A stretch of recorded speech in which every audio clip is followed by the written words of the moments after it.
We are live. Thank you very much for everyone, especially you, Chillmonger. I know usually that's the time I'm you. usually not available, Yeah, always got things to do or things not to do or movies to watch, Equalizer 3, but I'm here. you're there. I'm glad. Thank you very much, man. So we will start with the Shokia today. Have you seen Blue Beetle? Just um, you have seen Blue Beetle? That's good. I watched it once. I saw it with another YouTuber, the House of Nerds show, and then I said I have to watch this a second time. But I was looking for someone to go with. I don't just want to go alone. I'm like, who can I expose this to? So I'm thinking of anyone who speaks Spanish who I can, lean next to and be like, what did that mean? What, like have a little moment. I don't just want to watch Blue Beetle. So perfect.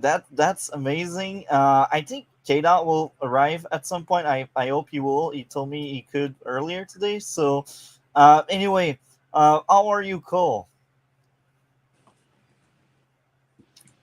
Uh, Doing pretty okay so far. Like again, rough week because a lot of work and everything and traveling. But and the one thing I mentioned privately, but Yeah, for Oh, the today at the the the moment, thing, right now, it's the, been better. the thing you mentioned But privately with the thing. backstage. but well, I Um, mean, I don't know, chill heard, but anyway, yeah, I mean, right now at this moment in time, I'm how are you, okay. DC? Yeah. Yeah, last couple of days, definitely been terrible. But yeah, I'm trying to power through it there. But yeah, last couple of days have definitely been horrible.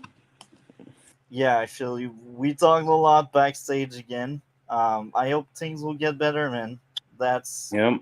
that's how it goes. Yeah. Life is not always great. Mm-hmm. Yep. So I suggest we start with Ashoka because Ashoka is very interesting. And now, Chillmonger, I will let you start on that because I'm excited to hear your thoughts so far on the first three episodes. It's so woke. Orange. Golly. So, so really, my Yeah. true thoughts on this entire show. Were you gonna say It's something, Cole? What were you gonna interject with, Cole? Yeah, what are they female gonna too do strong. next? Give us like a red character next, these woke bastards. Shoot. All the men are villains. Well, that is the case. I just don't seem to care because I have a familiarity with Harris and Dula and Sabine, so I'm good with that. Well, Yeah. That's really I don't get it. Like it's like it's almost like gender isn't the only thing. It's like I've watched many films and shows, and it's like yes, sometimes all the males are all like good, and sometimes all the females are all goods. But guess what? I don't even notice because I just the writing and everything's good. That's all I give a fuck. when you step back and look at the big picture, there's a show about Cassian Andor, who's a male. Show Yeah, about Din Djarin, who's a male. Mhm. What yeah. are we doing here? And it's funny because they will still Yeah, find it's like I ways don't to even call it think woke. everybody remembers. Yeah. Right. And the most hilarious thing, they always speak about politics, and Endor was all about politics, and they didn't shit on it. It's just Yeah, hilarious. because they Like didn't bother to watch it. let's be honest, it's the most political Yeah. thing we had, and it was enjoyable. I thought the show was very average. It wasn't great by any means, but like it's not because of the politics or anything. It's more like the execution of what they did Because they're overall. grifters. It was a loved show, so they didn't want to trash on it. They were too afraid. They just go where the money is. Obi-Wan and such were terrible, so they were trashed on. So then they decided to do that stuff, and even though it had nothing to do with wokeness, it was just a terrible show. That's all. Focus. Can I talk about the political stuff that we had in this show when the senators were all via Skype, okay? And there was one senator who was giving her lip, and she was warned about him even before she entered the meeting, right? And she goes to the senator, you fighting the war? No, you just kind of waited to see who would win. That line that resonated with me because I'm thinking about 4 seasons of the Rebels show. Plus, it's not like she wasn't being a rebel prior to that, right? So that was a big political line, like the little "shut up, who the hell are you guys?" Oh, and then someone else came from the side, like, we serve in a senatorial manner, and that's why we believe that we got to save the resources. All the same sort of stuff we've been hearing about problems during Mandalorian season 3. So retroactively makes Mandalorian better, doesn't it? Mm-hmm. It does. And you know what's funny about that? You mentioned politics stuff, and I haven't seen it. I haven't seen Rebel either. Like, so I'm a bit lost on that. But the sole fact that you mentioned there are politics in Ashoka and they don't is proof that they don't really watch for the true politics. They only watch to be sexist, phobes, and everything they can watch to hate something. It's another proof of their hypocrisy. Hypocrisy? Is it a word? Hypocrisy? Yeah, is it a word? Yeah. Hypocrisy. Sure. Yeah. Yeah, it's a word, right? Yes. Yeah. They're just really morons. I don't get it. But So, like, I bet you they don't even remember that like every character in that Silent Hill movie was female, because if they have seen it. yeah. So far, what was your favorite episode in the first 3 episodes? 3. No, 1. 1? Okay, what would be the grade you would give to episode 1? Let me give it back to 3. Okay, 3? so yeah, the grade for number 1, I'll say 8 out of 10 because 3 makes it better. 3 is a 9 out of 10. 3 was really good, almost a 10. It was great. That's good to know. And what about 2?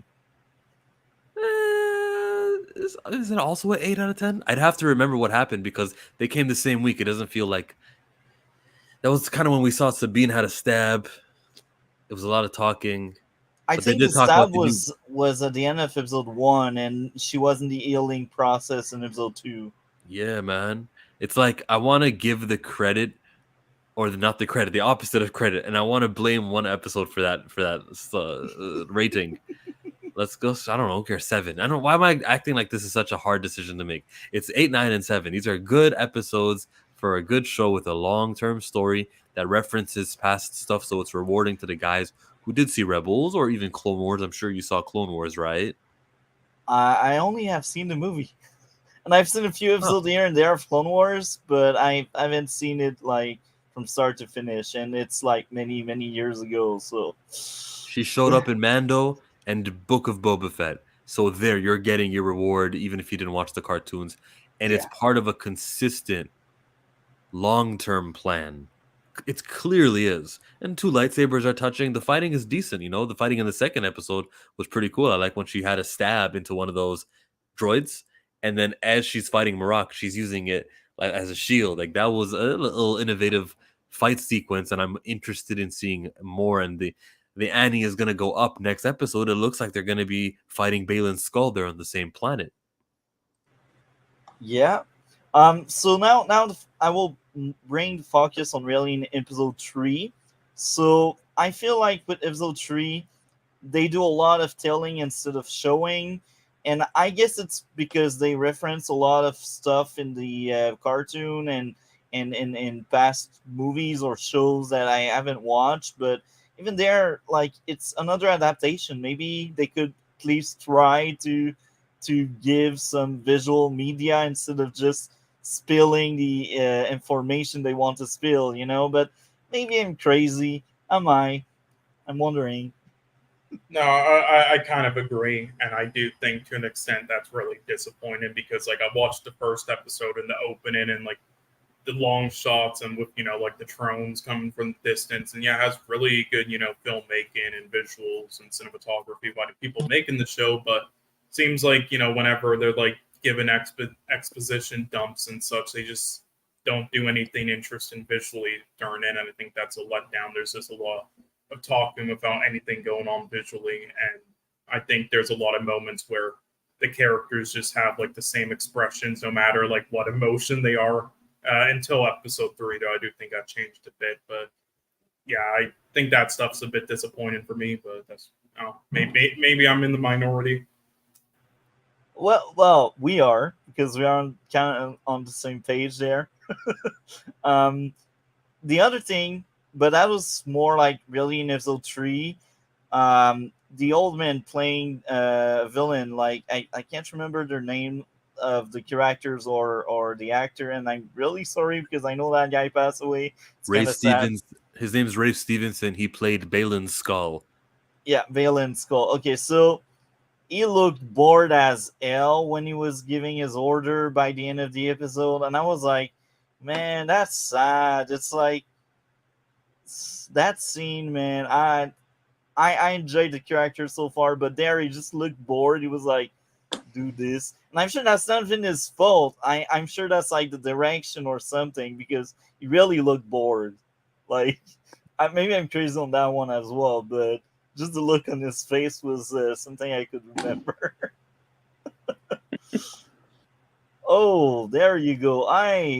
Advanced Warrior. Welcome to the stream. Just want to say I don't want to be spoiled. Have You don't fun. have leaks. What, spoil what? Spoil episode 3 from 6 days ago? But that's fine. That's fine. It's understandable. So, yeah, these were really my two issues with episode 3. And as I said earlier, I thought episode 3 was hands down the best one so far. It was really good. Like, I will kind of repeat some of my issues in past episode because you were not around, Chillmonger, when we had the talk, but I really felt like the pacing was really off in the first two episodes. There's a bunch of stuff they could trim down and cut, True.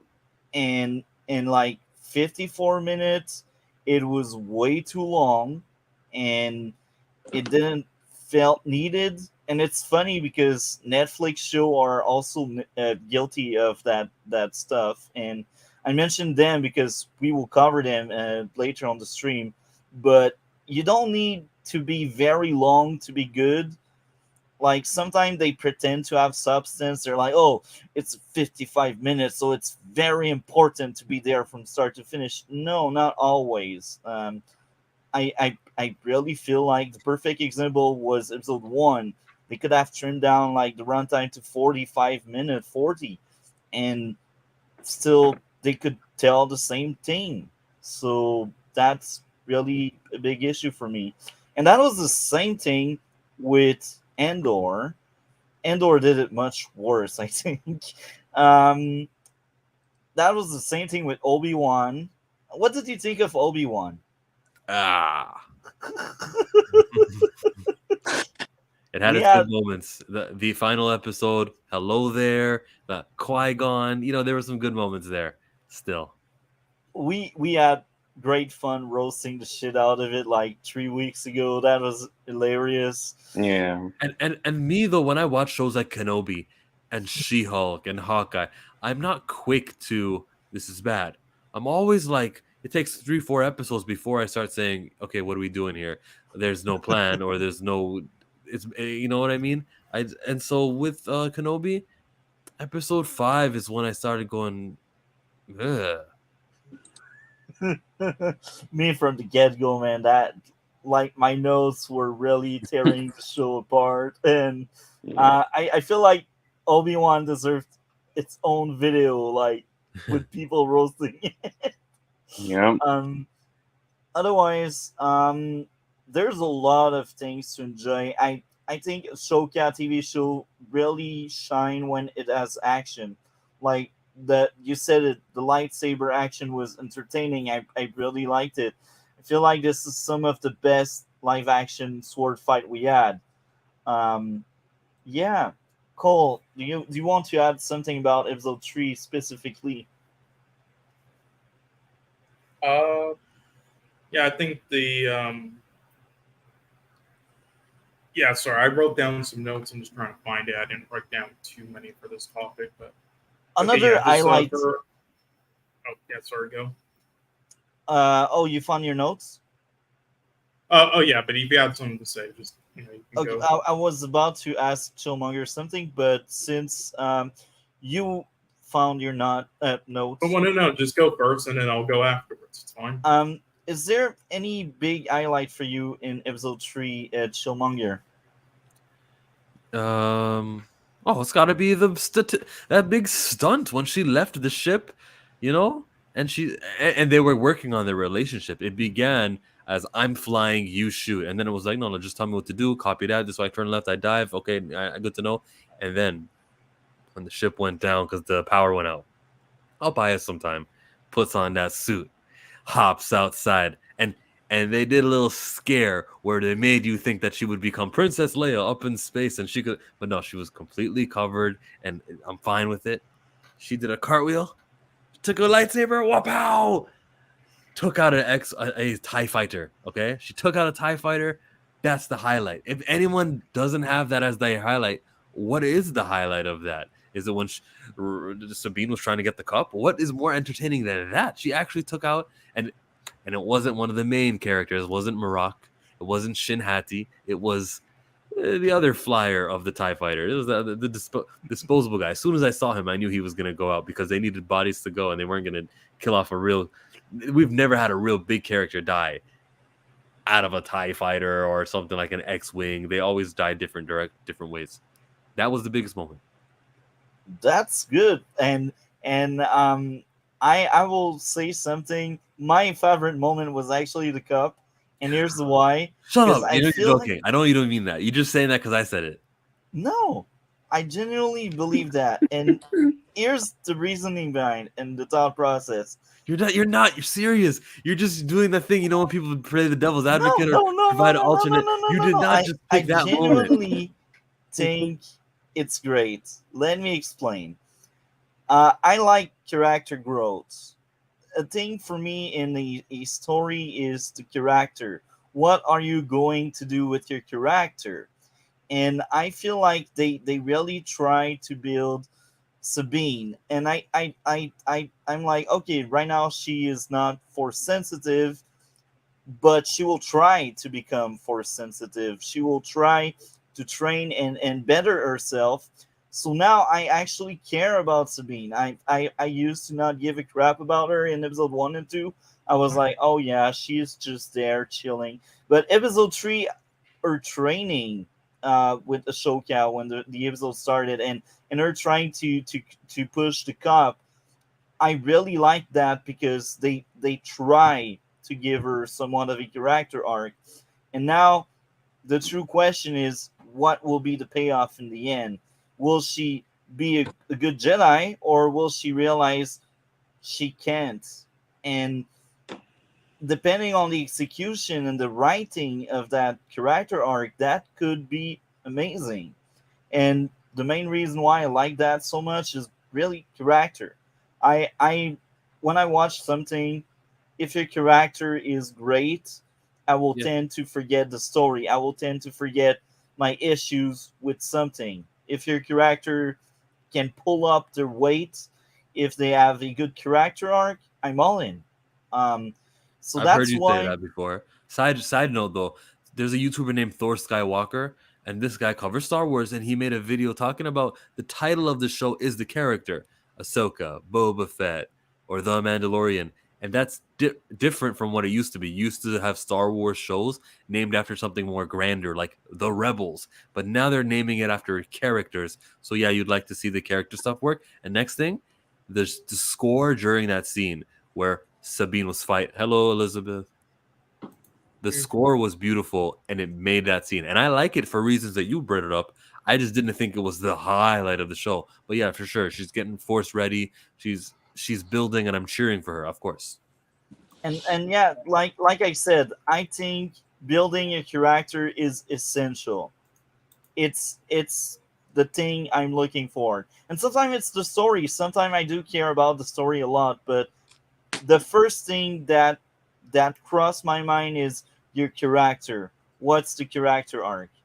And sometimes yes, the story will fall apart. Like the perfect example is Iron Fist. They had so much promise here and there, but they just fell off a cliff fast. Yeah, that show never existed. All right. Yeah. So yeah, Kdot, I'm glad to see you. Thank you for joining us in the Ahsoka talk. I'm wondering, have you seen Blue Beetle, the movie that just Yeah, came he out? has. Yes. Oh, so this will be a spicy stream. So, Kdot, Is how are Cole's you? Kdot's agent? What? Cole's answering questions for we, Kdot? we did a review, so yeah. Was good. What's up? Welcome. Thank you for joining us. So right now we were into Ashoka. So since you were not able to come last week, I'm wondering, what did you think of the first two episodes? So me for Ahsoka, I'm not getting fooled by Disney Plus again, so I'm kind of waiting till all the episodes come out. While I'm waiting, I haven't really started it. I might wait until episode 5. I'm just gonna like let enough episodes come out so I can binge them. Kdot, do you know about the buzz? Episode 5 is supposedly the episode. Rosario Dawson said it's my favorite one. And Dave Where Filoni they're talking about like Starkiller is supposed to be showing up or something.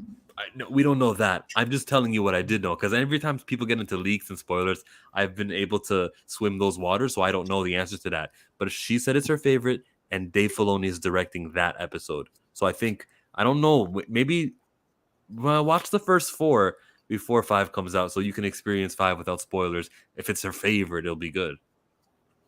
Well, they're on episode 4 now, right? Today. Tonight. Yeah, tonight. I'm actually really excited about it. I think I might get caught up at this point, but I like I said, I wanted to wait.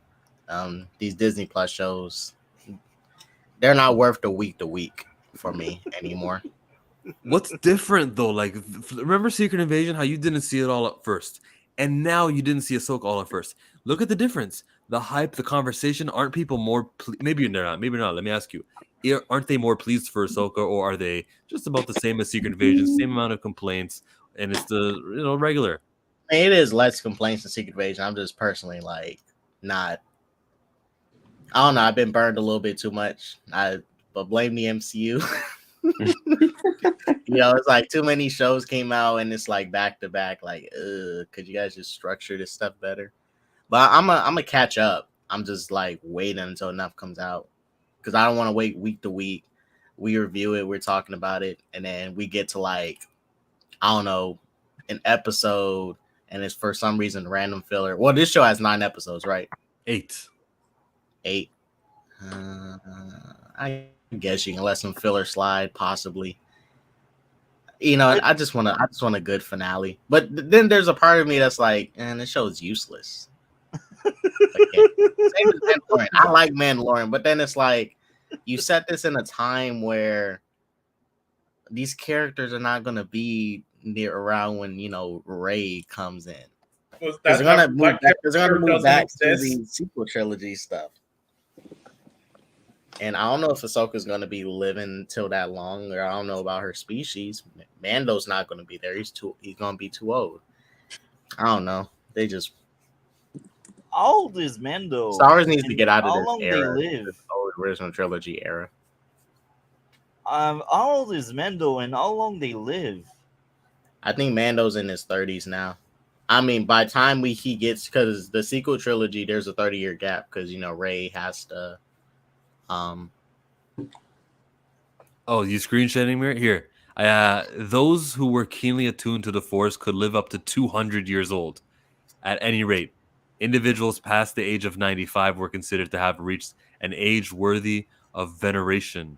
Natural signs of aging in Togruta included the loss of teeth. But listen, all I'm going to go by is 200. So can the Togruta still live during that era of Rey? Yes, based on that. And Ahsoka was kind of young in Clone Wars, so I can only bet right now she's like somewhere in her 40s, 50s, because it's around 20 to 30 years since the Clone Wars. But I may be wrong because I'm bad at maths. You're right, because we introduced to Luke Skywalker when he's 19, and that's New Hope. And this is supposedly, is it 10 years after New Hope? Well, it's 19 plus 10 is 29. So it's been 30 years since Luke was born in Clone Wars at the end of Clone Wars. It's been 30 years of Ahsoka. So this show's not set after Return of the Jedi. Yeah, it's after. Yeah, I think it's after the Return. Oh, okay. What am I not factoring? See, I'm bad at math. Forget what I said. All I'm saying is whatever her actual age is, consider it half. Like maybe Rosario is 40, right? Rosario's 40. Yeah. Well, she's playing a 50-year-old to Grudo.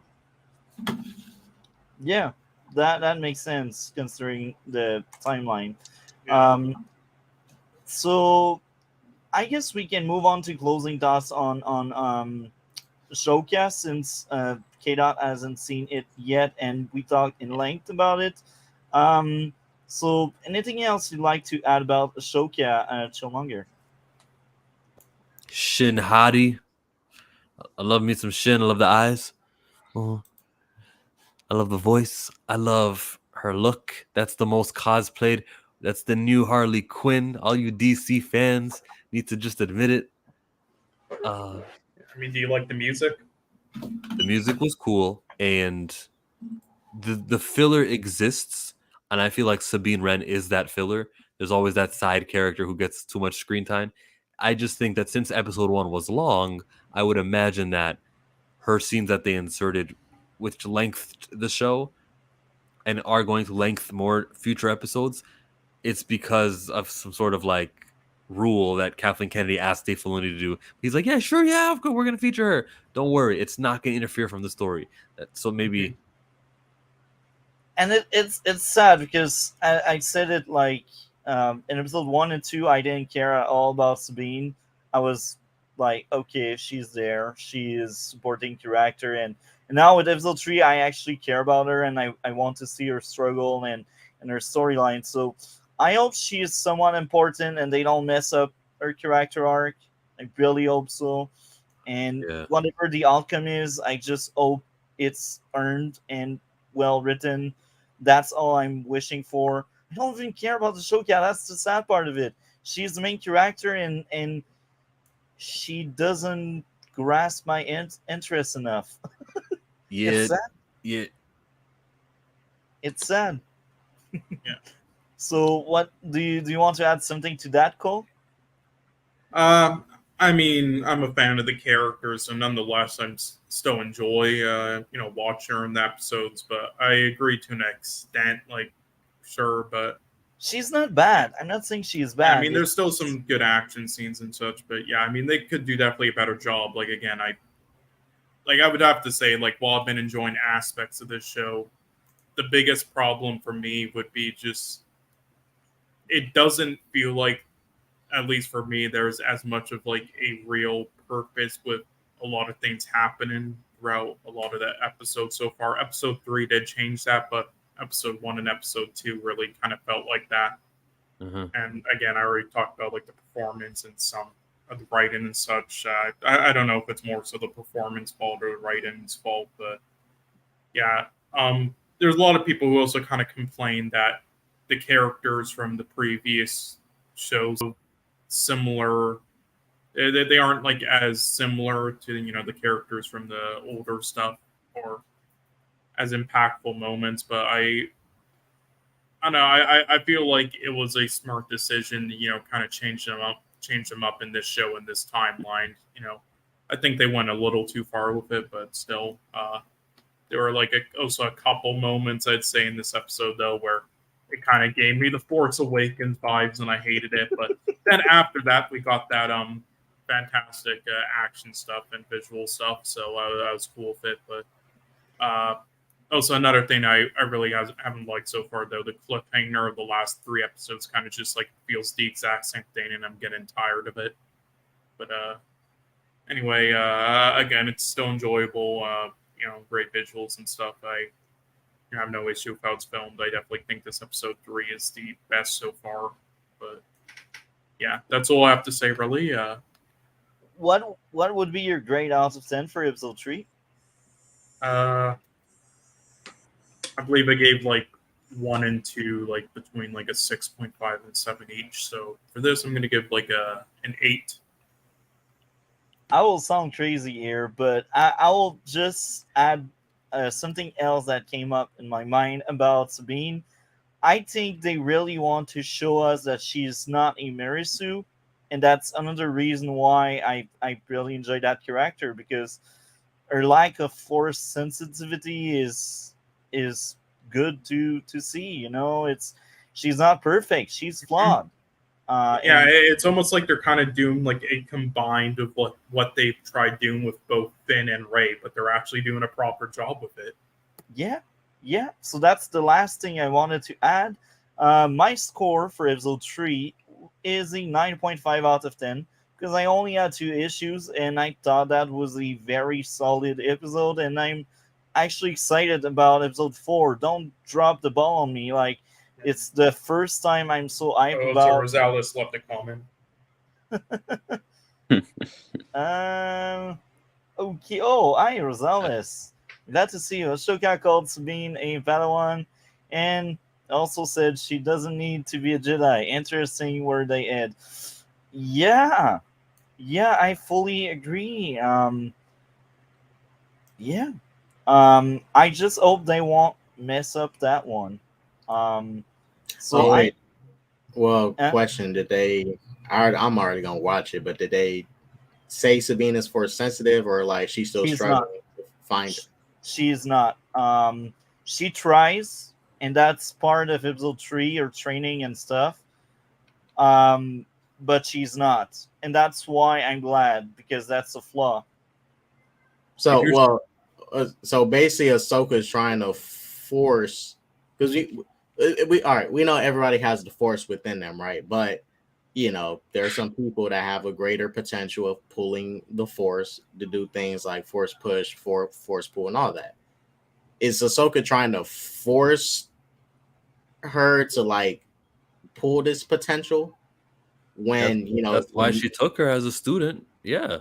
Oh god. But there's no big scene that talks about that specifically, but there is a scene that is on this topic that you're asking about. You'll see. Hey, let me just say one thing. I mean, this is kind of different, because I don't think we ever seen someone a Jedi tackle that with a Padawan, like a Padawan with no potential, no high midichlorian count to justify, hey, they have great potential. We know they could use the Force in a greater way. Let's pull them and train them. That's the only students they pull. Her master was an unconventional Jedi.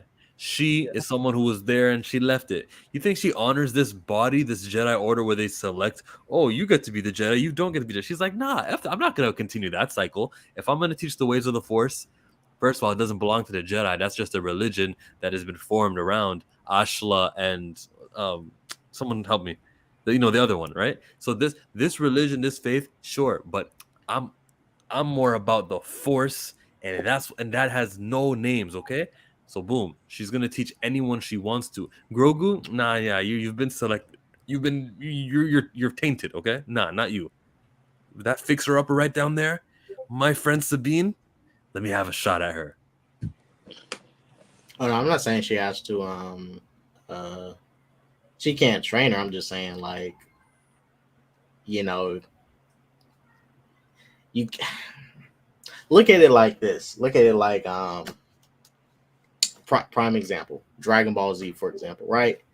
In their world, they have Ki, right? This same thing as the Force, and it exists in any and everything, in the rocks and the trees and the grass, all that. Everyone has it, but there's some people who can do greater things. Mm-hmm. Now, Goku, him being part alien, allows him to do things that Krillin can't do, because he's human. He can still do some great things, but with certain training, they could get to a point where they're going to be able to do some amazing things, but most of them are still limited due to their species and all that. So I'm not saying Sabine can do it, but this is very different from what we see usually, because they only pull Force sensitive kids with a high count that could do some of these great things. Like, they know for sure, okay, they may not be better than this master here or this person here, but we know they can at least at some point do a Force pull.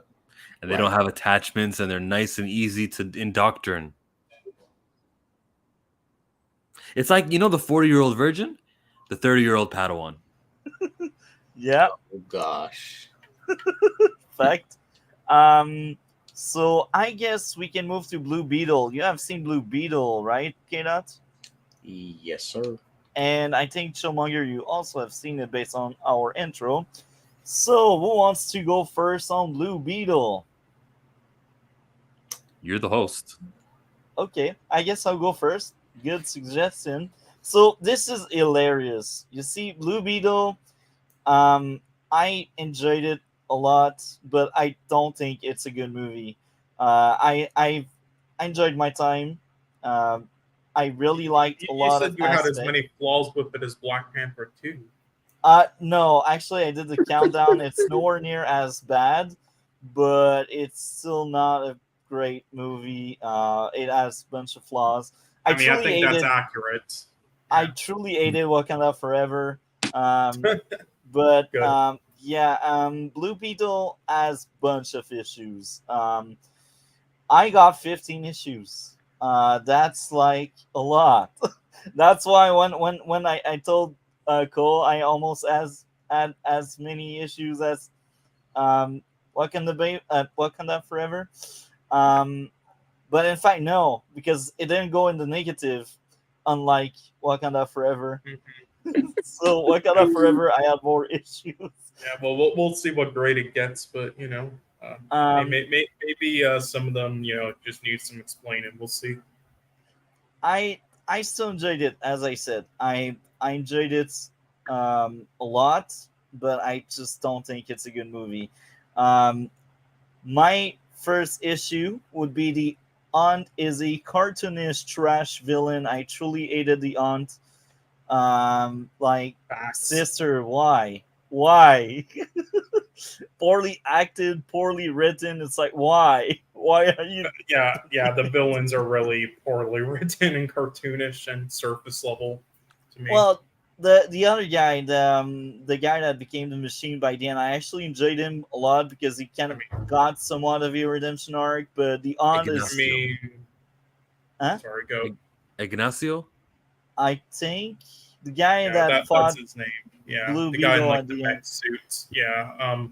I mean, I do agree with you, and I do think he had good moments, and I do think that was like a good ending. I brought it up on Kdot's review. I just think like they spent like no time on him though, and actually like developing any of that stuff, so it didn't work for me. I still thought it was pretty surface level, but he wasn't bad though. Unlike the other one, who was just terrible in my opinion. Yeah. So next up would be plot convenience. Aunt and niece having an argument in front of Reyes. Like they started the argument in the room, but then they were like, "Oh, let's leave the room and have the argument in the hallways, so they can just bump into Reyes, so Reyes can like step up and say, "It's wrong what you're doing to your niece." I just like the argument itself is fine, but it's really the execution of like placing them into that exchange that I'm like, no, it doesn't work for me. Next up would be plot convenience in the same like time frame. Sister of Reyes leaving the bathroom when Dion is right there. It was like whatever. It was like for comic relief, and I just think they were lazy. They were just like, oh yeah, let's make everything blow up there. Um, issue number 4, trash dialogue. A lot of times I was rolling my eyes when they were speaking about a lot of things. I don't have detailed um, description of the examples because I had seen the movie in theaters, and as I said, I enjoyed the movie, so I can't remember exactly the perfect example of it, but some of the dialogue was very off-putting for me. Um, Next up would be plot convenience. The guard leaving the lab to let the girlfriend steal the scarab. I was like, bruh, incompetence. Like, not only she stole like some ID badge, but then she just enters and she grabs the scarab and when she leaves, the guy comes back. It's like they read the script. They're like, you That's a will do habit. this. You will do this. That's you read the script, my friend. Um, now I got 2 humor doesn't land, so that means at 2 Oh, you got points. 13 more? No, I'm almost half done with it. So yeah, humor doesn't land twice. Um, Next up, plot convenience. The girlfriend just happening to bump into Reyes when Reyes wanted to return the Scarab. That's like in the midway of the movie, like a bit before they kind of team up. Part. Like she was running away and they were shooting toward her, and then they just bumped into each other. I'm like, bruh, the probability this happens, they must read the script, you know? Military people can't aim. I was really bothered by it. That's like in the same time frame. Number 10, it's a bit later. The six's dialogue was dumb. It's clear why the Un didn't get control over Cord, yet the movie tried to mislead us, saying, "Oh, it's because the grandfather was sexist and he didn't want that Un to get the company. That's why they gave the father the company so the Un could end the father." I I really dislike that part. I'm like, it's obvious it's not for sexist reason, but the movie wants you to say, "Oh yeah, it's sexist." No. The aunt is evil, and she doesn't even try to hide it. Like at no points in the movie she tried to hide she's a villain. She's like all the time. She's like, the end, the means justify the end, or something like that. And my thing is, like, if you look at the inclusion of her, there's very likely a requirement of female castings that they needed. If you would have scrapped her and you would have made Ignacio more so, give him more lines, and he could be more demanding and more thoughtful, you'd have one less character and then a more developed villain instead of two less developed villains. This diversity. The way that the studios are executing diversity take away from storytelling. What this movie is a Mexican native superhero. You have accomplished diversity. Next thing you got to do is make sure every single goal and point in this movie is to make it good, rather than going, "Oh, what about women? We forgot about women." Is the lead of this movie a woman? Then I'm not looking for female representation. Yeah, and since we are in diversity talk right now, I kind of poke fun at some people that would say that would create drama because a character is not gay whatsoever.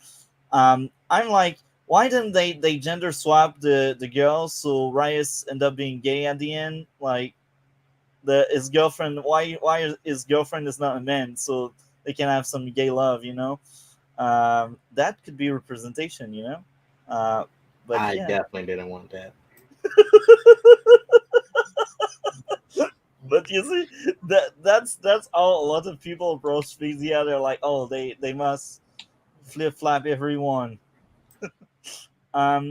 Next up, trope about interrupting kiss scene. I was like, bruh, this shit happens in like lots of movies. Yeah. Why do you break the moment? Like, I don't care about the kiss, but it's just a trope that I'm fed up with.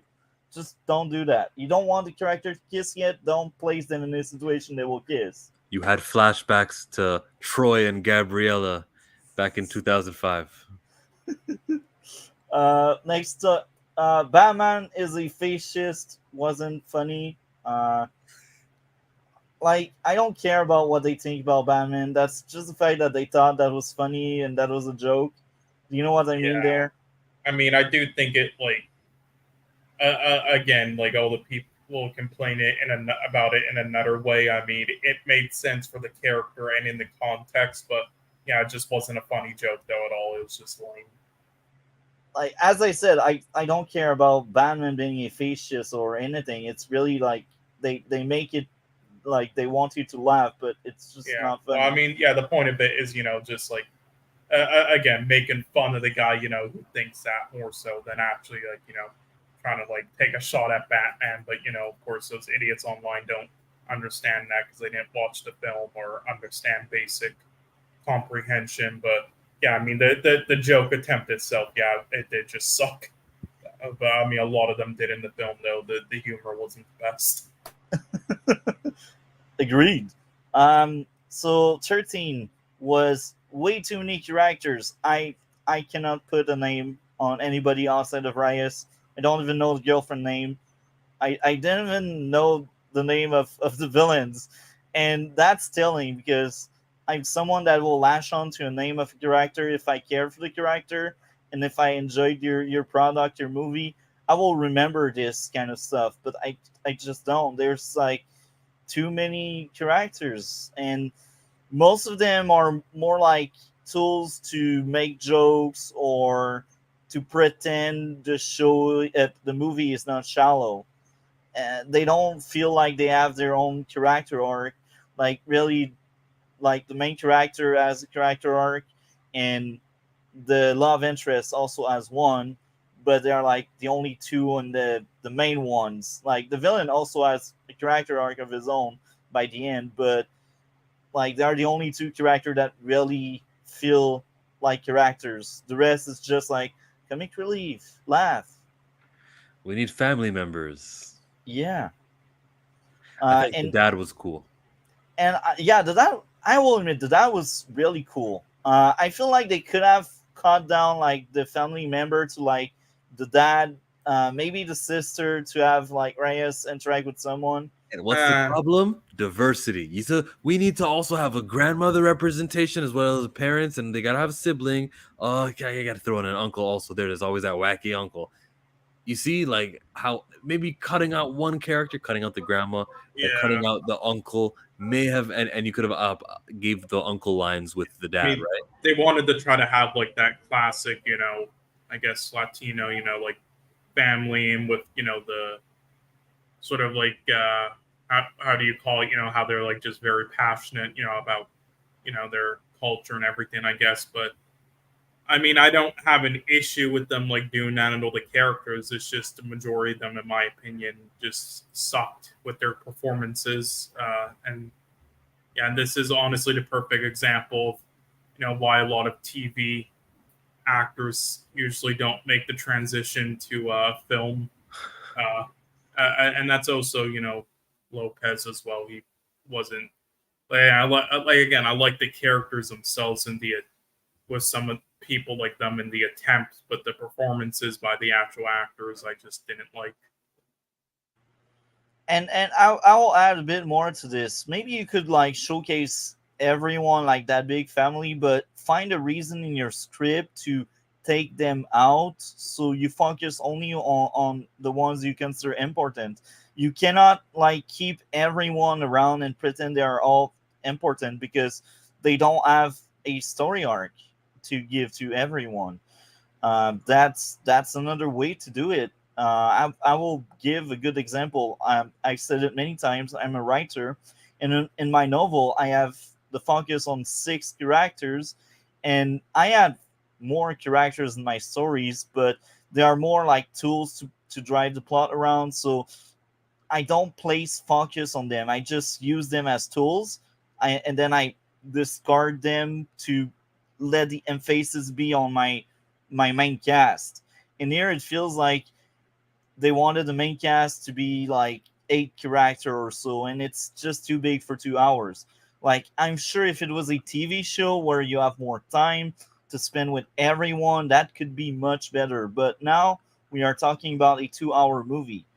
We just cannot focus on like 10 characters in a 2-hour movie. It's just not possible.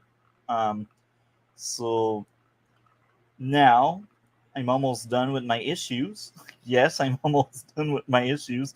So the Empire line didn't land well. That was a joke by the end after the grandma mowed down some thugs. They're like, let's burn down the Empire. I was like, really? Why? Is it supposed to be funny? Should I laugh because I need to show mercy? No, that just didn't land. So the other issue is more like with the family. Um, the movie was about the value of human lives, but yet Raya's family just take pleasure on killing down soldiers with the robot where they just pierce through them and they're like cracking joke and laughing at it. They're like, yeah, let's put them down. It's like you contradict your own message in your movie. You like Ryan's is all about human lives matters, and he even like forced the artificial intelligence to accept that fact. They don't end people lives just like that. But then you have a scene where the family is just laughing when they go on a killing spree. It's just messy. I don't think it's good at all. So these are my issues. Sorry if that took very long. I will let someone else speak because now I did spend a lot of time just on my issues.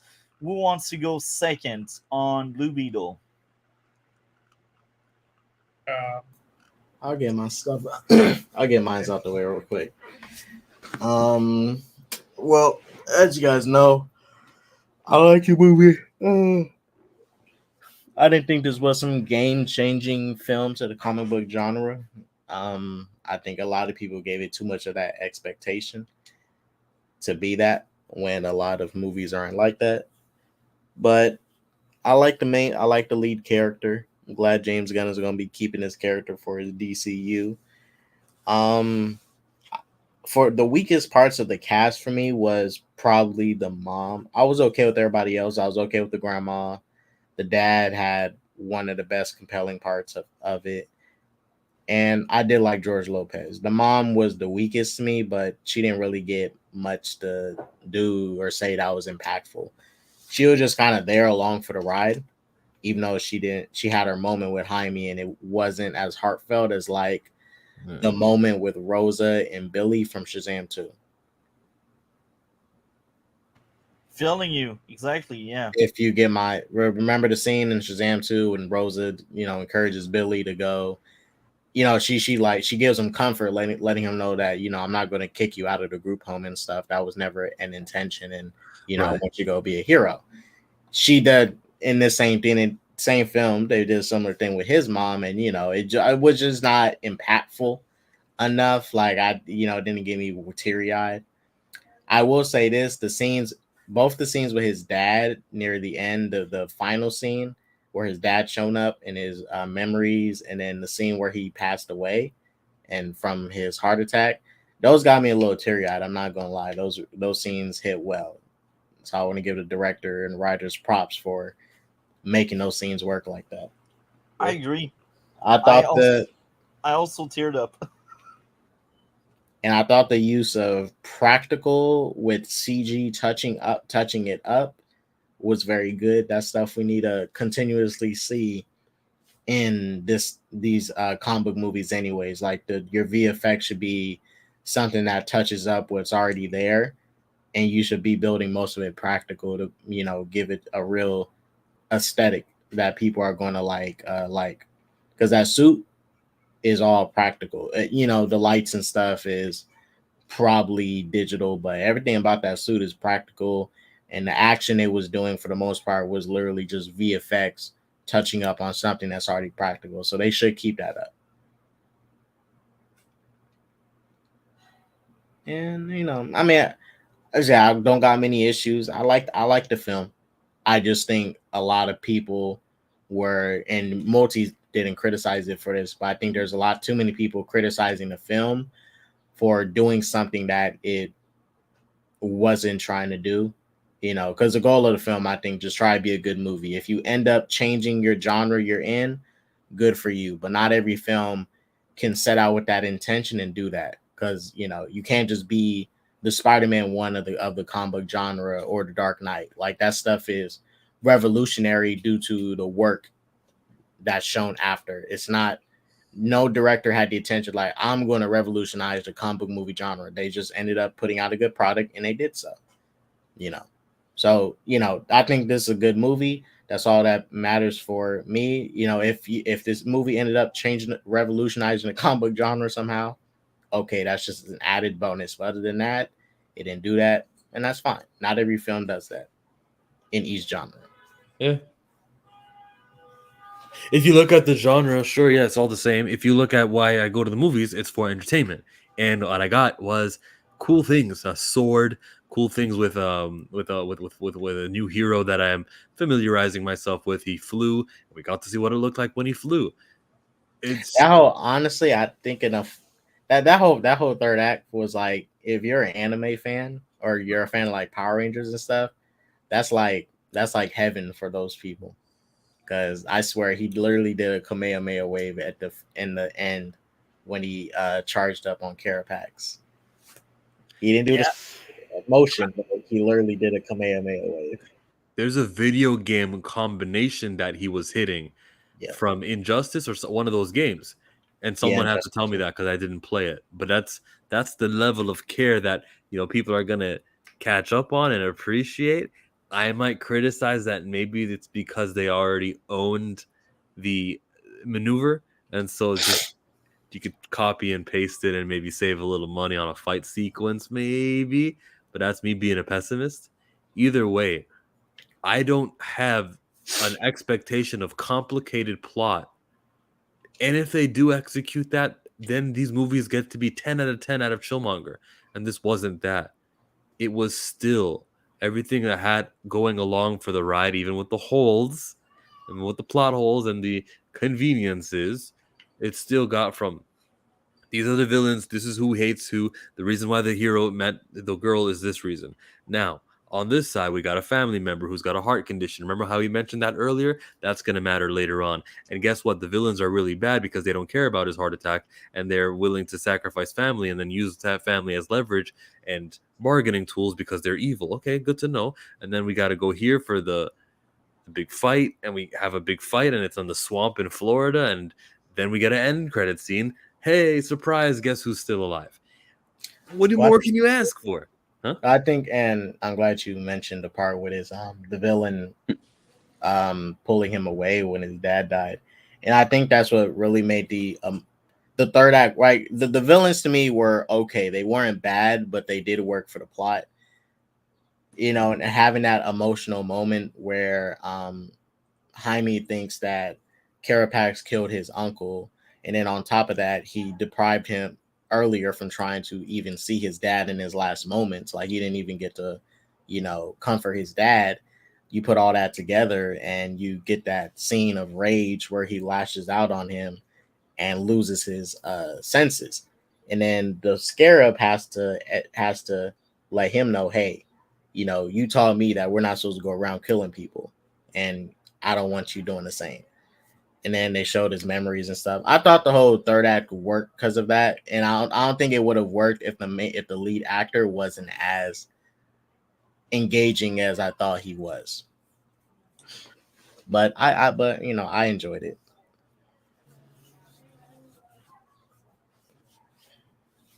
So, Cole, what did you think of Blue Beetle? Because I think Chillmonger and Kdot talk their parts. I thought it was watchable. Again, it's a basic film. It doesn't do anything special. That's not always a bad thing, I guess. But yeah, with this, I would say just somewhere between like mediocre to average for me. But I was entertained though, and I think this is better than other stuff they've released over the years, such as like Aquaman, even because I was entertained by Aquaman, but got added way more issues with that, and I thought just way more stupidity. So the first thing I would say is, the supporting cast, not really a fan of at all. Like, I like the storylines with them and like the character ideas, with his family, but I just thought the performances were cheesy and not well done at all. But I think the lead performance was fantastic, and I think that's really salvaged a lot of scenes and pretty much this whole film. I think he really carried the film and the character in a lot of areas. I think it was fun learning about the powers with his suit and everything, but I do feel like they could have done a more interesting job at certain points. Like, I do think it was more interesting than other films that have done that stuff or other shows such as Moon Knight. But not as interesting as other things.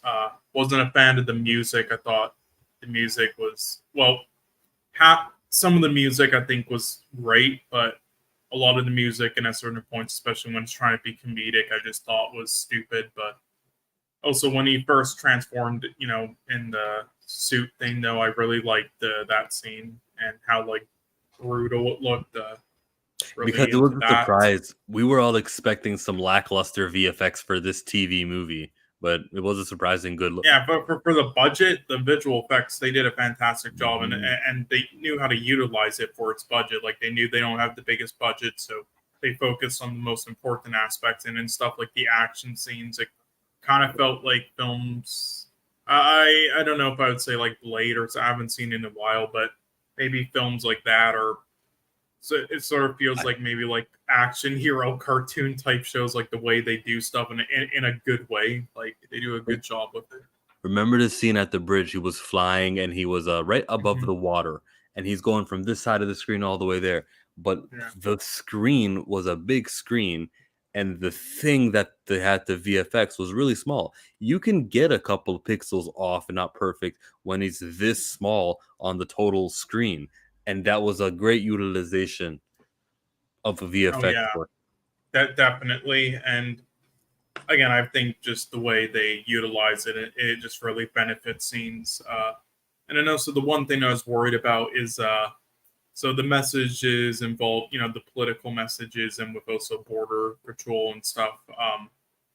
I was afraid they were going to do a poor job at that, just because I'm not a fan of the humor really in this film, so I thought they were going to do just a poor job at that as well. But I actually liked what they did then. I thought it fit well, especially. Well, I didn't like really the pacing of it, and once again, there's just so many things in this film that I think have a good idea, but they don't spend as much time on as they should have, and with the pacing and such. And I do think that's one of them. When he's getting dragged away and stuff, and with his one family member having a heart attack. Well, that's true. I still really enjoyed that, and I think there's like a Kdot's mentioned it. Yeah, really good. Political message there. I don't know if Kdot's is here right now, but maybe he can repeat it. But sort of like involving sort of like being kind of, what did he say? Like when they're trying, like a Latino family trying to, like before like get across the border or whatnot, and then being like taken away from their family or something. That I think was like the message in that scene, or like they were trying to depict there, I believe is what he said. And yeah, then I rewatched the scene after he said that again. Yeah, I think that was a really cool detail. So, yeah, anything else you'd like to add? Oh, sorry, did my thing break out? Yeah, you did cut off. I didn't hear the last few things. Oh, sorry. But What was the last thing I said? Message on Kdot stream, I think. Oh yeah, right. Sorry. Yeah, sorry. My thing's been lagging today. My internet. I don't get it. I might need to restart my PC. But yeah, I was just saying. He mentioned how when the scene when he was being like dragged away and with the family member having a heart attack, he talked about how sort of like a depiction of like being taken away or separated. At like the border. How with a lot of Latino people, they don't have like full control of like trying to like resolve certain situations with things like that in their lives that they've dealt with before. And yeah, after he said Kdot's pointed that out, and I rewatched the scene, I thought it was a really well done and a good message. Like again, I was scared they were going to do a poor job at that, but they did a good job with all that stuff in the film, I'd say. I just think again they could have spent more time on stuff and with the pacing and such. But yeah, I mean, the sound design, I feel like there were missed opportunities in the sound design as well that they could have done better with. But there were some good moments in it. Now, the visuals, I am a fan of the visuals. There's definitely things that can be improved on and missed opportunities that I think come from being like a newer director and, again, a smaller film like this. But considering everything, I thought they did a good job overall, and with also getting like a good style out of it. It kind of remind me of. Now, I don't mean this in a bad way, even though it's a terrible game, but like the scenery or visuals in like kind of like a game like Crackdown 3 or like Saints Row maybe is kind of like what I felt from it to an extent in areas. And I mean in a good way, even though the game's kind of sucked. But anyway. Bro, you're race. You're so. I don't know what you're tacoing about. Oh my God. Crackdown is peak fiction, Cole. God. Don't bring up that third game ever again. That's the only time I'm going to bring it up or something. But, yeah. I mean, there's a lot more stuff that I had, but, it's been a little while since I've seen the film now, so I kind of forgot some stuff. So, sorry, but, I mean, if you want to see more of my, thoughts, and I guess you can watch the review on Kdot's channel as well, multi from that. But, yeah. Perfect. I only focus on my issues when I first started. Now I think it's the right time to add my likes because I do think the movie still has a few strengths to redeem it. I said it, I enjoyed it, even if I don't think it's a good movie, I still enjoyed it. The first one is Reyes valued life until he thought about ending someone's life, and the suit stopped him. I think that was priceless. That was well done. I really enjoyed that scene a lot. That showcased that the suit is a sentient being, and the suit is a character in itself, and it's just amazing. It's very sad to see the family being just that comic relief character, while we got like Reyes is the interesting character, and the suit itself is more interesting than the family. That's just very sad. But yeah, no, not really. The Blue Beetle is about the suit. Are you kidding me? It's not sad that it's more entertaining than the family. The family have their place. Hey, they overshine actually. The action was very entertaining and well done. I really liked it. The supporting villain being amazing and having depth to him, his self-sacrifice was enjoyable. I did tear up when Reyes' father died. I did tear up when Reyes and the supporting villain finished their fight to let them the sad moment sink in when the guy realizes he is on the wrong side and he self-sacrificed to end the life of the shitty aunt. Yeah, overall, I was very engaged with the movie. I was very entertained. Despite my issues, I like the experience. I don't think it's a good movie, but it's a fun movie. So I don't have much more to say. I'm wondering if any of you want to add more to what they already said in the past about Blue Beetle. I guess not. So I guess now we can do the round table and hear about everyone's score, starting with myself, I guess, because I think I'm the one that liked it the less. Maybe it's Cole. I don't know. I gave a 5 out of 10 to this movie. That could be worse. My likes did brought up some points back. So yeah, next would be Chillmonger. What would be your score out of 10? I would give this movie 8 out of 10. Very good. Understandable. Cole, what would be your grade out of 10? Well, it will be lower than yours, but again, I think a 5 out of 10 for you is bad. Well, Yeah, this it's isn't bad. for me. For me, Yeah, 5 I mean- is bad. Okay, so mine's definitely lower, but it isn't bad to me. It's more just like mediocre to decent, I would say. So I'd give it like a 4 to 5. Again, I think it's definitely not a good film, but I don't think it's a terrible film at all. I think it's watchable. What about you, Kdot? My grade is about the same as Chillmonger's, 8 out of 10. Very interesting. And now it's funny because we covered The Flash last week or 2 weeks ago, I can't remember. And I thought The Flash was a slightly better movie, but I enjoyed Blue Beetle much more than The Flash, even if The Flash was a slightly better movie. Flash was an embarrassment. Oh gosh. Cole. Baby microwave. Hey, Uh, Yeah. hey, this is the thing. If Jaden likes a movie and Cole doesn't like it, the movie might actually just be good. that's the thing. Jaden likes this film more than Cole.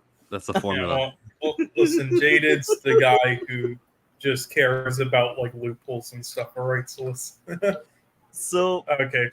Chillmonger, what do you have going on your channel before you leave?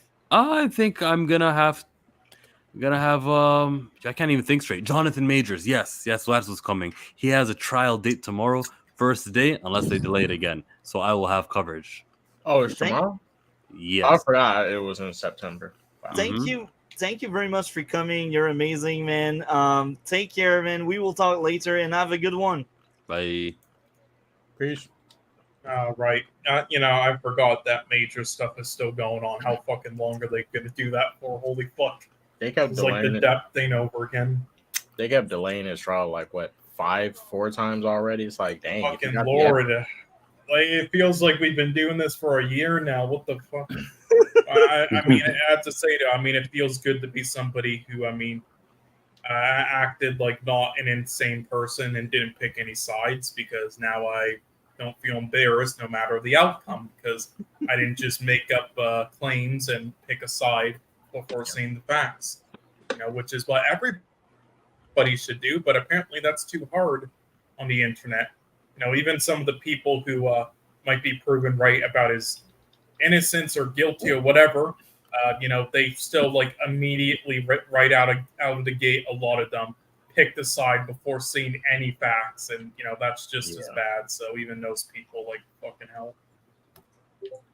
So, next topic. You have seen My Adventures with Superman, right, Kdot, this week? Yep, fully. Well, I've seen all the episodes, so I'm caught up. Perfect. And I'm also wondering, have you seen Indiana Jones, the first one? The first one, no. That's a film that's on my list of what I gotta watch. Bro, you haven't seen Raiders of the Lost Ark? Oh. No, I was too busy watching Silver Bullet this weekend. I see.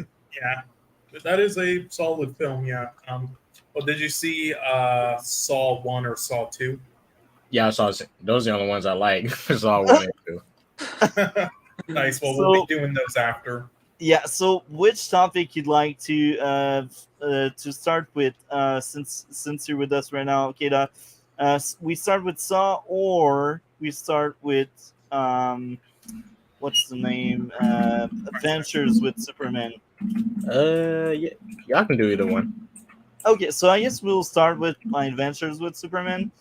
What did you think of that episode? I think it's the season finale, if I'm right. Yeah. Yeah, season finale. I was kind of shocked it was going to 10 because it was rumored that it was only going to be like 5. Glad it wasn't. Yeah, it wasn't confirmed, but then a lot of people on websites put it that as officially, and it's usually true when they do that. I mean, not the cast and stuff, but the total number of episode stuff. But then they announced it last minute that it's actually 10, so it threw things off guard. Well, I like the finale episode. It still leaves a lot of questions that you're still wondering for next season. The reveal with the general,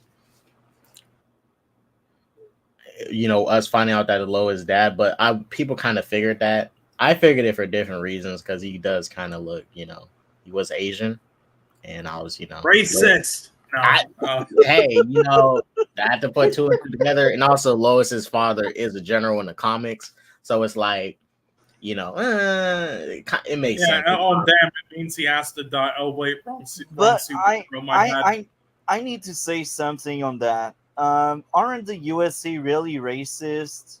If so, why they give so much power to an Asian and a black? Wait, what do you mean by aren't they super racist? What do you mean? Bruh, That's Well, that's what every back show then, is telling yes. people outside. They're like, yeah, USA racist. They're racist people. I mean, every country has race issues and stuff, but I mean, in the past, yeah, but there was actually like Japanese like uh Yeah, like captains in high-ranking World War soldiers and II and stuff. such. So that's a fun fact. You should look into that because that's and then of course Japanese units, but I mean, yeah, there's definitely issues, but not really as much nowadays. And with stuff like that, there's definitely generals and stuff who are Asian or whatever race in the U.S. And I'm wondering where all these racist people are to complain about General Lane. Where are they? They're too busy complaining about Lois still and calling her Amber from Invincible 2.0. Oh my. Okay. Anything else you'd like to add, Kdot? I I did like the new way they kind of handled Kryptonite. And I do also like that the show acknowledges it's a totally separate universe, which is obvious, but the fact that they acknowledge it, like, okay, you have Superman the animated series universe over here, this is totally different. So we're going to do some different things. Like, for example, Jimmy's black, Lois is Asian. It's a multiverse. I like kind of how they handled Kryptonite in this show, made it seem more dangerous. Yeah, it instantly, almost killed him as soon as he touched it. It doesn't happen a lot, but it makes the rock even more dangerous than what it's supposed to be. Because other times it'll just kind of weaken Superman. He kind of falls over. But no, if he touches it, he's gonna have a gonna corrupt his body and give him like a mini seizure. But I like the way they handled the Kryptonite. Shouts out to Jimmy for being rich now. And also, this is a breath of fresh air. I'm glad that Paul Kent isn't dead yet. I don't know if he's going to die next season, but it's a breath of fresh air that he's not and dead. hopefully it's not running into a tornado. I see that. See, that's a tradition at this point. You got to have him. 2 tornadoes should come at him. Oh my god. 3. We need 3. Anything else, Kdot? I mean that's about it. There could have been a little bit more. Oh yeah. Was not a huge fan of Brainiac and Zod's designs because that was them at the end. Brainiac looks totally unrecognizable. Hopefully, it's just him in a suit, and it's going to show him later. And for Zod, get rid of the helmet. He doesn't need a helmet for his suit. He's more recognizable with his face and him being in the suit. It's kind of weird. He's just running around with a helmet. They said Neil, so I thought that was odd because they said Neil. We will make him Neil. Yeah. Oh yeah. That was Zod. Wait. Which one? Because Zod was the one with the he was the one that looked like a regular Kryptonian in armor, had his helmet on. Yeah. Yeah. That was Zod. Yeah.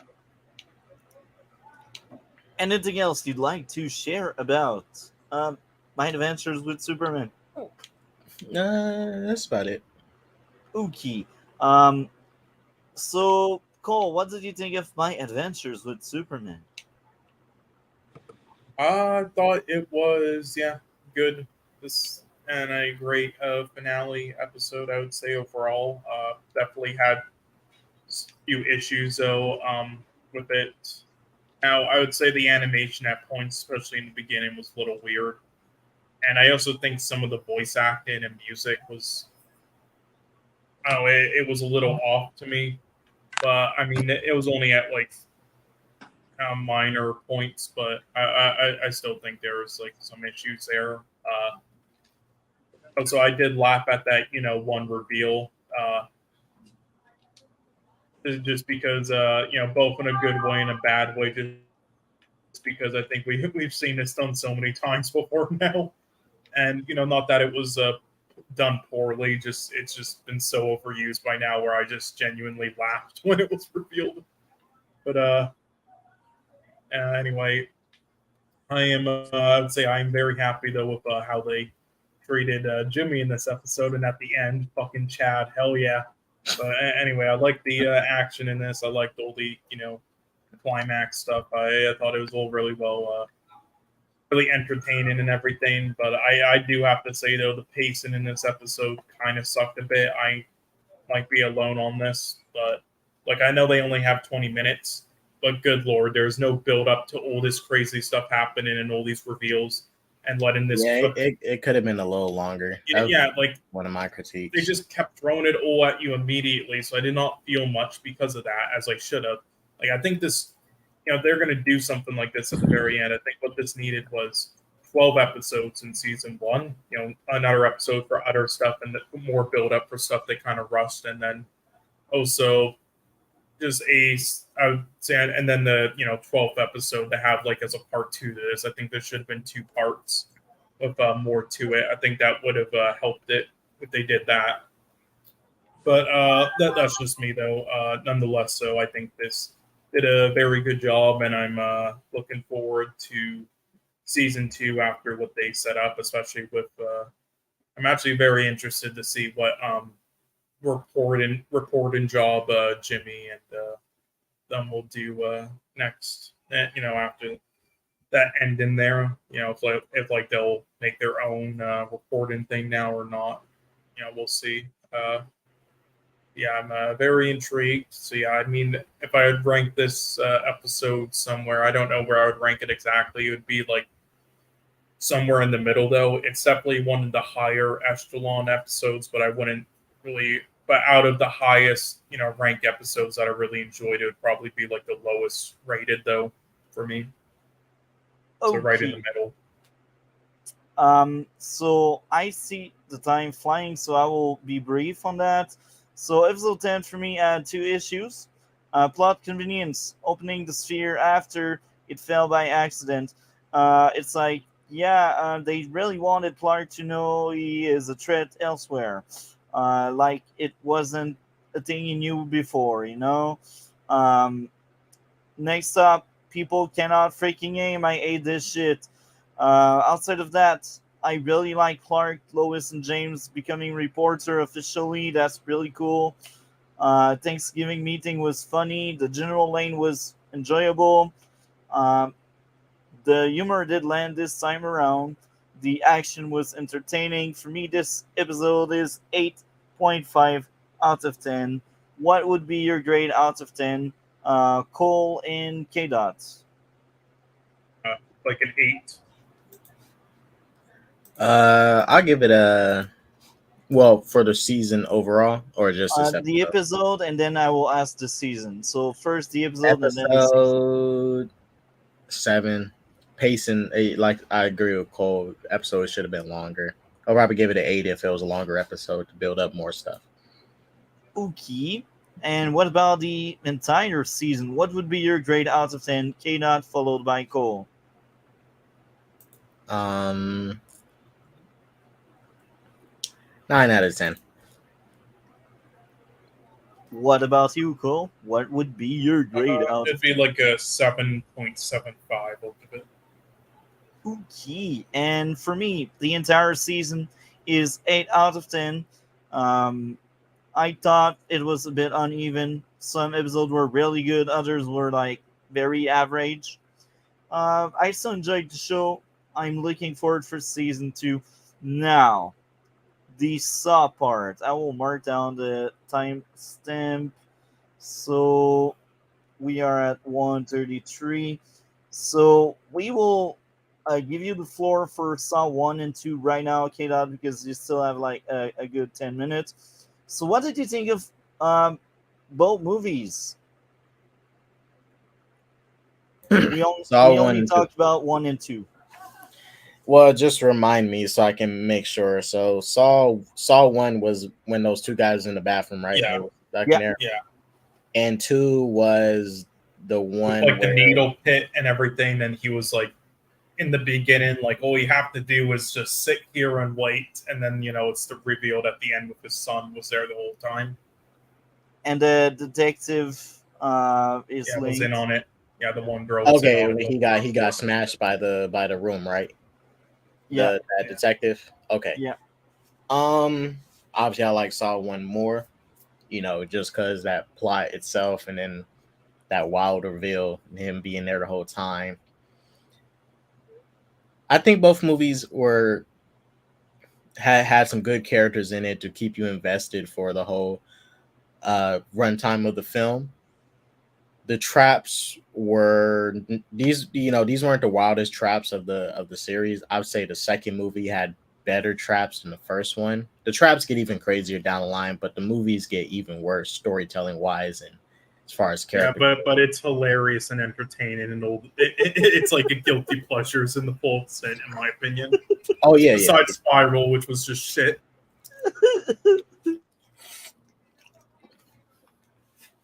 But I still think Saw 1 and 2 is the best films of this franchise. No film after this really surpassed it in any way. Even with the wilder forms of killing they have gotten to, still doesn't match or compare. Now, one character that does stay consistently good is obviously the Jigsaw killer, but that's about it as far as this franchise go. 1 and 2 is still the best. Can't be surpassed. What would be your grade out of 10 for the first one and then the second one? For the first one, since I like the characters more, 9 out of 10. Second one, I did like the twist with the detective and what happened with the detectives. 8 out of 10. Very interesting. So, thank you a lot for coming. Except if you'd like to add more to both Saw movie. I know you're somewhat on the hurry or something. Um, Thank you very much for joining us. That was amazing. As usual, you're great. Is there anything going on your channel that you'd like to share with us? Not as of yet. Um, Really nothing for today. Tomorrow I'll be posting stuff and figuring out just what I want to do for the week, what content. Perfect. And I will keep saying it. If you need anyone on any video or stream, you know how to contact me, man. Um, so with that being said, man, thank you very much for joining us. Have a great day and take care, man. Peace. You guys all be safe. Perfect. Just us three. Nice. So I guess now we can move on to Yeah. Raiders of Lost Ark. I believe that's the Did you name. not want to do just Saw? Continue with that? No, because DC hasn't seen it yet. Yeah. Right. I forgot. Yeah, right. Okay, so So- Raiders of the Lost Ark. I mean, Yeah. I can just say my thoughts quickly since I haven't really watched it, so I have nothing much to really say. Again, I'll rewatch it and then next week I'll talk more in depth on it. But yeah, I mean, from my memory, I think this was a pretty amazing film. Obviously, pretty iconic and everything. Harrison Ford, great performance and everything. Doesn't take itself too seriously. It has a good blend, which a lot of Steven Spielberg films do. And I forgot when this was made exactly, like compared to his other films, but still, yeah, I think the editing and all the technical stuff was also pretty good. I feel like the villains in each entry could have been done better. I see them done better in both over the topness and seriousness and everything and other stuff. But outside of that, I don't have too many issues with at least I'd say the first and third. I do have some issues with the second a lot more, but at a later date. But I still thought that was great still. But yeah, I mean the first one, a lot of iconic moments, especially in the beginning with the whole trap thing and the chase scene, everything, just very iconic moments. And yeah, it just has like that feel that's you get while watching it. That's sort of again similar to Jurassic Park and Star Wars, I believe, where yeah, it's like this film where this film isn't like perfect, but you're willing to let a lot slide because it's just it has like this. I don't know how to explain it, but it's like it hits you in like the fanboy mode.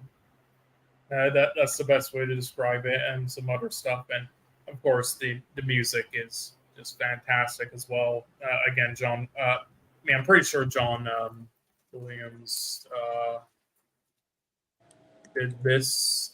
Let me use on everything with John Williams. Yeah, again, best composer that ever lived. Yeah, amazing music here again. He's like his music in every Steven Spielberg film and such has just carried them a lot.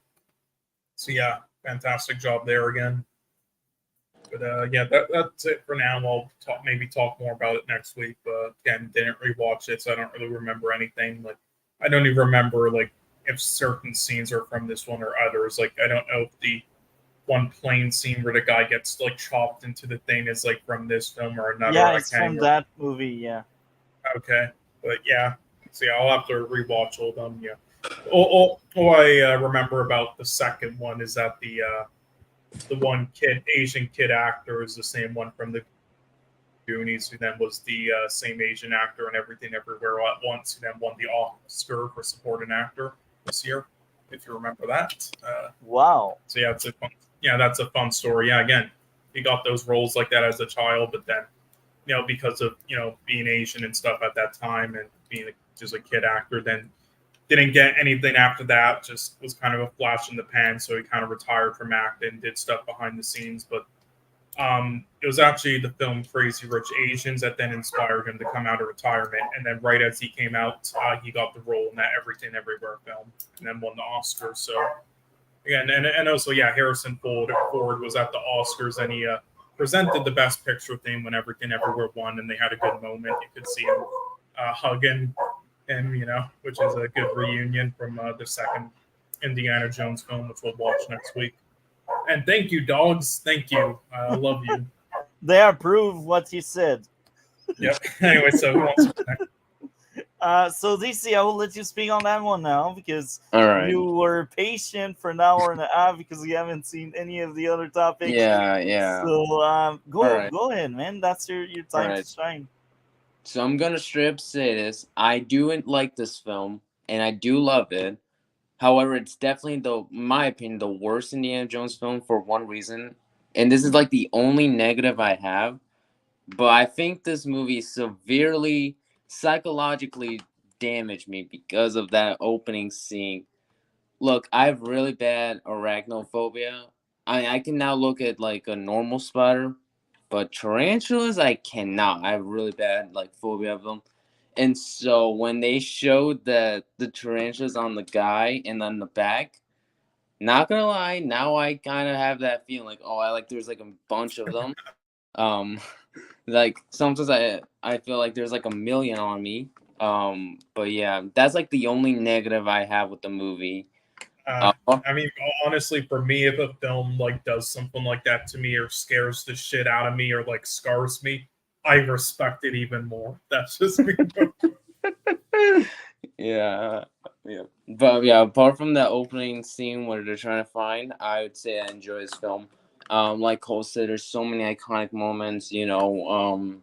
The scene where I enjoy where Indy first meets Marion, and they have that iconic, like that fun bar scene, which turns into a bar fight scene where and then you got the famous scene where the guy gets his hand burned, which when we get to Temple of Doom, we're gonna have to talk about the violence because it's just gonna prove how stupid the whole things shouldn't be too violent thing because of how ridiculous it is.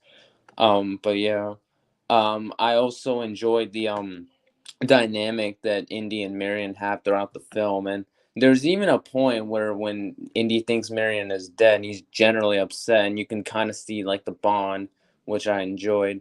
I thought Harrison Ford did a phenomenal job as Indiana Jones. I thought because I mean the only one I saw him was Han Solo from The Force Awakens, and I didn't enjoy Force Awakens that much. And so and then you have the iconic gun versus sword fight where it was just hilarious, which I'm not sure you guys know, but it was very hot and they were gonna have like a fight scene, so they decided to just do that really quick. I think so. Or no, sorry, meant Harrison Ford was actually sick during that, so but yeah, which I gotta give credit to Harrison Ford for that. I thought that The snakes. Why did it have to be snakes? Well, basically, me and Indy are not going to get along because I absolutely adore snakes. So, and I like the snake stuff and the whole like, Indy's fear of snakes is getting the best of him. Yeah, I also would say I also enjoyed the villain because, even though he's like your typical Nazi villain who wants to gain more power, I feel like for the time it still made sense because this came out in 1981, um, and it was during the Cold War, so obviously a lot of people are still like so little like about Germany. So I enjoyed that they established with the Nazis. Yeah. And I also enjoyed the face melting scene in the final battle. But yeah, and for for the disclosure, I actually kind of sort of knew about the story, though I never seen the film until 2021. I had the Lego Indiana Jones 2, The Adventure Continues video game, and that's where I kind of learned some of the stuff. But yeah, I'm pretty much done. So That's very interesting. So I think I had seen it many years ago, but I'm not quite sure. I know I haven't seen all Indiana Jones. I know I have seen at least two of them, um, and one of the two is actually the fourth one, like the one in 2012, I believe, or 14. I can't remember the exact year, but the really bad one nobody liked. But Crystal then Skull? Well, there's yeah, two yeah, now. yeah, exactly that one. I remember seeing that one many years ago, and I had seen another one in the franchise, but I can't remember the other one. Um, so yeah, that's my experience with the IP. Um, so I have a bunch of issues. People will hate me because I will critique a classic cult that lots of people wank and praise. I don't think that's a masterpiece. It's not a bad movie. It's not a good movie either. It's just okay, I guess. So I my mean, I don't first think it's a masterpiece, but I mean, okay, I can't agree with that, but I can understand it. There's a reviewer I watch who I usually agree with most of the time, and he also thinks that these films are just okay, and he doesn't really like the villains or cheesiness of a lot of it. He thinks it's not done as well. So I mean, I understand that. my first issue, the locals all carry bow and arrows, but yet they don't use said weapons. They run after the guy instead of shooting the guy. When they do use their arrows and stuff, they can't freaking aim, and they're hunters, so it's not believable. It's annoying.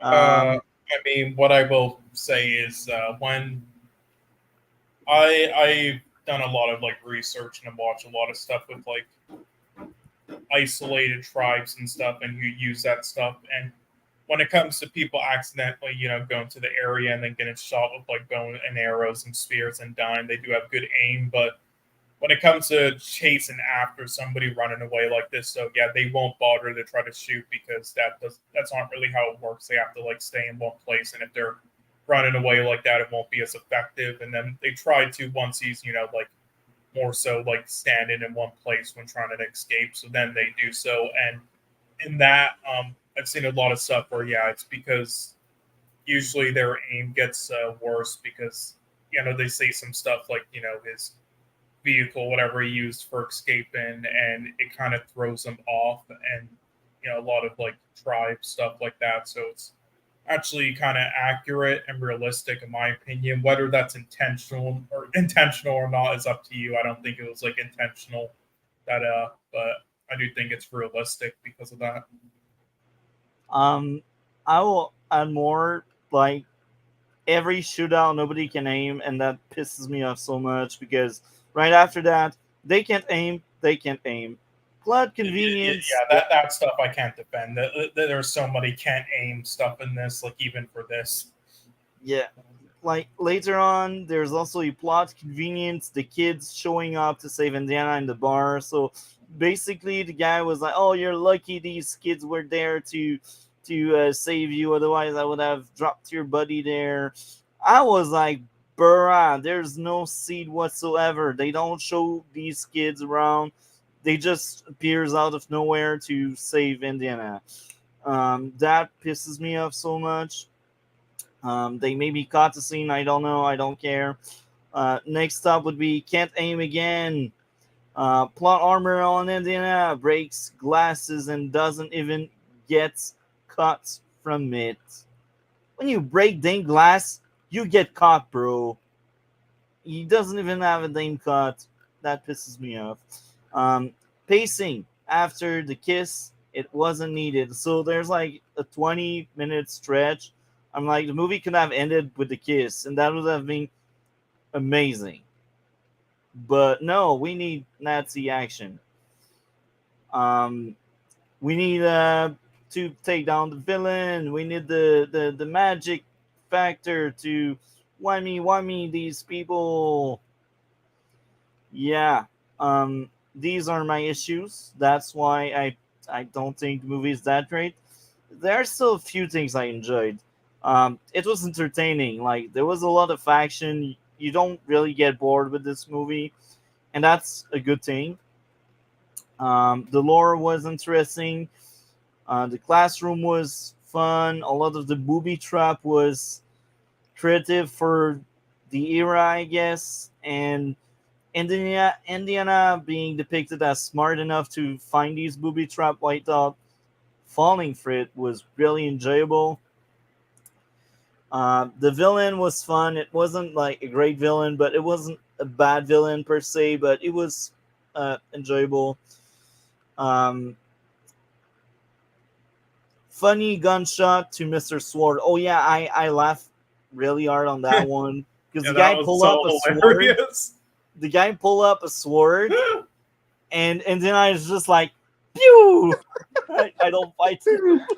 Yeah, I Uh, even pointed out my pauses. Yeah, it's one of the funniest Yeah. scenes ever.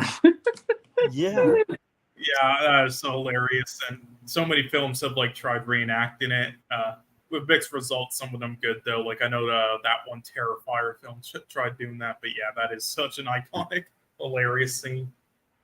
So there was something I wanted to bring up quickly. So yeah, in that whole area, so during production they did a lot, of stuff to make it look like accurate. They got rid of like thousands and thousands of like satellite, things on the roof of buildings, and had like tens of thousands of people all dress up in those outfits to all make it look realistic and everything with no flaws at all in anything. Only for in the last 5 seconds of the entire thing, in the entire scene. Okay. Oh, sorry. Did I cut off there? Yeah. yeah. That guy Yep. walked in on set. In the last 5 fucking seconds of that entire, like, I don't know how long, like 20 minutes they were in that entire place that they spent, like fucking hundreds of thousands of dollars, like dressing everybody up in the same outfit, removing tens of thousands of TV cables, dressing up tens of thousands of people in those same white outfits to do all that work to make it look perfect, only for in the last 5 seconds somebody to just walk in like that accidentally in the background. So there's a funny note there in history. That's amazing. Like, You're yeah. great, Cole. You know your research and your knowledge about the different movies is just priceless, man.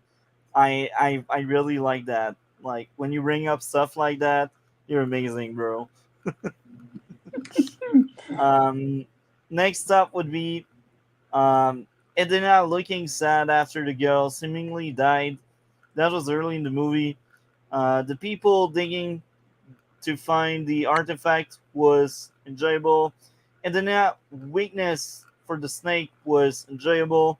The girl playing the seduction game would never happen in 2023 because the girls in modern day they cannot seduce anymore.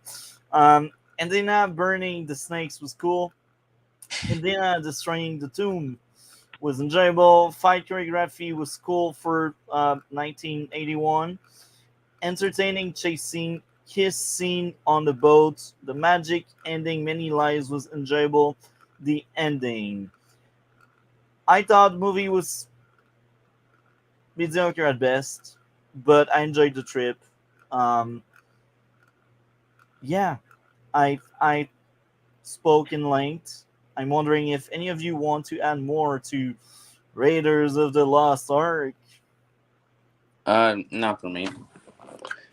Okay, so I think it's time for the grade. What would be your grade, Cole?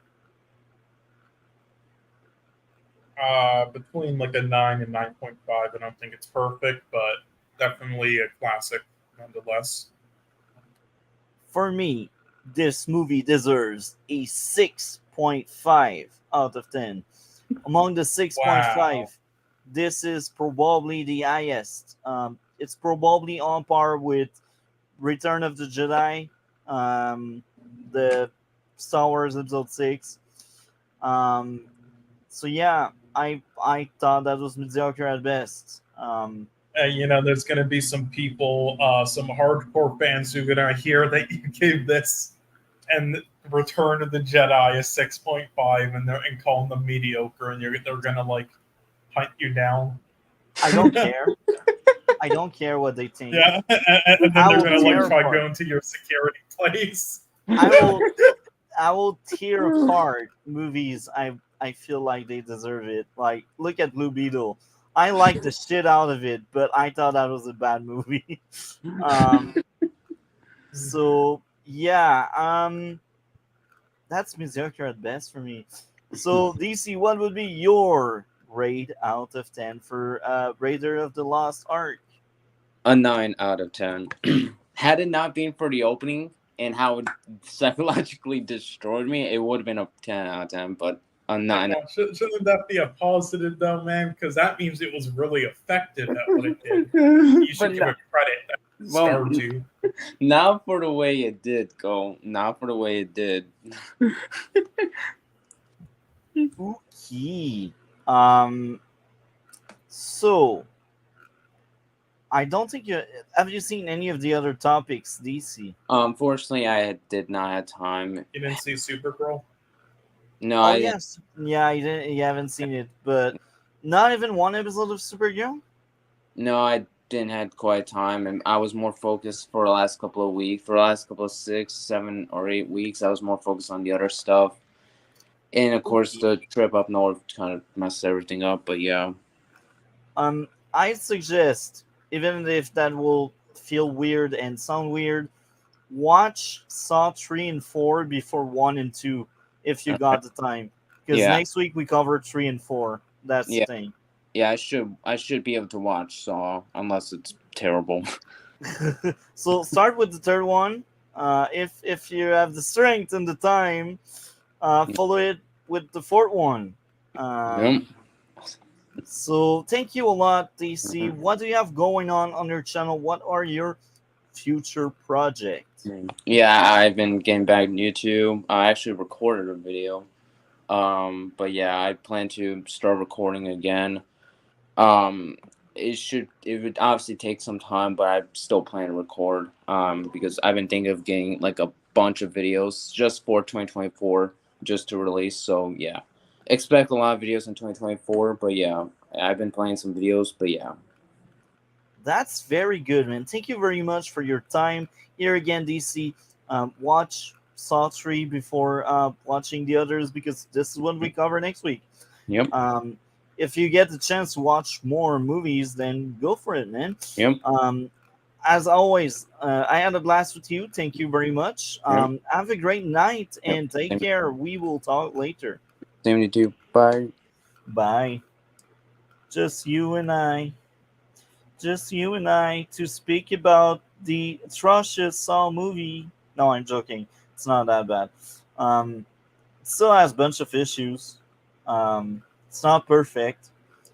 I guess we can start off with Saw 1. If you want to start, you can start with Saw 1.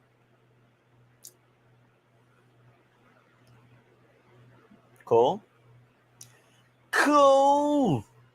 Oh, you are still listening? Just cannot talk right now. Okay. So, I will start. My experience with the Saw franchise, I've seen the first one many years ago because I was like, let's give a shot to this franchise that's kind of popular in the horror genre and maybe I will like it. I remember seeing maybe the first three or four. I don't think I got past four. Even four, I'm not quite sure if I have seen it. But I remember enjoying the first one a lot, and I was shocked and surprised at the same time the first time around many years ago because that was never my cup of tea. So I was enjoying a lot the fact that this movie surprised me. The first one was really good, and that's it. um, I remember seeing the second one and being horrified at the needle scene, and I have that fear of needles, just like DC has a fear of spiders. Me, it's needles. So that scene, I just could not get to watch it like at all. Um, anyway, outside of that, um, the first Saw, my most recent watch, I found it very interesting. There were good stuff in it, and there was bad stuff in it, like anything. Um, so yeah, I will start off by speaking about my issues.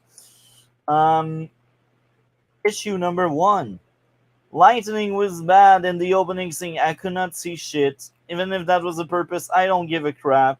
You can work your lightning. I don't care. Next up would be What was so bad about it, though? I could not see shit, man. But I again, that was I know, like it was sort of the point though. Like I think you could still see barely enough, and then it only happened for a little bit. Nah, I'm not giving it a pass. You know, Plot I thought it was convenience. fine. I did see enough personally out of it. Plot convenience. There was a fire to help the cops to connect the dots. Um, that was like in the investigation they found out like somewhere nearby the tape there was a fire like that felt really contrived and very convenient and it didn't feel organic like they really wanted to pretend it made sense but it didn't. um, Next up would be no gloves on the potential crime scene. These are freaking cops. These are detectives. I don't accept this shit. I hate it. The cop can't aim because they want Jigsaw to survive. Plot armor on the detective that got his throat cut. Usually, a bleeding on that area kill you in less than 5 minutes without proper care. And I know that because I got a lot of first aid classes from a lot of different teachers because I study special care counseling because I work in security and I also back in the day planned on working on construction and I gave up the idea because waking up in the morning is too rough. Anyway, if you bleed on your throat, if someone cuts your throat, you freaking die, man. You bleed out fast because there's a very important vein that bring a lot of blood to the brain. So if you get caught there without proper care, you die very fast. And the scene, the way they pictured it, the guy just went downstairs. He was holding his name like that. Yes, okay, that will slow down your death to instead of like 5 minutes, it will be 7 minutes until you bleed out. But that's not enough because you will still bleed. You really need like proper care. Like someone needs to do a bandage to stop the damn bleeding. So when I see this shit, I'm like, brah, plot armor. I ate it. I ate plot armor. Later on, can't aim again. Amazing. So, these are the issues. I thought the movie overall was still very enjoyable. Um, we had a very likable doctor both prisoner trying to figure out a way to escape was cool. It's ironic how they want to force a doctor to end someone's life because of their sermon, their oath they gave, they took. The disgusting toilet scene was creative. The backstory, the recording, crime scene being believable outside of the cops just walking without gloves. The question asked in the police office, the fast forward showing how she escaped. Like a bad movie would have taken their time to show you every step slowly, but they made it very fast, and I like that. You don't need to see every detailed stuff. Just show me like the gist of it. Just show me like what I need to see what's going on, and that's enough with me. Um, the doctor backstory, the detective is amazing. Funny, the investigation is cool. The music, the doctor and the guy talking, the doctor breaking apart, the character getting electrocuted. The acting was on point. How easy it was to manipulate the doctor was accurate. The action sequence was entertaining. The chase scene, the ending. I like Saw 1. Very enjoyable movie. What about you, Cole? What did you think of Saw 1? Let's see. So I'm just trying to find my notes here. One moment. God damn it, where are those fuckers? That right, there we go. Yeah, so I was saying, well, James Wan has, been really hit or miss throughout his career. I will always respect him for his low budget guerrilla films that he's made in the past that got his, career started. And he has hit times, even if he does miss. I do respect the passion from him. The entire idea for this film came from literally from the fact that they had no money. So they filmed it in one room throughout the majority of it. And you know what? It worked. It isn't perfect, but I consider it to be a classic. A lot of people, I think, forget how truly great the ideas, premise, and execution in this film is just because of how the franchise is nowadays and with all the sequels coming along after the first and kind of being diluted and shit. But I think this still did a great job. The twists and turns in this was amazing. The production design and the acting was great. The comedy was great. When there's, blended well together as well. That's the other thing. The comedy, when there was some, blended very well with the throw-in moments, unlike a future garbage Saw film, which we'll watch at a later date and have to fucking roast to death. And Kelvin Bell had a career-defining, performance in this and in the whole franchise in general. And so has absolutely carried the franchise from here on out, in my opinion. I mean, what do you think about him in this? I think they did great job. Outside of my issues, I thought movie was enjoyable. I really needed to. What do you think about like Tobin Bell in this as Jigsaw? Where would you like rank him in comparison to like other horror icons? How do you think he did with his performance? To be honest, I think that's one of the best villain in horror movies, in general. And my experience is very limited. Most of the horror movie I've seen in the past was a long time ago, so maybe that may change. But at least based on what we covered in the last year and in a few months, that was one of my favorite horror movie. Damn. In terms of enjoyment, I think in terms of the movie itself, I don't think it's as good as other movies we covered. Like last week, I can't remember. I think we had a horror movie last week. Did we? I remember talk to me, and yeah, you said, me. Like, you gave it like a 9, but you enjoyed it more. I gave it an 8.5, but this I remember. But yeah, talk to me. I still think it's slightly better. It's much better as a movie. It's far better as a movie.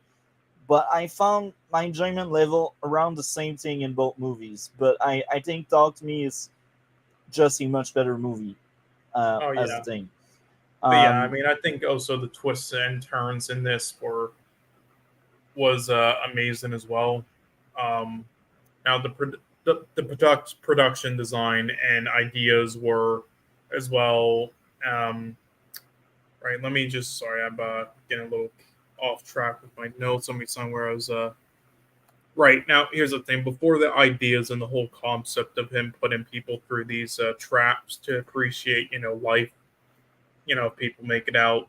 Uh, Now again, it's been kind of like thought people haven't thought much about like the idea of like the franchise in the first film in general and like a lot of these things in it because the franchise got incoherent and everything later date with all the sequels and shit, and also them trying to not paint him as a serial killer. Like Jigsaw doesn't kill people. Like, that's stupid, shut up. But anyway, so I think a lot of people kind of forget how the first film does honestly a genius job at it and is actually such a gold concept, sort of like Final Destination as well, which was inspired. I think this was inspired by many like Japanese horror and torture films.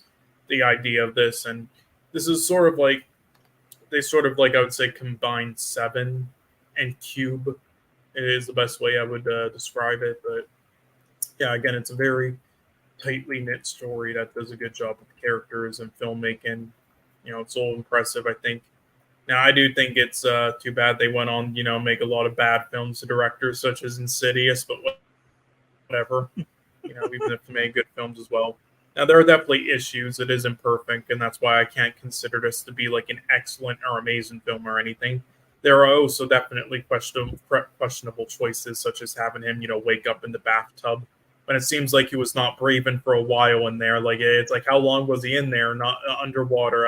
It's like they don't really, so there's definitely stuff like that. And also some of the line delivery is a bit silly at points, such as, the phone call in the film. And uh, there is also a lot that is obviously conveniences with Jigsaw having things be up to chance that just always happens to work out in the end by chance. But I think that thing with the conveniences though is something you'll more have to like accept with the franchise and kind of put behind, uh, and just accept that he's like this 500 IQ person, especially later in the films. But yeah, the second one, I had much more issues like with the a lot of the ideas in the second one, like yeah, again, there's a lot of issues in like every Saw film besides yeah, the first, really. But again, they're not good films after the first, but I consider them to be enjoyable guilty pleasures. The majority of them, at least. There are one or two that are just terrible and not even enjoyable. But uh, now, I will say though, even if you can't really like accept, the conveniences, like put that behind and stuff, and accept, that's how it is in the universe. Uh, can at least accept it here though, because unlike later on, it wasn't that crazy of a plan he thought out to work. It was actually pretty doable. This one, the only part that was a bit far fetched is how the one character does an attempt to kill the other guy in multiple ways when he was told to, which he could have easily done with like the cigarette and such. That was the only part where it felt like it was up to chance a little too much. But other than that, I mean, it's way more doable. It starts to get too crazy, later on. But yeah, I mean, as an enclosed film, though, this works super well and has a lot, you know. And another positive is there's a lot up for interpretation and a lot of messages that they leave us with, which is why it was such a classic at the time considered to people, and still is. But the reason not as many people consider it to be, like a very good film, and just consider it to be like okay film nowadays is because of the sequels kind of ruining it, like all the interpretations since they added on to it. But if you just watch it as a standalone thing, though, as well, then it's very good in those regards, and you'll understand why it is. But anyway, that's all I have to say. But yeah, very good film. Not like an amazing film or anything, but it's still something I would consider to be a definitely a cult classic. And yeah, I think it's inspired a lot of other films, and a lot of other films before it inspired this too. So yeah, my rating for it would probably be like a 7 to 7.5. What about you? 7.5 as well. And that's funny. I said it earlier. I enjoyed it a lot. I liked the trip. It's not the perfect movie. I had issues with it. Yeah, for But sure. I enjoyed it.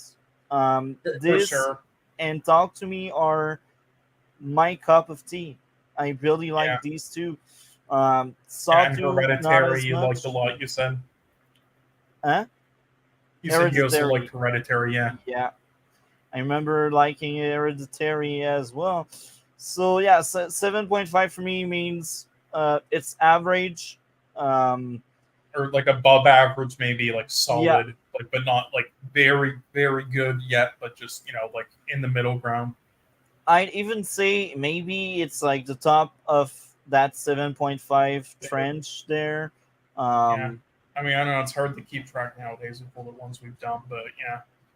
And again, I'm glad I rewatched this, in recent years because, yeah, again, I was one of those people who, because of the franchise, what it became, I didn't think the first was anything too special either, and I kind of just gave it like a 6 or 6.5 at the time at best, or at most. But again, rewatching it, I think it is a very good, very, very good film. I think it does deserve at least like a 7. So yeah, yeah. But anyway, so it Saw 2 only though. becomes worse and worse and worse. I can tell. Like I Oh dropped. yeah, oh I yeah, but again, I think while it becomes worse and worse with the franchise and all these sequels, I still think it's very entertaining, and they're great guilty pleasures as long as you don't take them seriously. I But like now we can already dive deep into the second one. yeah, I have a lot to say about the second two, so I'm Me sorry if too. I talk too much. But okay, so again, after the first Saw film, the main focus throughout the rest of the franchise, or most majority of it, is now Jigsaw instead of the victims. And once again, Tobin Bell really carries the franchise on his back. His performance in each film is so good, and is very good in this, and he embraces the role so much with what he has to do. He is fully committed to every scene, and he even has come up with like the best ideas for each scene himself. They would literally leave lines in the script and dialogue blank for it while filming this for Tobin Bell to then just insert his own stuff into it, with him telling them that's not how his character would do something and then changing it. And he would because they knew he would do that anyway. And yeah, he has, as a result, came up with a lot of like the most iconic scenes in the franchise as a result. And he really keeps the character accurate throughout every film, with always feeling like the same Jigsaw no matter what, no matter how silly the film or franchise in the later entries itself is. And I think that's a rarity in a long franchise like this. Like usually the characters would be changed up or act or do different stuff later on, like act differently and such, with dumb writers not knowing the full extent of like the originals and how they're supposed to act and everything and their characters fully, while trying to like gaslight the audiences into believing they were always like that because, well, it's been a while since I've seen it. Maybe they're always acted like that. But thanks to Tobin Bell, though, because of what he did and because of him, that's the one thing that stays true to each Saw sequel. Even if the Saw sequels, get are kind of, a lot of them are kind of dumb and they get worse and such. That's the one thing that stays true. All right, so I will appreciate that. Now, from here on out, I wouldn't say any of these films are good. I don't even know if I would consider any of these films to be passable, like a 5 out of 10 and such. But would I consider almost all these films still to be very enjoyable, stupid in a fun, awesome way, and all that stuff? Yes, I would. These are hilariously bad but entertaining and awesome films, and I can't get enough of them. And that's why I'm excited for Saw X this year, which will be coming out in theaters literally the week we do the last Saw film, and in the same week. So that was fantastic timing. But anyway, I take them for what they are. Love them as guilty pleasures, and to see how stupid and crazy they get with their logic and entertainment factor. It's also still, for the most part, and outside of the odd Saw film, though, it's still fairly well made in a lot of the aspects with the style and stuff. Because here's the thing, well, well, it gets stupid, and with the writing and stories and stuff and characters and such, and and they're obviously just milking the franchise, with sequels. Most of the films, for the most part, beside the odd ones, are again they're still fairly well made. Like the camera work, the main acting by Jigsaw, and some of the other main characters for the most part. Some of the character stuff, the ideas, the lighting, and other things are still really solid in almost every entry. And the one thing that I really love about almost every Saw film the most, and Saw 2, is the editing. I think Kevin Guerrero, I don't know how to pronounce his last name fully, but again, he edited this and he did, I think, a fantastic job editing almost all of them.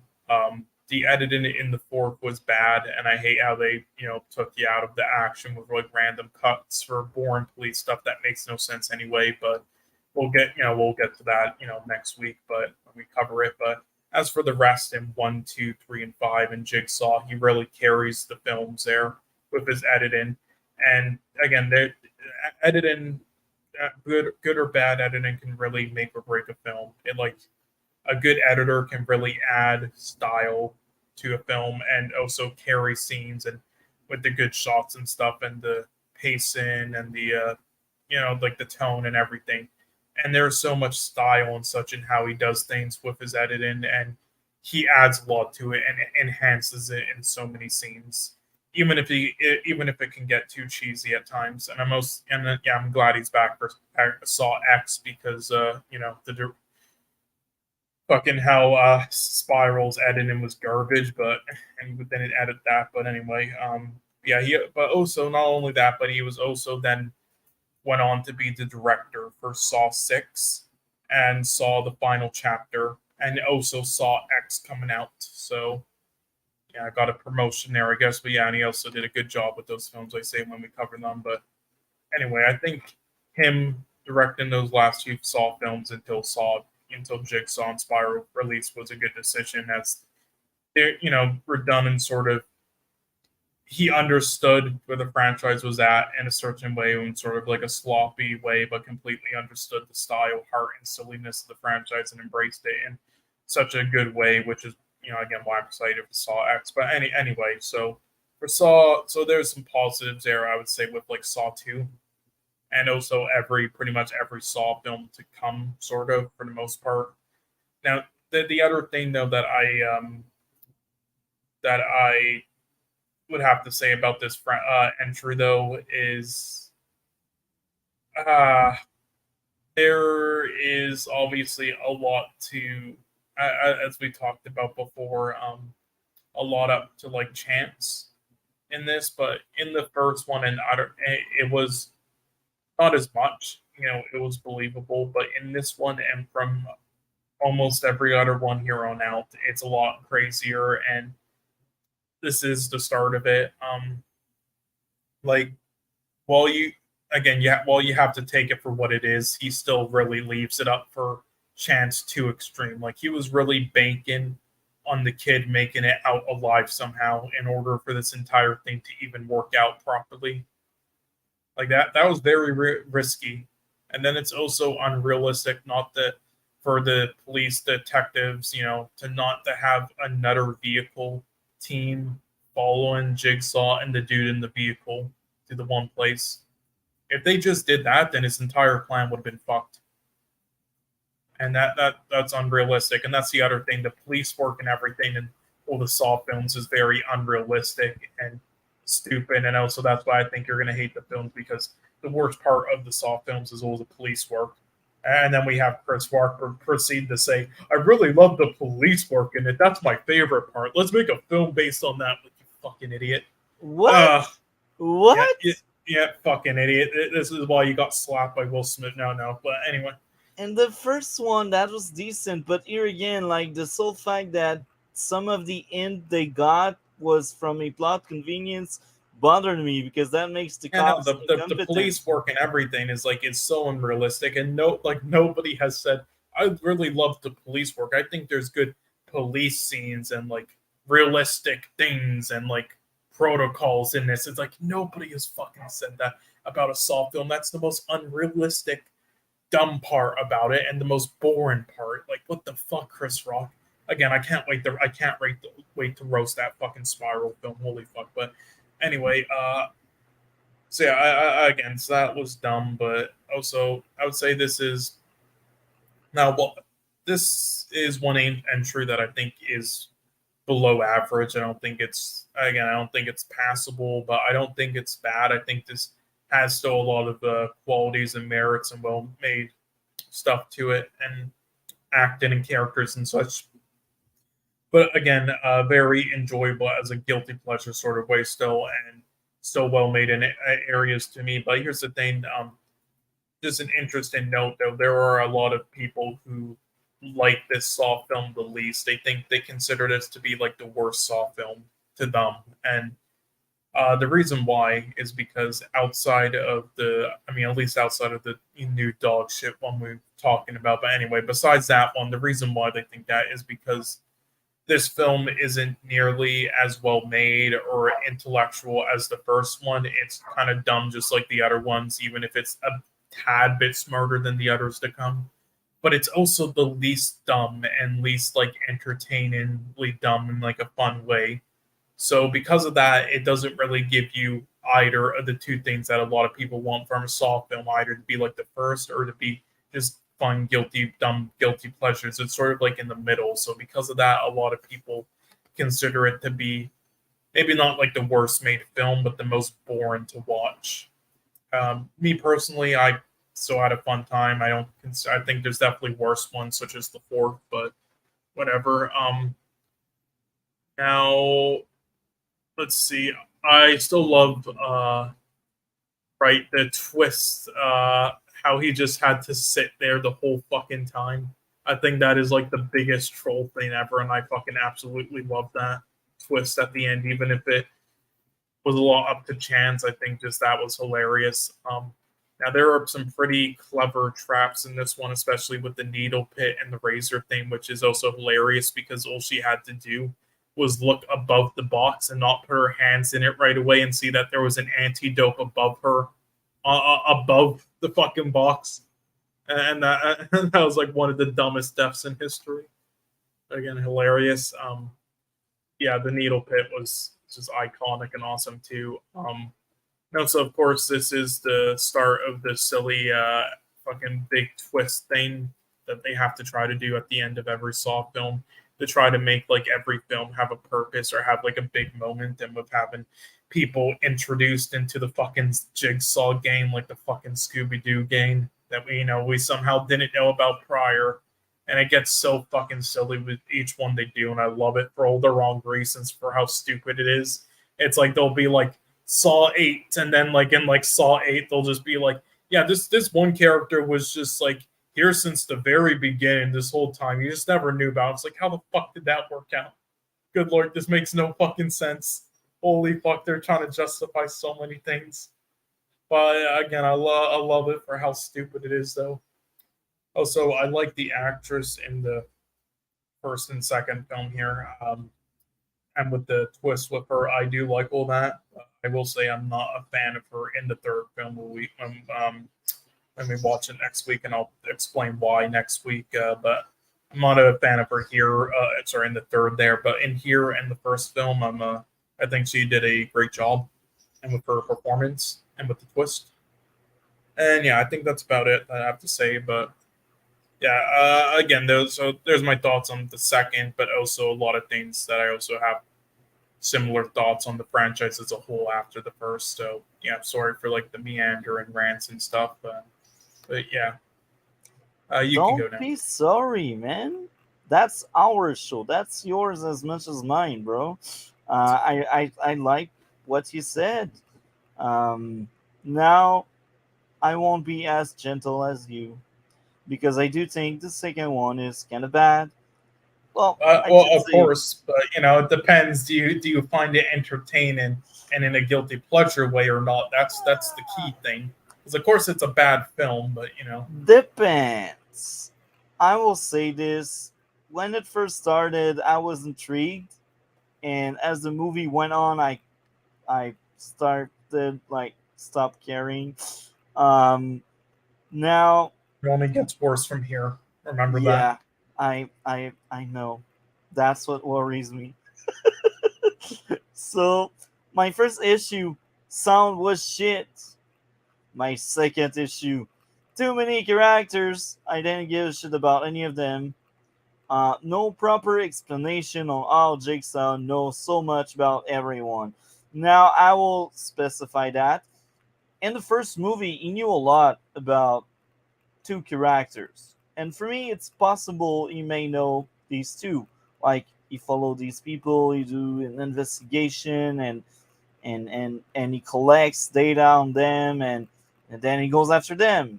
Maybe that's the way he does it, like he follows people, he try to learn about them. That's my head canon with the first one. But then with the second one, I'm like, bruh, there's like 10 people, everything about these 10 people. It's like, no, no, nah, you brought that shit too far for me. It just doesn't add up. It doesn't work. Now, even the argument the girl is helping him finding out about these people, no. It's too much headcanony. It's too much like defend the writer. I don't do this shit. I did it for the first one because it can be possible and believable with the first one because we only had two cases that were like at the same time zone, if we can call it that way. In this movie, there's like 10 characters he knows everything about. It's not believable at all. It's just not. Um, Next stop would be how convenient Jigsaw could know everything about everyone. On top of that, that's convenient how he knows the main character planted evidence. I was speechless. When I've seen that, I was like, if he knows that, how come the police doesn't know this shit? Yeah, I thought that was stupid. Brain dead, brain rot. Um, Next up would be the moment they learned the son was captured. They should have taken away the father for conflict of interest. And that goes back to how stupid the police work is on that. This is a conflict of interest.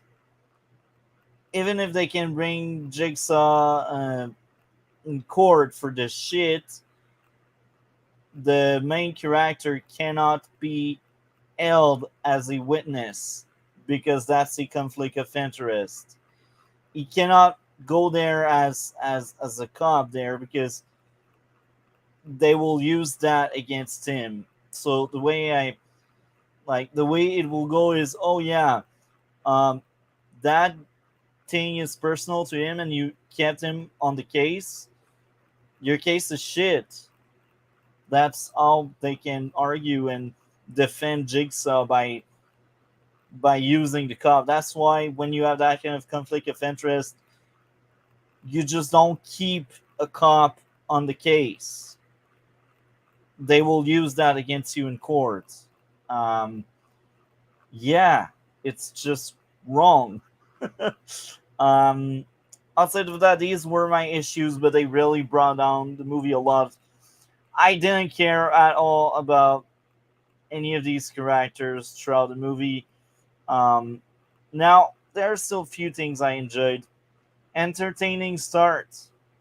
People reaction to the gun shooting down someone. It felt real. It was enjoyable. Jigsaw was enjoyable. Jigsaw origin story. The final plot twist was cool. So, for most of the movie, I had apathy. I didn't give a shit. I didn't care. I was like, yeah, whatever. And then the needle pit, I just did that. I was closing my eyes because it's just, I ate needles. That's like the thing I ate the most. That's a bad movie. It's still slightly better than all the other movies we covered. So I don't have much more to say about Saw 2. Do you have anything else you'd like to share about Saw 2? No, I pretty much said everything. But yeah, What? again, this is obviously not a good film, but Again, it just depends on if you're entertained and by the rest of this franchise from here on out by how stupid it is. Maybe I will be because I liked tearing apart this shit. But Yeah. when I have apathy, it's a bit harder for me to find issues because I just stop caring about what's going on. Yeah. And that's I mean, something that happened with Iron Then, Fist so, and so you Luke weren't Cage. entertained by just like watching how stupid it is, and also just like the traps and everything. You weren't entertained by all that. Not that much. Like at first, yeah. Like I'd say I was invested in the first like 20-ish minutes, but then at the 30-minute mark, I was like, oh yeah, I still have an Damn. hour Okay, of. well, I don't know if you'll like the rest then, but we'll see. But again, again to repeat though, like nonetheless, I do think like, well, definitely not any of them from here on out are good films overall, and they definitely have bad aspects like sound and other things. I do think they have also things that are definitely very well done. Like for the most part, most of the acting and editing and camera work and all that. So I definitely wouldn't say this is like a terrible franchise compared. Now I would say I would definitely say that with Fast and Furious personally when we get to that, but especially because they have no excuse with their fucking budget. Holy fuck! They got so much money, they just burn it. I swear to God, it's like a money laundering scheme at this point. That's the only explanation for it. But anyway, so my rating for this was like a 4 out of 10. For me, that's a 6. That's mediocre at best. So we both are in the same boat. It's mediocre. Yeah. But that's a huge step down from 1 to 2 because the gap for me between 6 and 7 is huge, and 7 and 7.5 is also huge. Mm-hmm. So that's a big gap. Well, what I would say is I definitely think the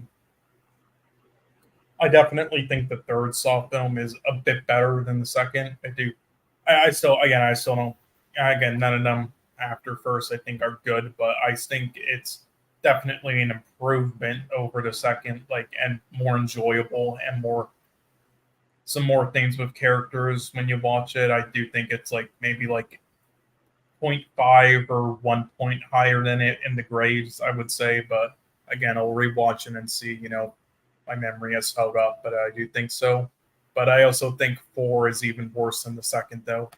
I think 4 had a lot of good moments and potential to be, pretty enjoyable and stuff, and at least half decent like the second and third. But there were some things in that film that just, it fucking ruins it. It's kind of just a bad film, I have to say. So, but yeah, we'll see what you think.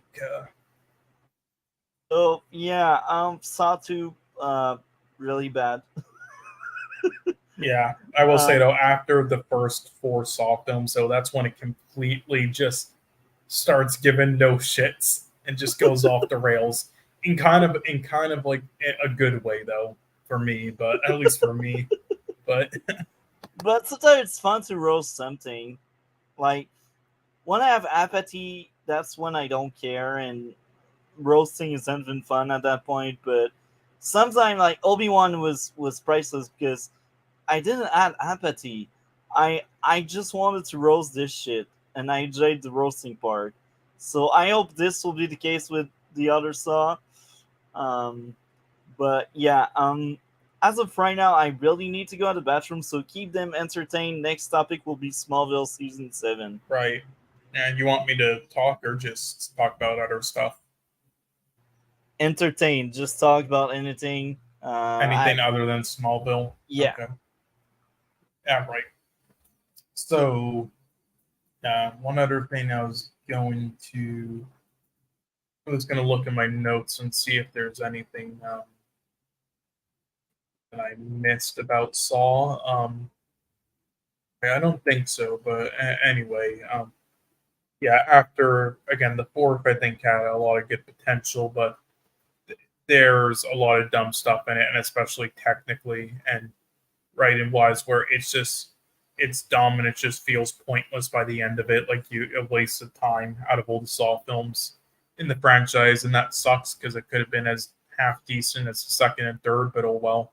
I still think it's watchable and entertaining, but I would consider it kind of a bad film, honestly. But I think then 5 is more back on track with that. I think I don't know where I'd rank it between like 3, 2, and 4 though, but still. And then I think and also the ending though was pretty fun. And then with both sides of the thing, and then 6 and 7 is when the one editor who really carried the franchise and starts directing it, and he did a great job at just making just hilarious, batshit, entertaining, stupid films and embracing and knowing what the franchise is at this point and just having fun with it. And I think it worked really well. And then of course after that we got Jigsaw, which I would say is better than 3, but not better than the others, but entertaining enough where it is, where it's maybe like a 3.5 or 3.75 or 4 barely instead of like a 3. I would give it, or a 3.5 with like the third. Sorry. I mean, I'm like the 4th Saw film. And then Spiral, which is dog shit. I can't wait to roast that. And then we have Saw X coming out. So after we review all these, we'll be able to talk about that. Like again, when we do 2 of these per week, and by the time we get to the last Saw film, it will be in the same week, like 5 days after Saw X releases worldwide in theaters publicly. So we'll watch that in the same week for it. So that's just perfect timing for it. It will be, again, I believe it releases on like, what was it again that it releases on? It releases like on, right, it releases on September. Sorry, it releases on September 29th or 28th or something like that worldwide. And then we have the stream on the 3rd. And in that, and on the 26th, we do Saw 3D and Jigsaw. So then it works out perfectly because then we do Spiral and Saw X. So that's good. Oh, you're back. Okay, sorry. I didn't know you were back already. I was just like trying to talk to them about, what our thing will work with the Saw franchise. But Good anyway, job, now bro. that you're back. Yep. Smallville season 7. Right. Listen, I'm freaking sad. What I feared happened. These Iron Fist and Luke Cage, fuck, man. They drained me. They eat up so much time. I didn't have time to watch Smallville to the end. I'm sorry, but again, here's the thing.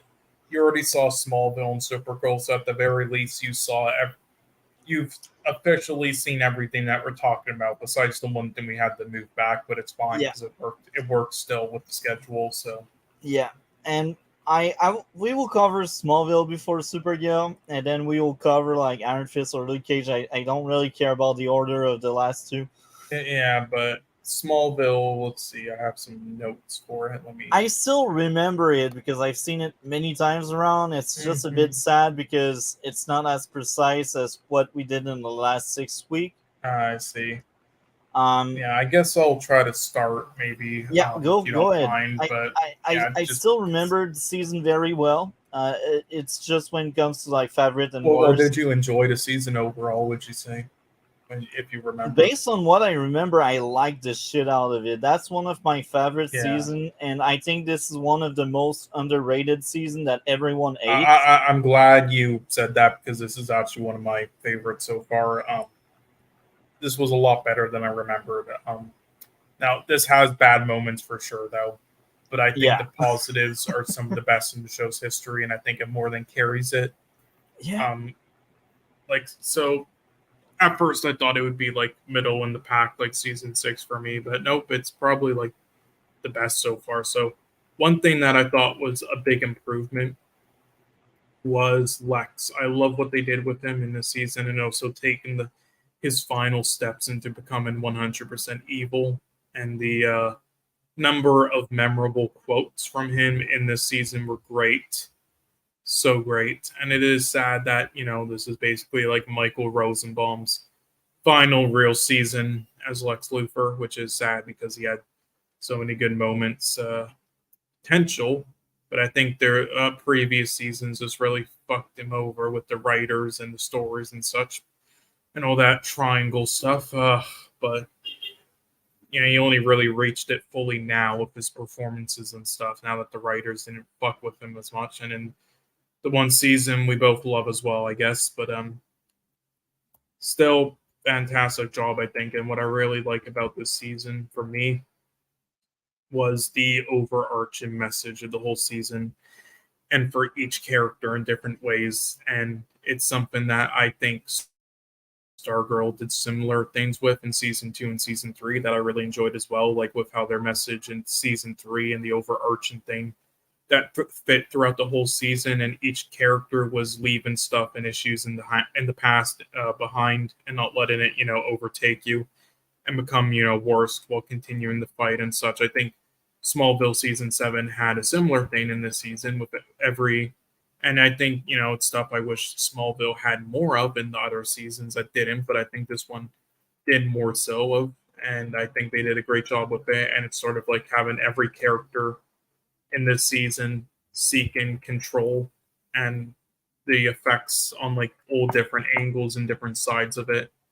And I really enjoyed it, and I really enjoyed the performances in it. I also really love the mentor role that Clark takes with Kara, whatever. I'm also curious, if you liked how it was done though, and how you would like compare this to Superman and Lois does it with the with the Sun characters. I wondered how you would compare them. It's wonderful. I thought Smallville season 7, based on what I remember, like the big issues I would get with season 7 would be some of the episode maybe a bit filler, and the other issue I would get is a very common one, but at least I know the explanation behind what happened. The other one is all a bit of a mess. The entire story is because they wanted to tell so much in one season. And that's what I'm gonna get into. That's definitely a flaw. They wanted to do so much with 20 episodes, the shortest season of the show, and it's unfortunate there's only 20. I forgot why they said they cut it short, but there was a reason for it. Yeah, there are many reasons. So reason number one, there was the strike happening. That was like in 2006, start 2000. No, actually no, that was 2007 to 2008. So they got cut because of the strike, and on top of that, that was the end of most people contracts. Like they had a 7-ish season deal, and then after that they would move on like season by season if they wanted to renew it or not. So that was like the last season where everyone was officially contracted. So anyone that came back with 8, 9, and 10 are people that really wanted to stick around. And this is one of the reasons why this was last season. The actor was done shaving his head every weeks or so. He was even wearing some kind of wig to like hide the fact that he's not really bald, because they don't show is the fact that he was shaving his hair. Like we cannot tell he was shaving his hair. We really thought he was bald. And the actor Michael Rosenbaum really didn't like the fact that he needed to shave his head so much for this show, and then he has to wear that kind of cap. And he says that on a lot of his Talkville podcast and his Inside of Me with Michael Rosenbaum. He talks about his time on Smallville a lot, because that was 7 years of his life that gave him his name, basically. And it's a bit sad because they wanted to tell so much in not enough time. And that complaint, I fully agree. And there was another issue I had on my previous watch, um, which was more than a year ago. That was like a year and a half ish, a bit before we started the podcast, or maybe around the same time. I can't remember. But that issue was Clark destroying Brainiac out of anger. That was an issue for me because then it created a character that's not consistent. Because Clark did set rules during season 5 and 6 ish where he doesn't end people lives. Now they try to justify it by saying that's a machine, but then in season 8 he wants to save someone, even if he's turning into a monster. So that creates a character that's not consistent because he flip flap his rules. When the Yeah, boss I wants him to agree. flip flap his rules, he flip flaps the rules, and that Yeah, pisses me off because that's Clark. it does piss me off. And again, this is like the problem when it comes to like the characters and storylines and others related to Lex and Clark and everything. I enjoyed all, but Yeah, some of the other characters in this season just weren't developed as well, or they didn't, have as much time with as they should have, and it resulted in stuff like this where they really just do whatever. It was sort of like last season for me with how I felt with many characters outside of Arrow because I thought they spent too much time with Arrow. And Zor-El is one of those also, those characters for me. I feel like they could have done a better job with Zor-El. I still like, the character and what they did, but they didn't spend as much time with doing it as it could have been much better, I think.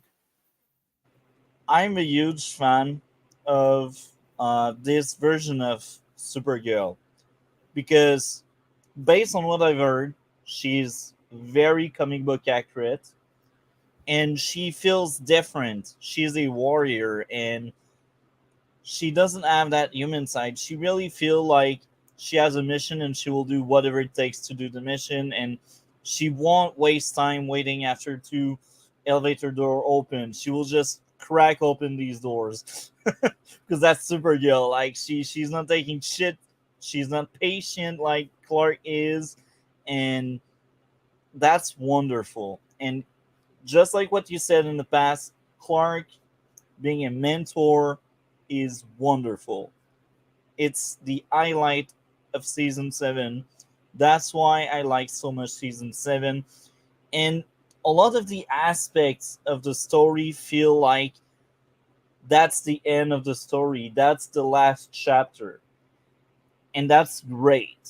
I really like the fact that in their mind, even when it comes to interviews, the writer that were involved in the first 7 seasons, their contract ended with season 7 and they felt like they wanted to end the show with season 7, but the network and the actor, they still wanted to keep going, so that's why it went to 10 seasons. But the people making the writing, the writers, they wanted to finish the show with season 7, but the rest of the staff didn't want to leave that behind. And that's very interesting because there's a lot of aspect where it feels like a final season, like the way Clark has grown into a superhero, the way he is now the mentor, the person that trained others, and like Lex gets some kind of closure because now he solved the mystery of Clark Kent.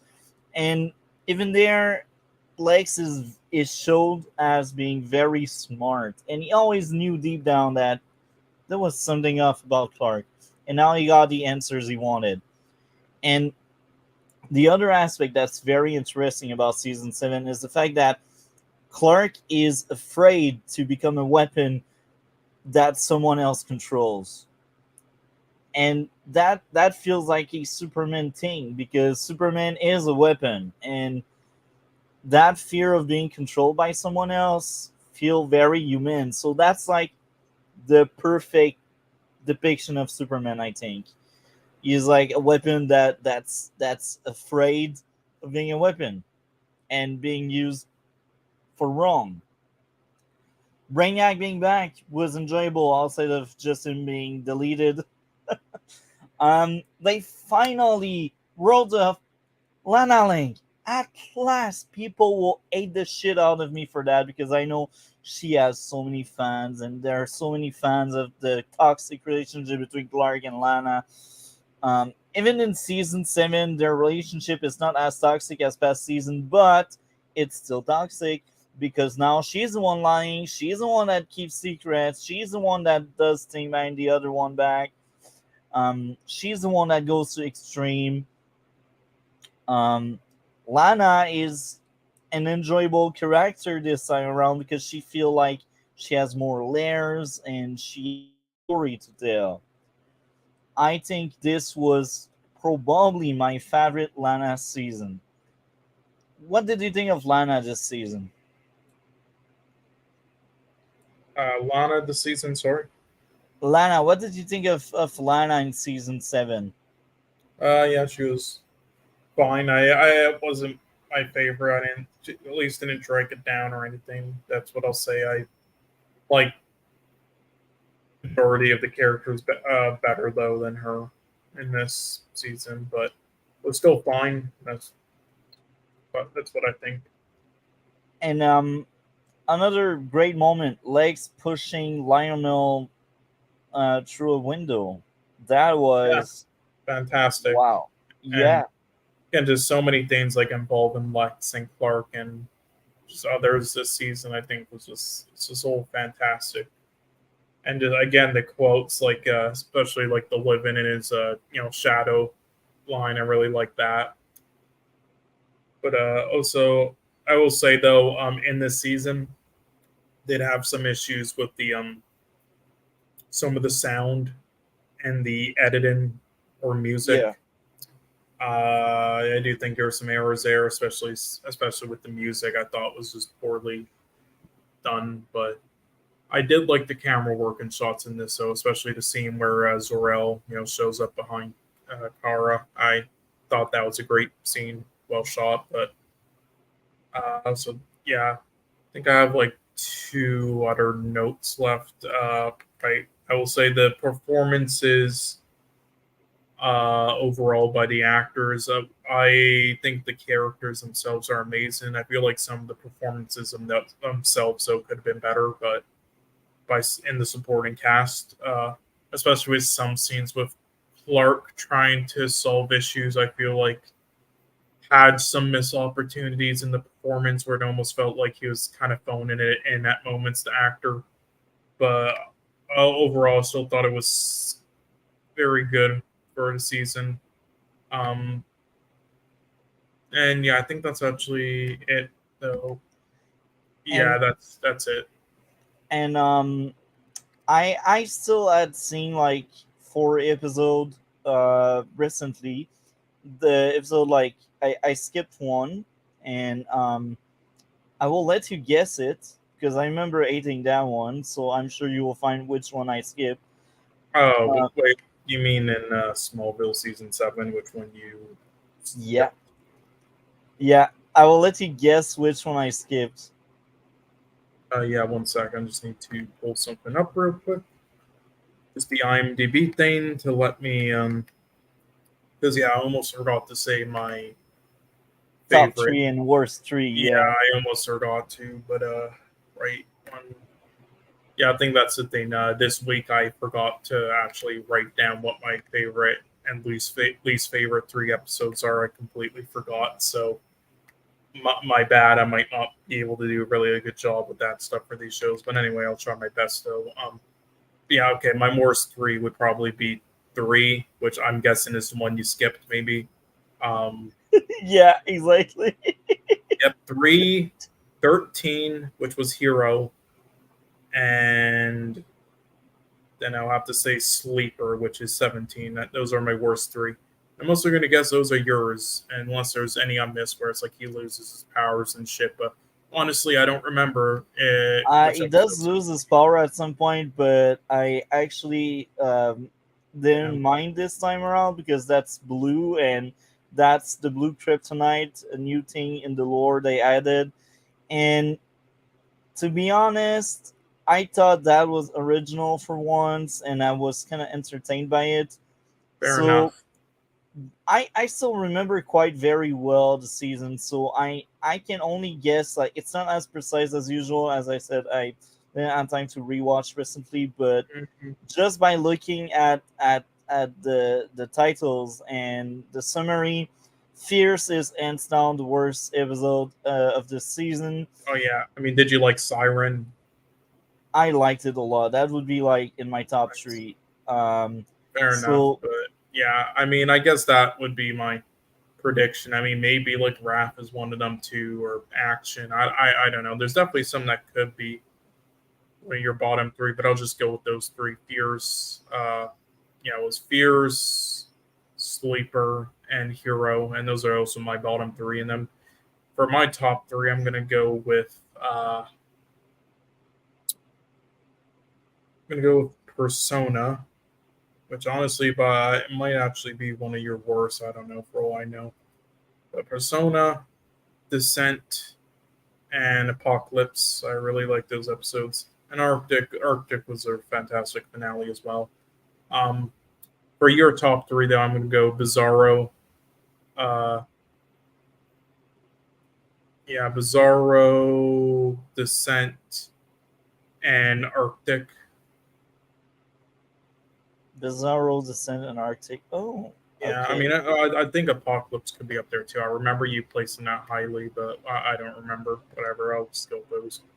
Yeah, so those are my top three and worst three, and then the predictions, I guess. But yeah, I mean, do you have the spreadsheet for it, or did you kind of forget to do that? Or I have the titles before my eyes. So okay, my worst three, based on what I remember, Fierce is awful. Fuck that episode. It's a mistake. The second episode I would most likely dislike would be Sleeper, just like what you said. And fun fact, this is made by Caroline Dries, the girl that made freaking Batwoman. Um, she's not a good writer. It's like, and that nice. If they saw her do that shit episodes, and then they're like, "Here's a promotion." yeah.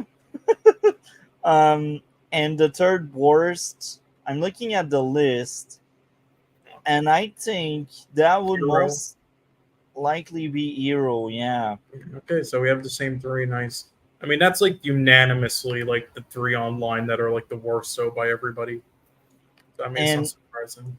when it comes to my top three, Kara is clearly one of these because that's one Ooh, of my favorite episodes, and that's one of the few episodes I had rewatched recently. damn, great. So You like it more than Bizarro. yeah, much more. Bizarro, I had one issue with it. Hmm. I can't remember which one, but I remember having one issue with it. So Was it was it like some of the Amen um, or was it like aiming is not that much of an issue in Smallville yeah, because right, his sorry, goal I is was thinking of Arrow, my bad, but I think it was I remember having right, one issue. I think it was like something with like the dam. Yeah, probably plot convenience, like uh, most likely plot convenience. I mean, It, I just thought like that episode was a lot, more well made, and I thought it was more entertaining. That was just me. I mean, I yeah, did like Kara as well, but yeah. Kara was just amazing. So I'd say Kara is in my top three, and that will surprise you, but Gemini. That also surprises me because we got freaking Caroline Dries in charge. Something went wrong. Um, And but the reason is I almost I think that's the episode where Lex kills his own brother. He hires someone to kill his own brother, and now we see him like crying on a rooftop with rain. Was that Gemini? um, I believe so. It was the one where let me remember. It was Yeah, it was when he returns from his enforced imprisonment. I remember that. Yeah. Um, so the reason why it's one of my favorites, I remember how I felt when Jolien died, um, Damn. and it's really like another turn of Lex becoming evil. Like we had many turns like that in season 6 and 5, but now he's straight up ends someone's life, uh, because he is just that person, that control freak that likes to control everything. Um, so that's why I'd Oh yeah. say Gemini would be one of my favorites. Now, if I had seen it, maybe I could tear it Yeah, I apart, can. I and definitely see why. I I like it, it's based on just the story right now. That's why I placed it so high. And my third favorite would be Siren, because Green Arrow is in it, and I Lois should have known. Lois finally learns about uh, Green Arrow identity there. She's like, "Oh, that was you all along." That's amazing. But here again, these two episodes, as much as I liked them a lot on my last viewing, maybe on my next viewing I won't like them as much because I will try to tear it apart again. But these two episodes are stuff I remember enjoying a lot. And these are like reasons why I like so much that season. So even if both episodes are not as good, Damn. they have the story beats I like. Um, Veritas, Fair enough. I mean, I can understand that with the story beats. I just thought that like even putting aside like how good the episodes are, like well made and such. I just thought like that episode, such as like Siren and such, or Gemini.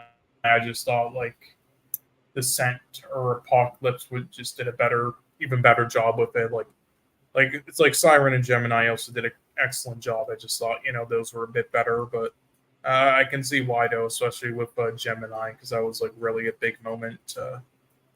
yeah, and I enjoyed liking Veritas a lot as well. I think that was the episode where we learned more about the cult, and I think this was the episode where Clark was captured, and then Kara frees him. I think, or Kara gets captured and Clark frees her, and I remember Lionel shot someone at some point. Yeah. Lionel, speaking of the devil, Lionel in this season, just like season 6, he is amazing.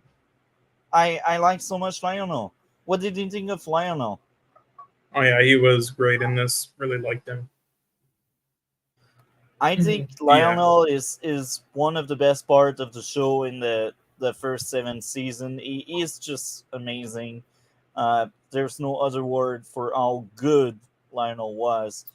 And I'm very excited to rewatch season 7 because I will rewatch it for video purposes, but also for enjoyment because I think this season is very underrated.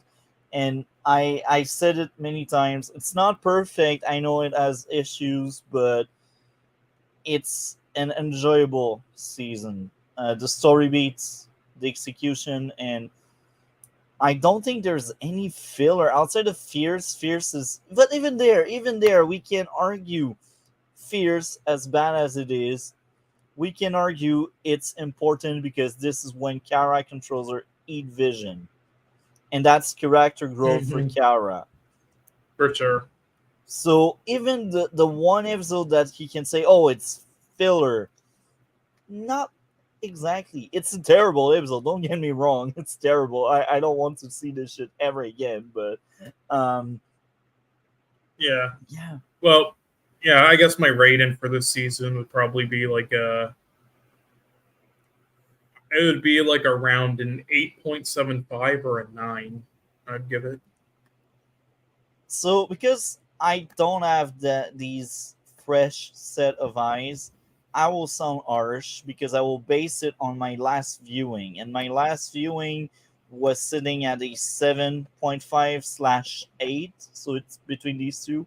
So maybe it's slightly worse than season 6, and that's hilarious because I'm sure if I rewatch season 7 with that fresh set of eyes, maybe it would be on par with 6, maybe even slightly better. So it's really based on my last viewing, that score. 7.5/8. Slightly worse than 6 if we really base on score, because I remember giving 8 to season 6, and I stand by it. I think 6 did great job, but I always remembered 7 being slightly better. That's the thing. But the score got a bit wacky because I had time to rewatch 6, and I didn't have time to rewatch 7. Anyway, that was a great talk, and I think that season is very underrated. Um, it's sad because when you hear people bashing it, it's like, I understand you, but you praise season 1, and this I know. I'm pretty sure season 7 is better than 1. Um, so I think it's a bit unfair.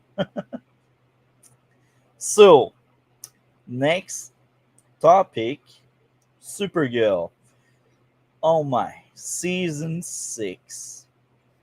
The masterpiece. The Yeah, best thing I'm yet. gonna start here again. I'm just gonna start on like the last of these topics because I have a lot of notes. I just want to get it out of the way. Yeah, this wow, this was a season, a perfect way to finish off this show. I'm not with another bad season. I expected nothing less from them. It was just another pointless season with garbage, forgettable side characters, garbage storylines, garbage relationships that aren't realistic and aren't well done or developed, and garbage writing. The villains in this season were shit this time. Usually I don't mind the villains and a lot of time besides those like CGI clusterfuck things, but nope, the villains in this were just shit all around. I hated all of them. That's why also that Meeks Yee's pit to like whatever his fucking name is, I forgot. Yeah, barely in this and whatever sucked. Same goes for the other one, you know, the female one or whatever. The gauntlet thing was garbage and made me want to stab my eyes out. It made me want to become like an anti-SJW YouTuber. Just watching it, it was so garbage. I just hate how stupid the entire thing was this season, just trying to get those stupid gems of fucking friendship, hustle, loyalty, respect, love, genocide, slavery, fucking. And the luck stuffing with that fucking Irish chick sucks, fucking hell. Yeah, I genuinely have nothing else to say. This sucked. The lead was okay at times, yeah, okay to watch at times. This was possibly like the worst Supergirl season yet for me, and this is the final one. So Really? You thought season 1 and 2 are better than this? they're about the same. This is again season 1 and 2 are like a 1.5 to 2 out of 10 for me. This is about the same. Honestly, yeah. They're all. I don't know. It's like comparing dog shit to horse shit. Which one's better? You know, it's like, yeah, well, this smells, least bad, but this is bigger. So, well, I don't know. This is what's your opinion on this? Because I have nothing else to say really. It has a bunch of issues, but I think you're a bit harsh. I can't understand why. I hate it. I'm sorry, and I also think just like it almost like this is when like production wise and everything with like the production design, costumes, just sets and everything and actors. It's almost felt like they ran out of money to make this final season, so they got like a bunch of backup things from like their garage, and then used that for this season because good lord, even that stuff, which I think is not terrible in other seasons, is just piss poor. That was the first season post COVID, so that's a bit of backstory there. Um, it's not great. I still think it's much better than five. That doesn't say much because five was horrendous. Season six, biggest sin. Lex Luthor. When you feel like the character assassination wasn't complete with season five, strap in season six, dig the hole deeper to bury him and his corpse. Yeah, That they saw he was like one bright spot in this whole show, so they're like, let's kill it. Lena has magic. Make Lena relevant again. At least now she no longer has a beef with Kara, and at least now she's smart enough the way she should be to know that Kara only wanted to protect her. At last, they're no longer in that very abusive relationship. Hell yeah. There's a lot of social justice. I remember. Yeah, this is like one of the rare examples where I actually agree with the SJW, the anti-SJWs. There's so much bullshit in this. Holy fuck. It's like in the end, you remember, don't touch without consent. I was like, who the fuck wrote that in a fight scene? Fire that person. I don't give a shit if your message is right. Your brain cells are wrong. You killed me. It's a meme. And it must be a meme. That's the they fight. No, this is the type of shit that Invincible parodied.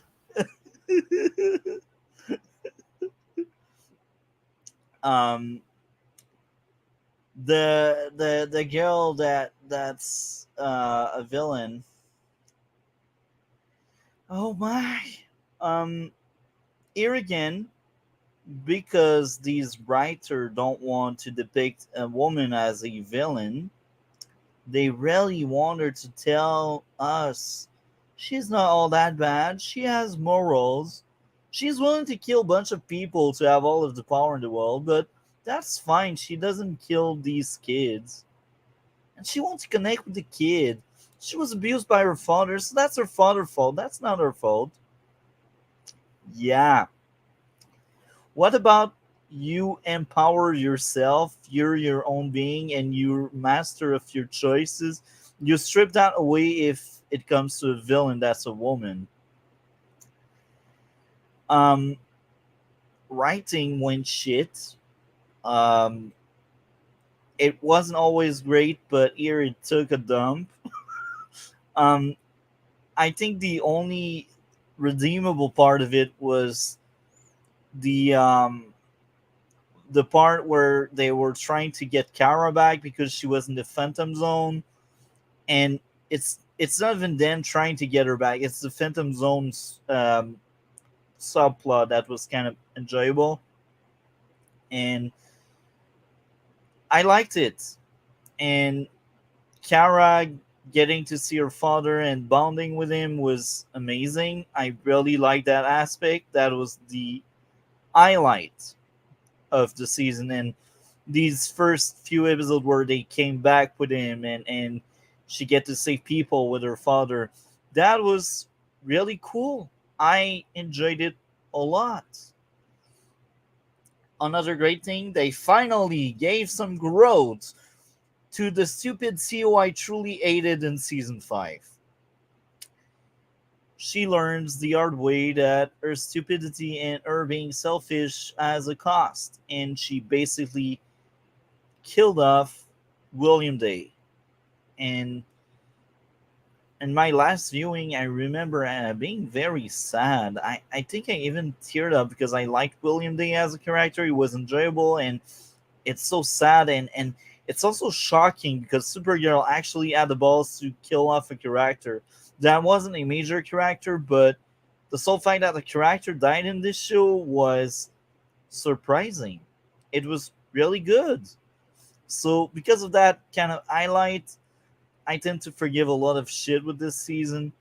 Um, Kara was cool. Brainy and Nia were very enjoyable. The season doesn't have that much filler in it, even if there's a bunch of really bad episodes. Filler is not the thing.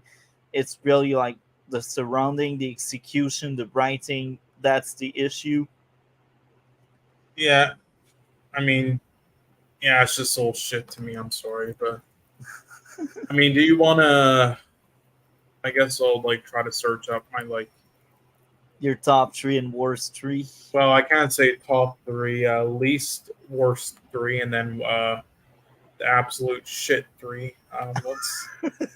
Let's do it. Okay, come on, internet work. Okay, so my worst three would definitely be, I'd say, holy fuck, there's actually so many to pick from, to choose from. I'd say Kara, the last episode.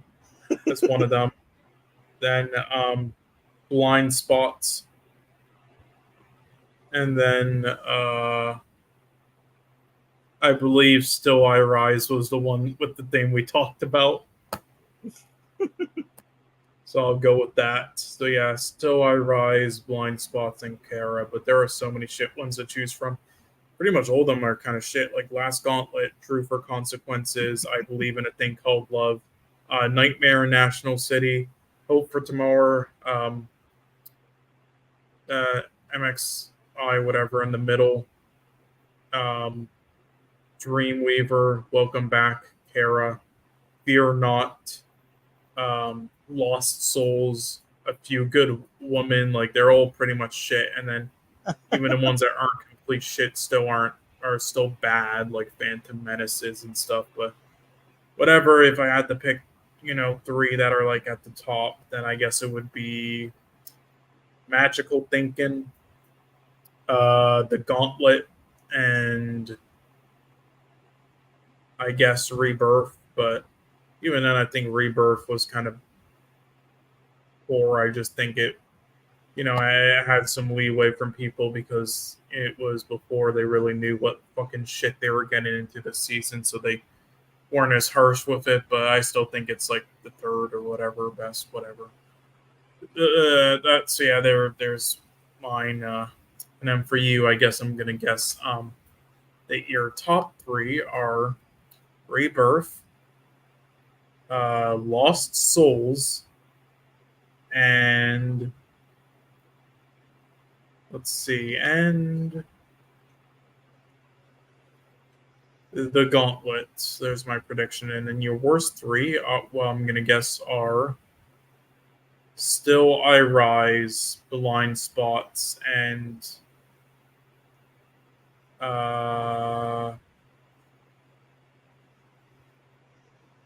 here was it again? Few Good Women, I guess. Whatever. Okay, time for the reveal. And here again, it needs some updating. So, the worst one was the final gauntlet, which is episode 19. Wait, the Sorry, Gauntlet? Yeah, I'm sorry, the last Gauntlet, yeah. yeah. Yeah, I can understand that. I just think Well, there are even worse ones, like Kara. it's followed by Host for Tomorrow and Blind Spots. These I are mean, the at least worst get three. blind spots there. Yeah. And my top three is Prom Again. I really like that one. It felt like Midvale, but season 6 ish. And Fear Not and Lost Soul. As I said, I really enjoyed the Phantom Zone stuff. I just didn't like what was going on outside of that. So You yeah, liked Fear Not, really. yeah. I Damn. I thought that was because of I what mean, I they liked tried one. to do. Yeah, I mean, what they tried to do, sure, but I still hated the execution. I mean, but I will say, I mean, there was one character in it that wasn't complete dog shit, and I will say some of the production I actually did like in that one particularly, but that's all I'll give it. I didn't like anything else really. Yeah. But as I said, this needs some kind of updating because that's like 9 months ago now. Yeah, fair Like enough. But back I in don't know. January, like even there December, I'd say. Season 6 overall for me is a 6 out of 10. What would be your score? A 1.75, so it gets a 0.25 above 1 and 2, and the other shit one. So, yeah, and then we So, had some that were in 2, 2.5, 3, and then there was one that what would be was your a 5. score for the entire show? For the entire show, I'll give it like a 2.25. Wow, that's amazing. So, Yeah, based on my last viewing, here again, that may need more updating, but I think it would deserve a 4 out of 10 for me. you know, if it wasn't for the one season that I thought was serviceable, it would be in the ones. If that wasn't for season 3 and 4, I think that would be a 2 for me. But season 3 and 4 hold their weight, so I I mean, really like. definitely 4, but Yeah, I really like 3 and 4. I guess now we are going through two shows that are way too long for no valid reason. Did you notice? Did you remember that most of the episode are between 55 minutes and 1 hour? for which ones? Luke Cage and Iron Fist. Right. Yes.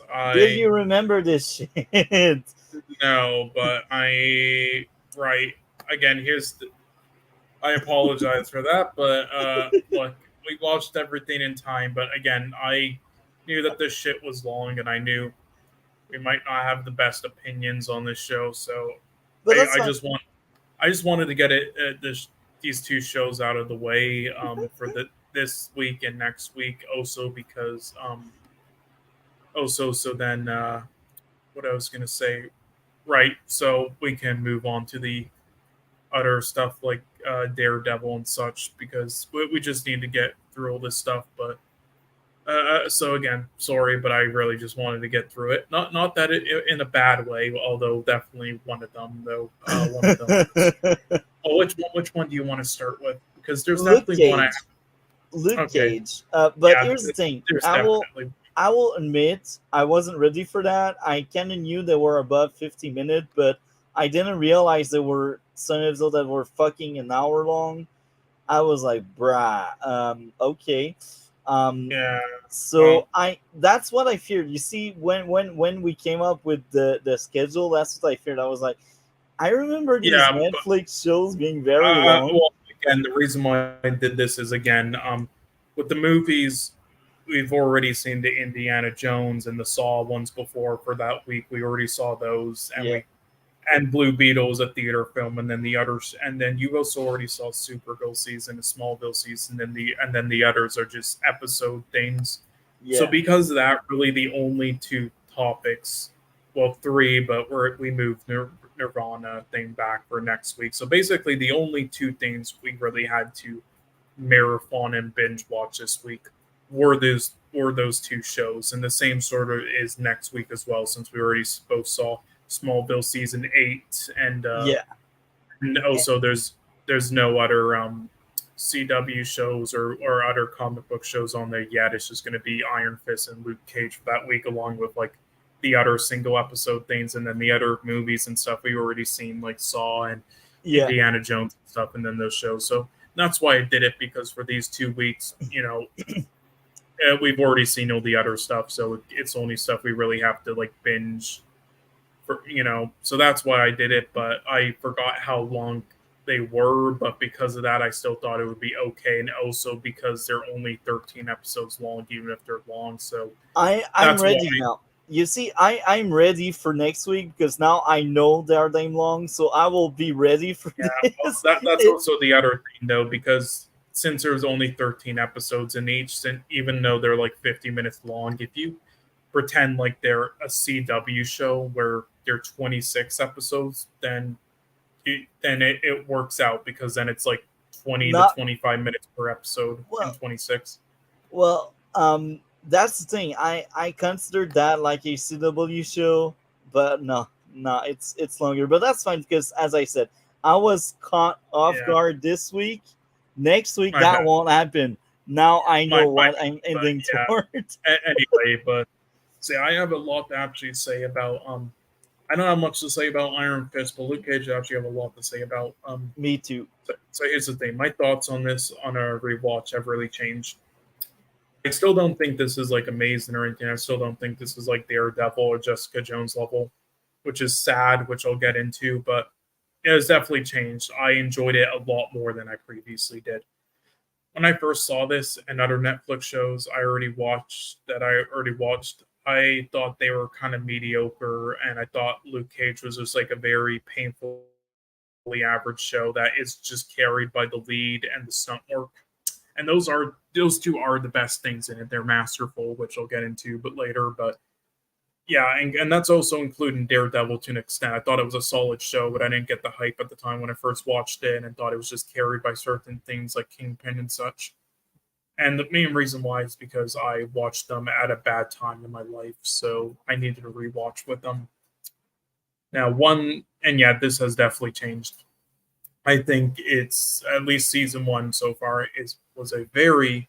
I have watched both seasons, so I do think season two is a little definitely bit weaker, but still. But yeah, I think it was a very good season. Luke Cage. Like, one big thing that also changed for me is now there's a lot that changed, but one big thing is one side character. So, and I'll explain mainly why. So talked about before, I believe, when we were watching Luke Cage, I am not a big fan of Misty as a character and in the comics and such. I've read a lot of like Luke Cage and Iron Fist comic books, and some are okay, some are bad. The only ones I really thought were great, though, was when it was just purely them trying to work together as a team and with their different backgrounds. I never really liked any of these side characters at all in any of those comics. I just liked them, not even the villains really. But nonetheless, anytime she was in a comic or like anything else, I didn't understand. I had no clue.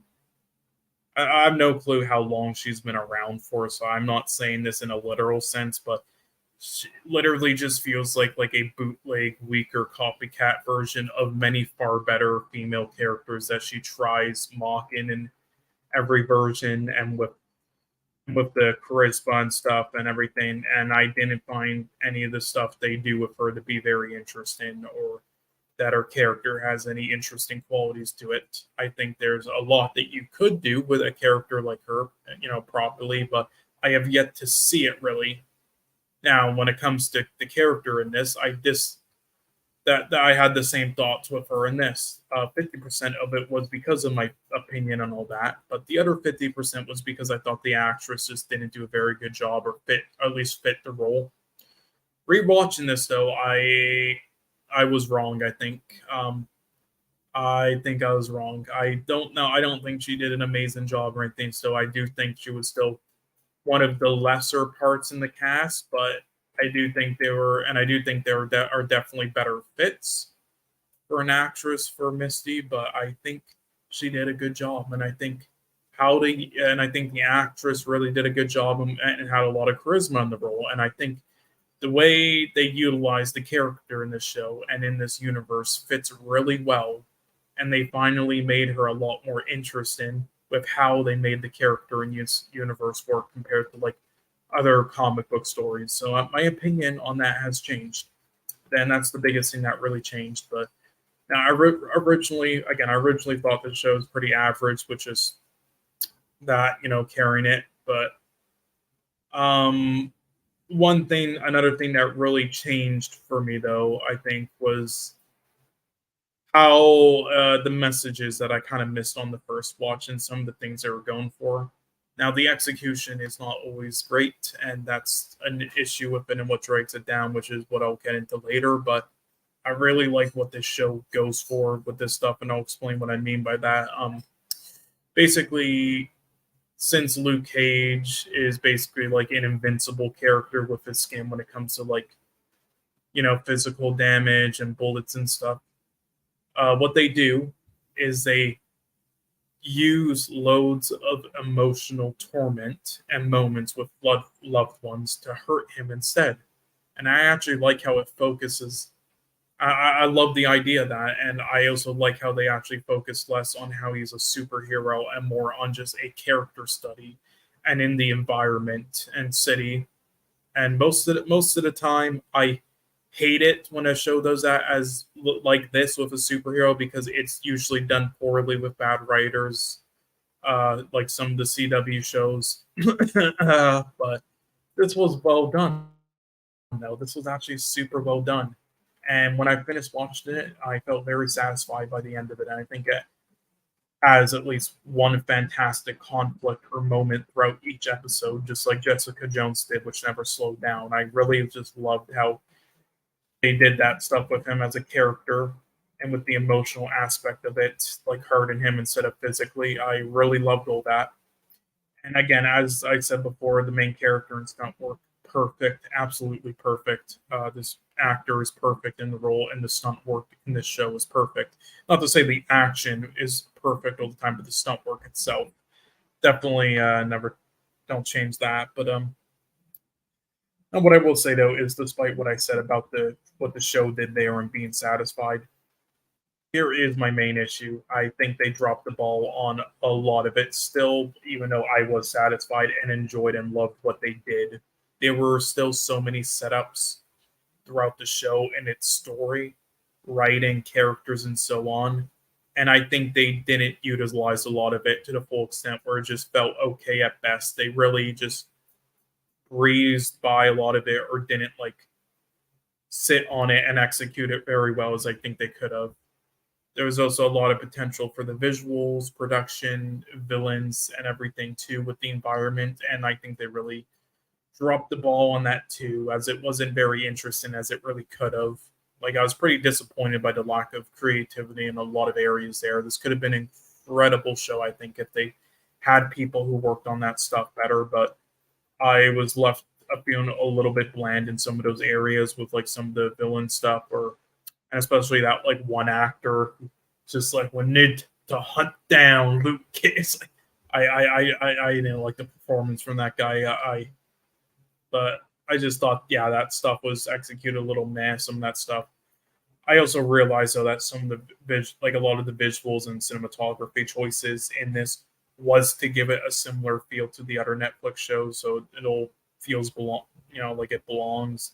And I'm fine with that, but I still feel like they could have changed it up a bit, and I feel like they should have. There's so much interesting stuff they could have done there with the visuals that I think they really dropped the ball with. Same thing with the production design and like set design in a lot of areas. Just really dropped the ball there, in my opinion. Could have added more of its own.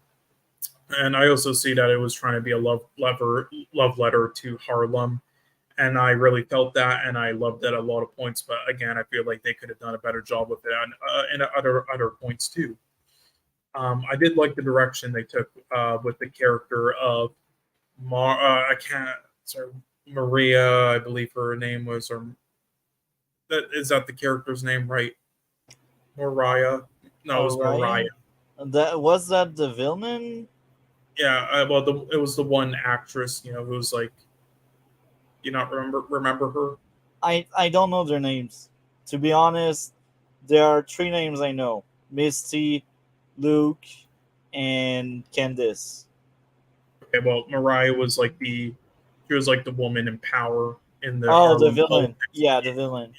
I think I really like what they did with her because, and I thought it would just be like pretty basic, but I think they took her in a pretty I think the actress, took in like a really interesting route. Now, again, it could have been done better though, and I feel as if there was a lot of wasted potential there still. But I, I still liked it, and I think the actress did a great job. And I thought it would be pretty just basic with her character, but then sort of like some of the characters in Gotham. But and they did some interesting stuff with it. So, and the same goes for other characters in this that I think are just going to be very basic, but do a better job. Also, speaking of that, the unpredictability of this show I think was really well done. I genuinely couldn't predict a lot of this. Now, unfortunately, a lot of it I can't say was for the best. Well, not a lot of it, but just all of it. I can't say was for the best. There were definitely things that they then dealt with afterwards that I weren't the best. But again, I at least love the setups and the unpredictability of it. And also Mahershala Ali in this, fantastic actor. And he did a fantastic job. I loved seeing him. It was awesome seeing him in this.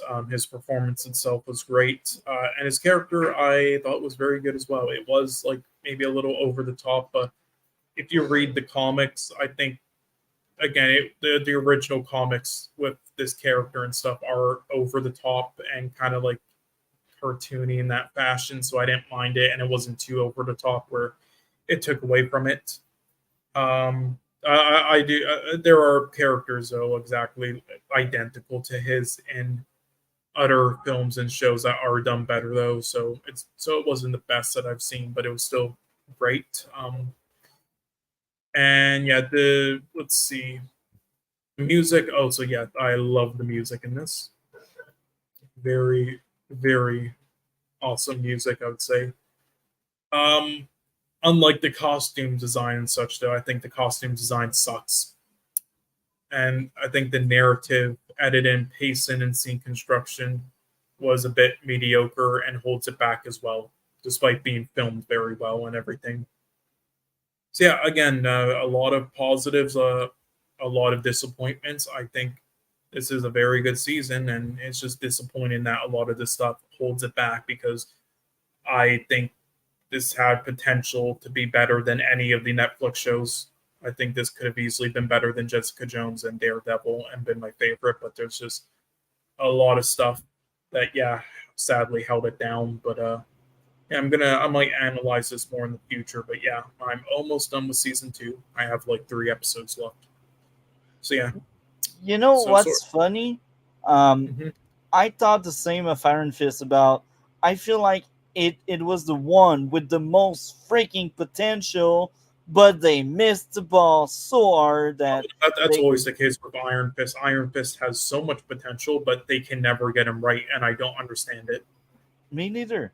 Anyway, now we are in Luke Cage. So do you have anything else to add? Yeah, because I wanted to react, Yeah, no, I'm done talking. I've said everything. But yeah, sorry, that was very long. But yeah, this was actually, out of all the topics this week, this was the most I wrote down. I will say this. On my first watch, I had a blast. I thought it was on par with Daredevil and Jessica Jones. I still like Jessica Jones and Daredevil a bit more because I just got attached to them much faster, and the link was bigger with these two. But here on this most recent watch of Luke Cage, the actor did a great job. Most people working on the show, they were competent, but the execution is disappointing. It's not a great show. It's not bad, don't get me wrong.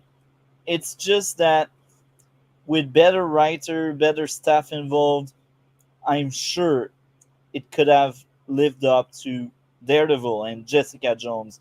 It could have been on par with these two because it had a lot of really good story beats, a lot of really good characters, or I should say potential, because the characters are kind of forgettable.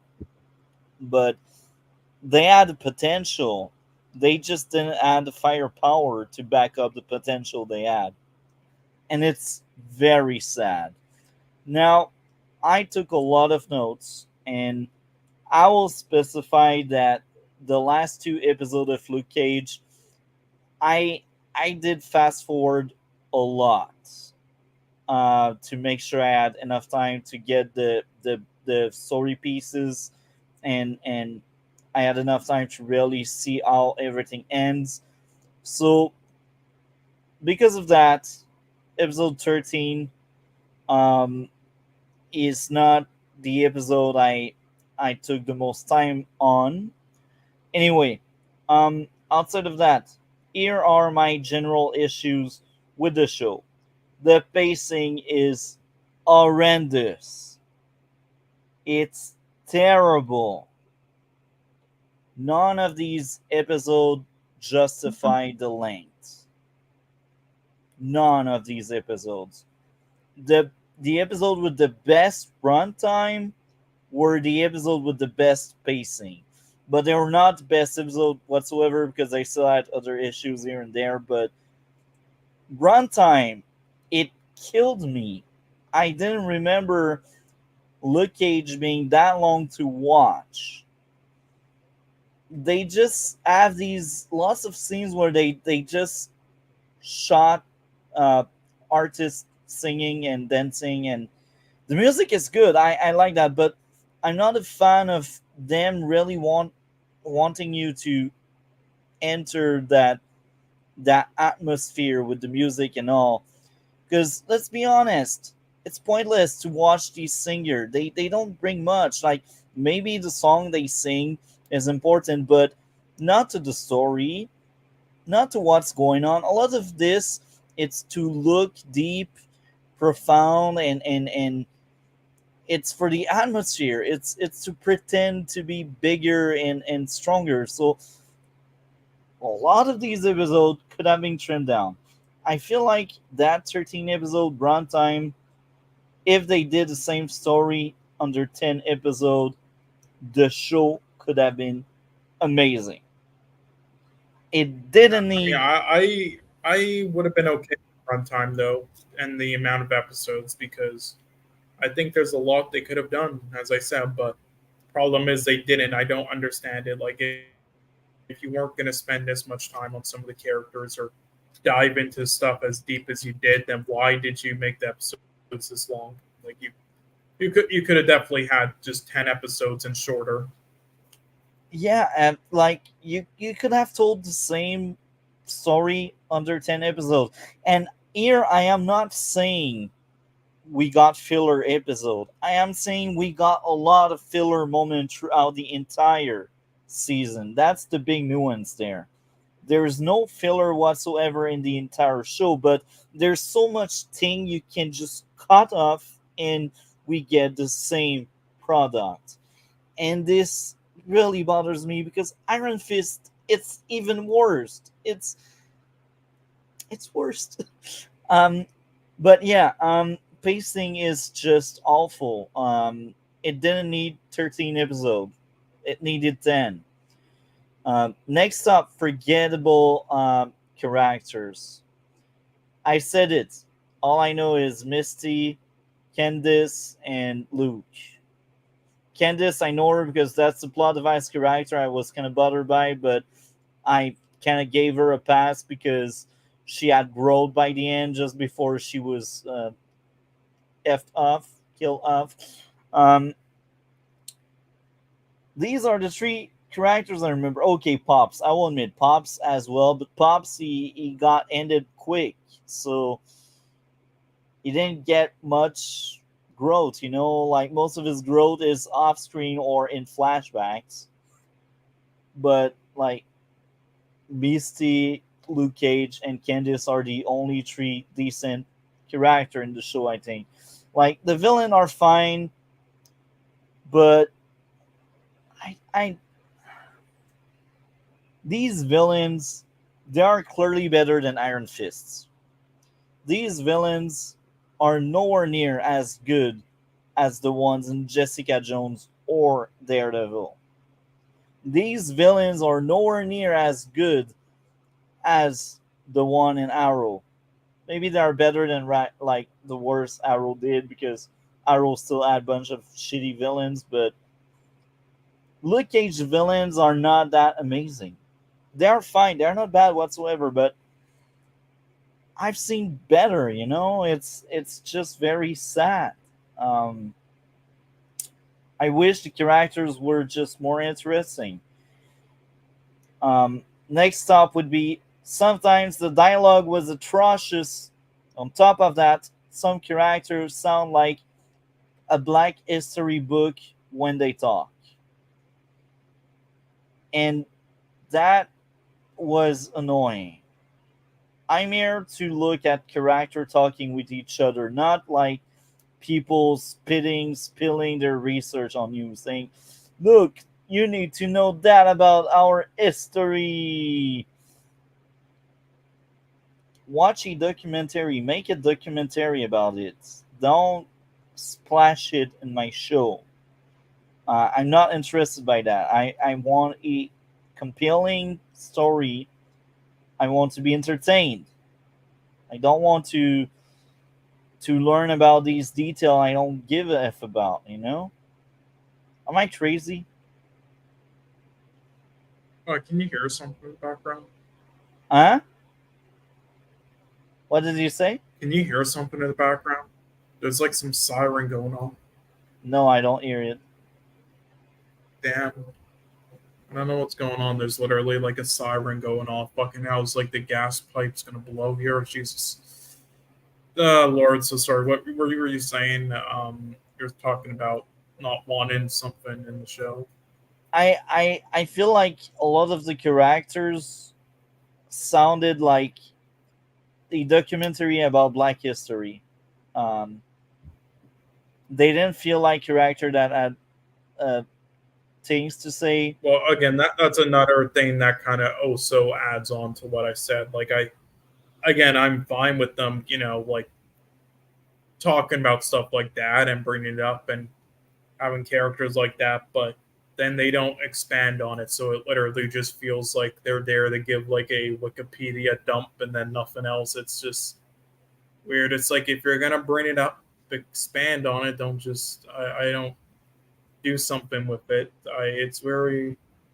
It's sort of, I don't know. It's something that, like, I've had an issue with Spike Lee films before, but anyway, yeah, I And kind of agree. and here, now maybe I get it mixed up, but I got another issue. They do a lot of telling instead of freaking showing. Maybe that's Iron Fist getting on my mind too much. But did you get the same vibe from Luke Cage?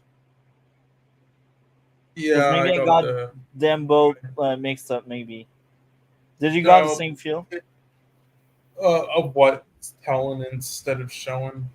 Um, I hope that was completely the case in both. in both. Okay, so I'm not crazy. Okay. Um, I don't have specific example there, but um, maybe in the episodes, maybe I will look into my notes.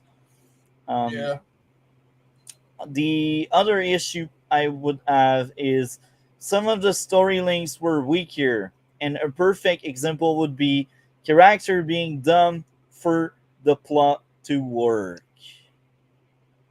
Like, hmm in one episode, they have that guy that goes crazy and that kills people, and he says, "I'm Luke Cage," and later on they get the proof that it wasn't Luke, but only Misty has that proof. The rest of the police department, they don't get that proof. So she's the only one that's like by Luke Cage's side. And that feels so convenient. Like, you can prove this shit, but yet everyone is just blindsided and nobody else knows that proof even exists. That's annoying. That's stupid. That's brain dead. I lost brain cell. Um, it's trash. Let's be honest, it's trash. Yeah, it was very convenient, but yeah. Also, by the way, I just quick side note. Saying we technically covered pretty much all the Arrowverse shows now. I mean, I don't know if like Smallville counts in it. It kind of Yeah, does, kind of doesn't. But either way, so if they don't officially count it, they start in 2012. They say, but either way, we could count it if we want, but it doesn't really matter too much. But either way, if you want to so now if you wanted to do a tier list, maybe like next week on it, that you can like ranking all the shows. I would say. that could be very fun. Every season, that would be more interesting than the shows. So maybe we could wait until Yeah, we just are all the done with shows. Yeah, and you can Smallville. also We can include yeah, and then Smallville also into it.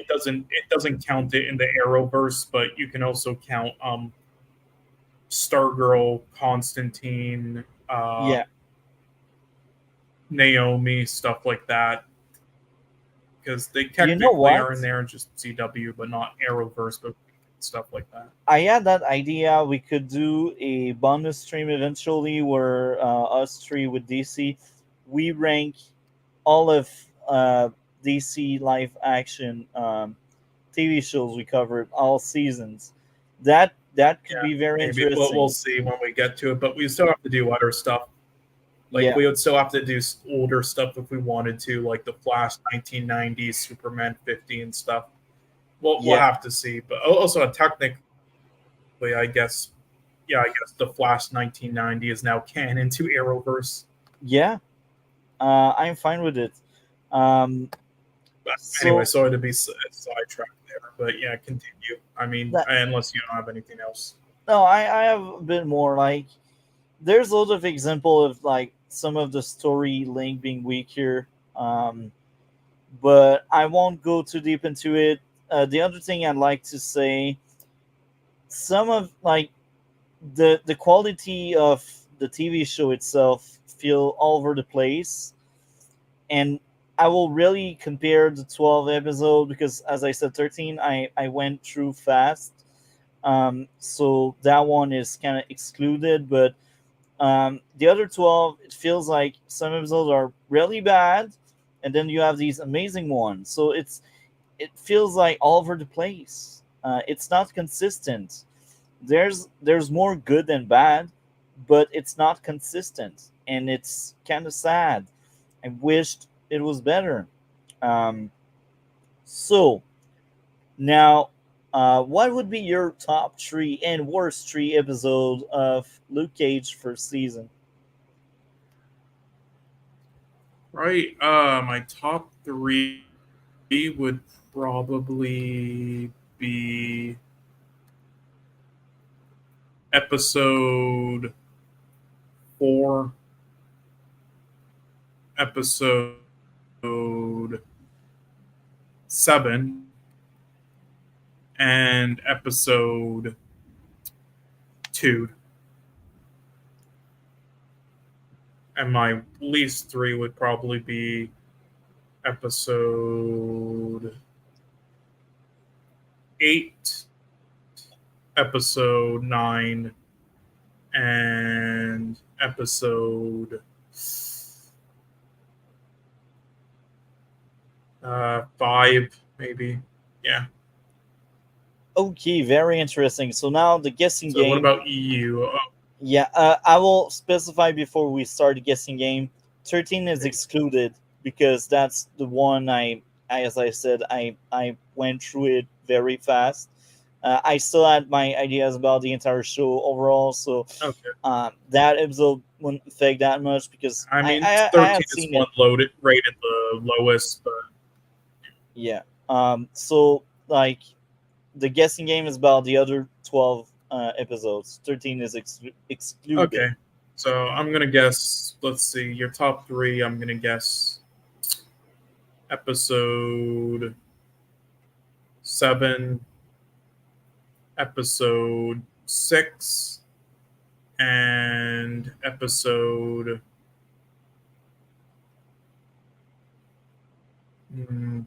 and episode 3.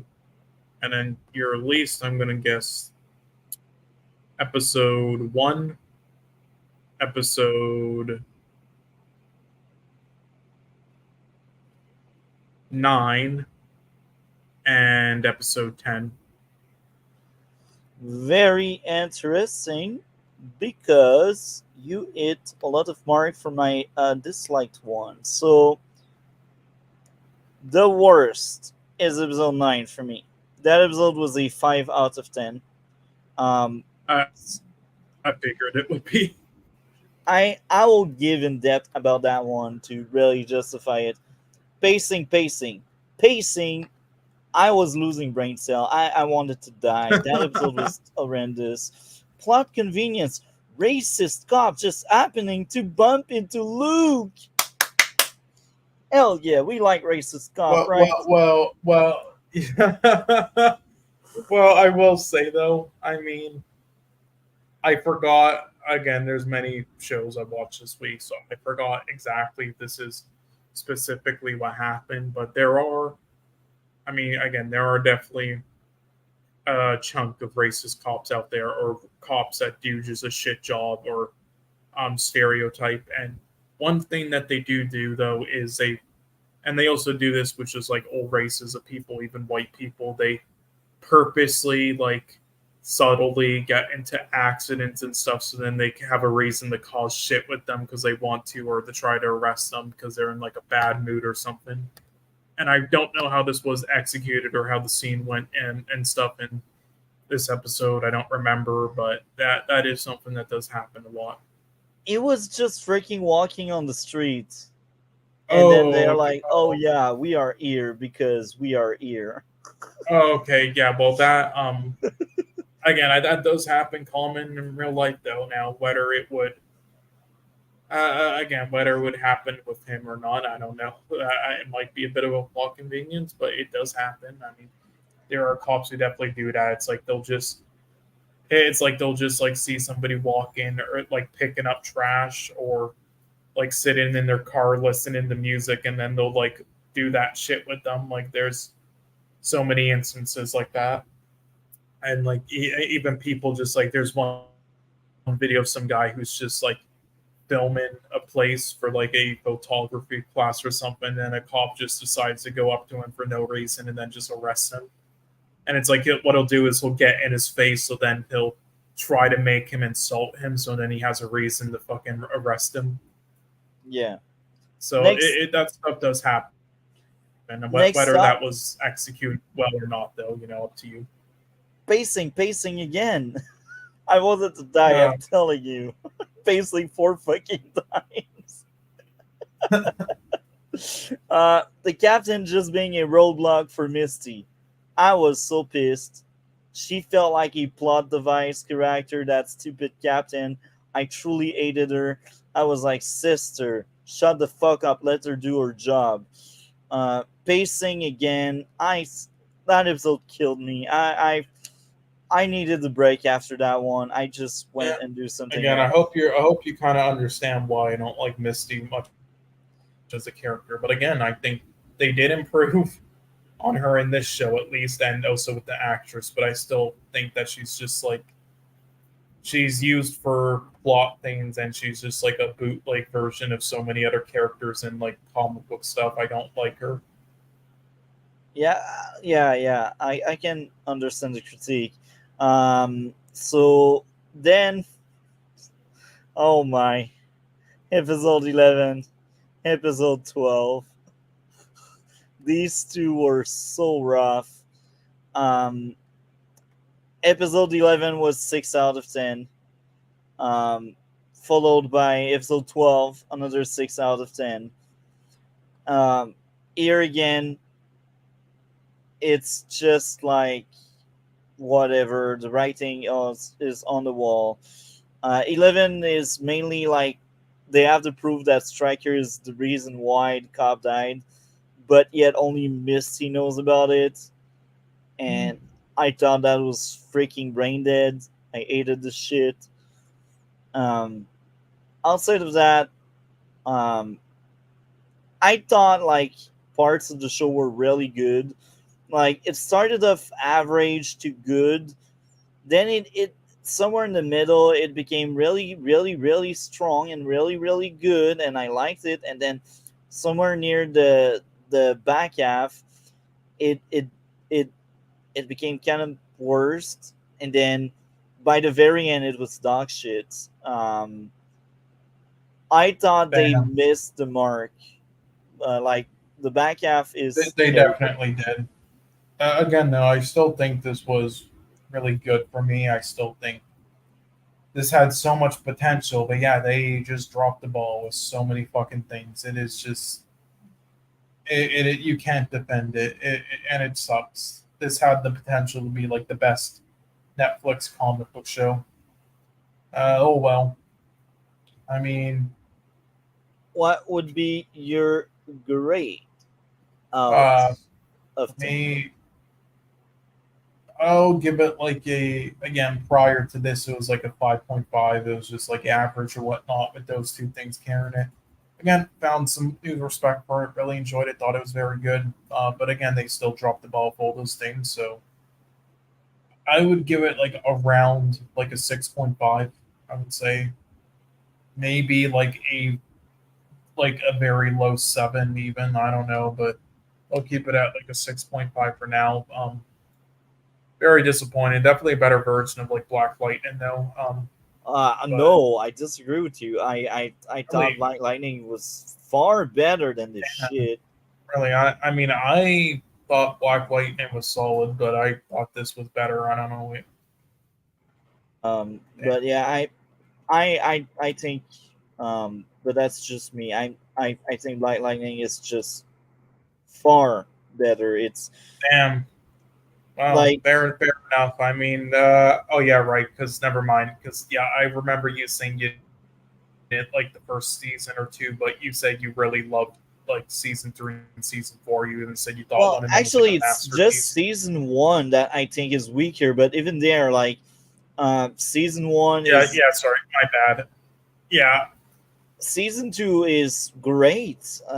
Like my last yeah, viewing, my bad. I was just speaking in terms of like how I view it. I just view them as yeah, solid. So for me, this is better. But again, if you view them in that way, then I yeah, guess you'll obviously prefer it better. But yeah, yeah. again, 6.5. I think yeah, just a lot of wasted potential. Too bad. So sad. So upsetting. Oh well. Yeah. And season 2 is a downgrade too, but I still think it's solid. It's downgrade. Wow, I'm scared now. I will be honest with you. Season two, I've seen like 4 episodes or so, and I dropped out. I've never seen the entire season. Yeah, Um, well, the first okay, yeah, the first like 4 or 5 episodes are like the worst part of of and the you know season. what's It's the other half that is better. hilarious with season one of Iron Fist? Um, I actually dropped out after 3 episodes the first time around, Oh and shit, it's fucking good.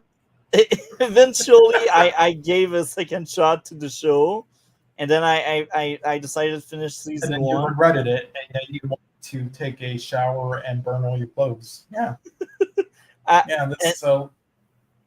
and the funniest thing is when I decided to give a second shot to the show, I finished season one, and then I learned that the show was canceled. So I was like, okay, I'm not watching season two. Yeah, I mean, they pretty much like wrapped up everything. I mean, both Luke Cage and it were kind of like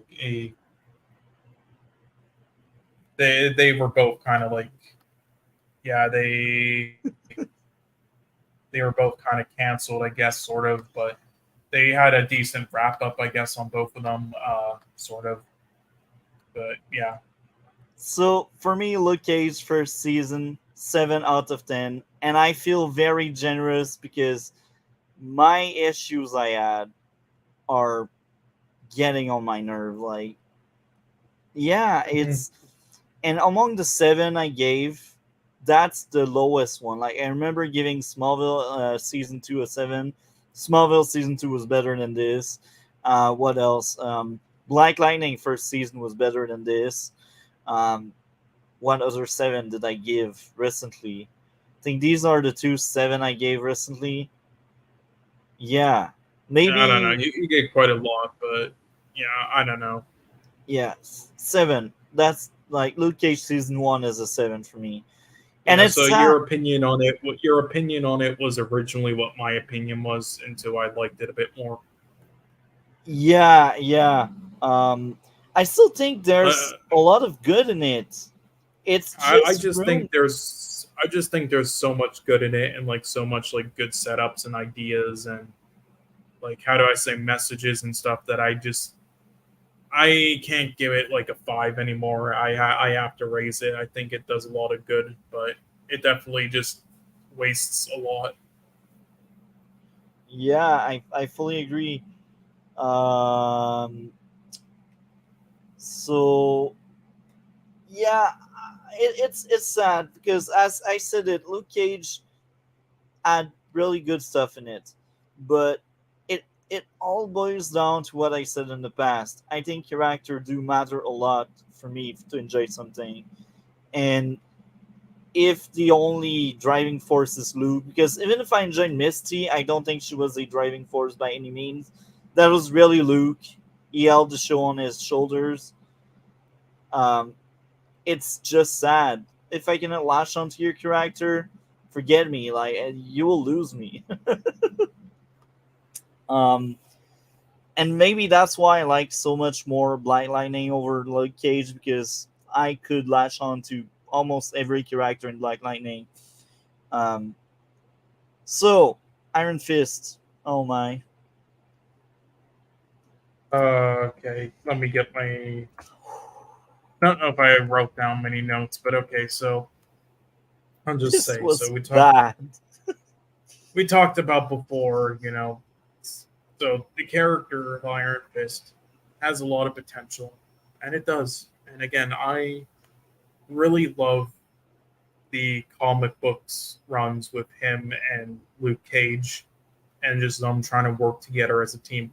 I don't care about literally any of the other characters in it. I want them to fuck off. I don't care about any of the others, but I like purely those two. I love them, and I think they work perfectly and better as a team, which is also why I'm looking forward to watching Defenders more. But I don't know if it's good or not. I heard it isn't, but yeah. But I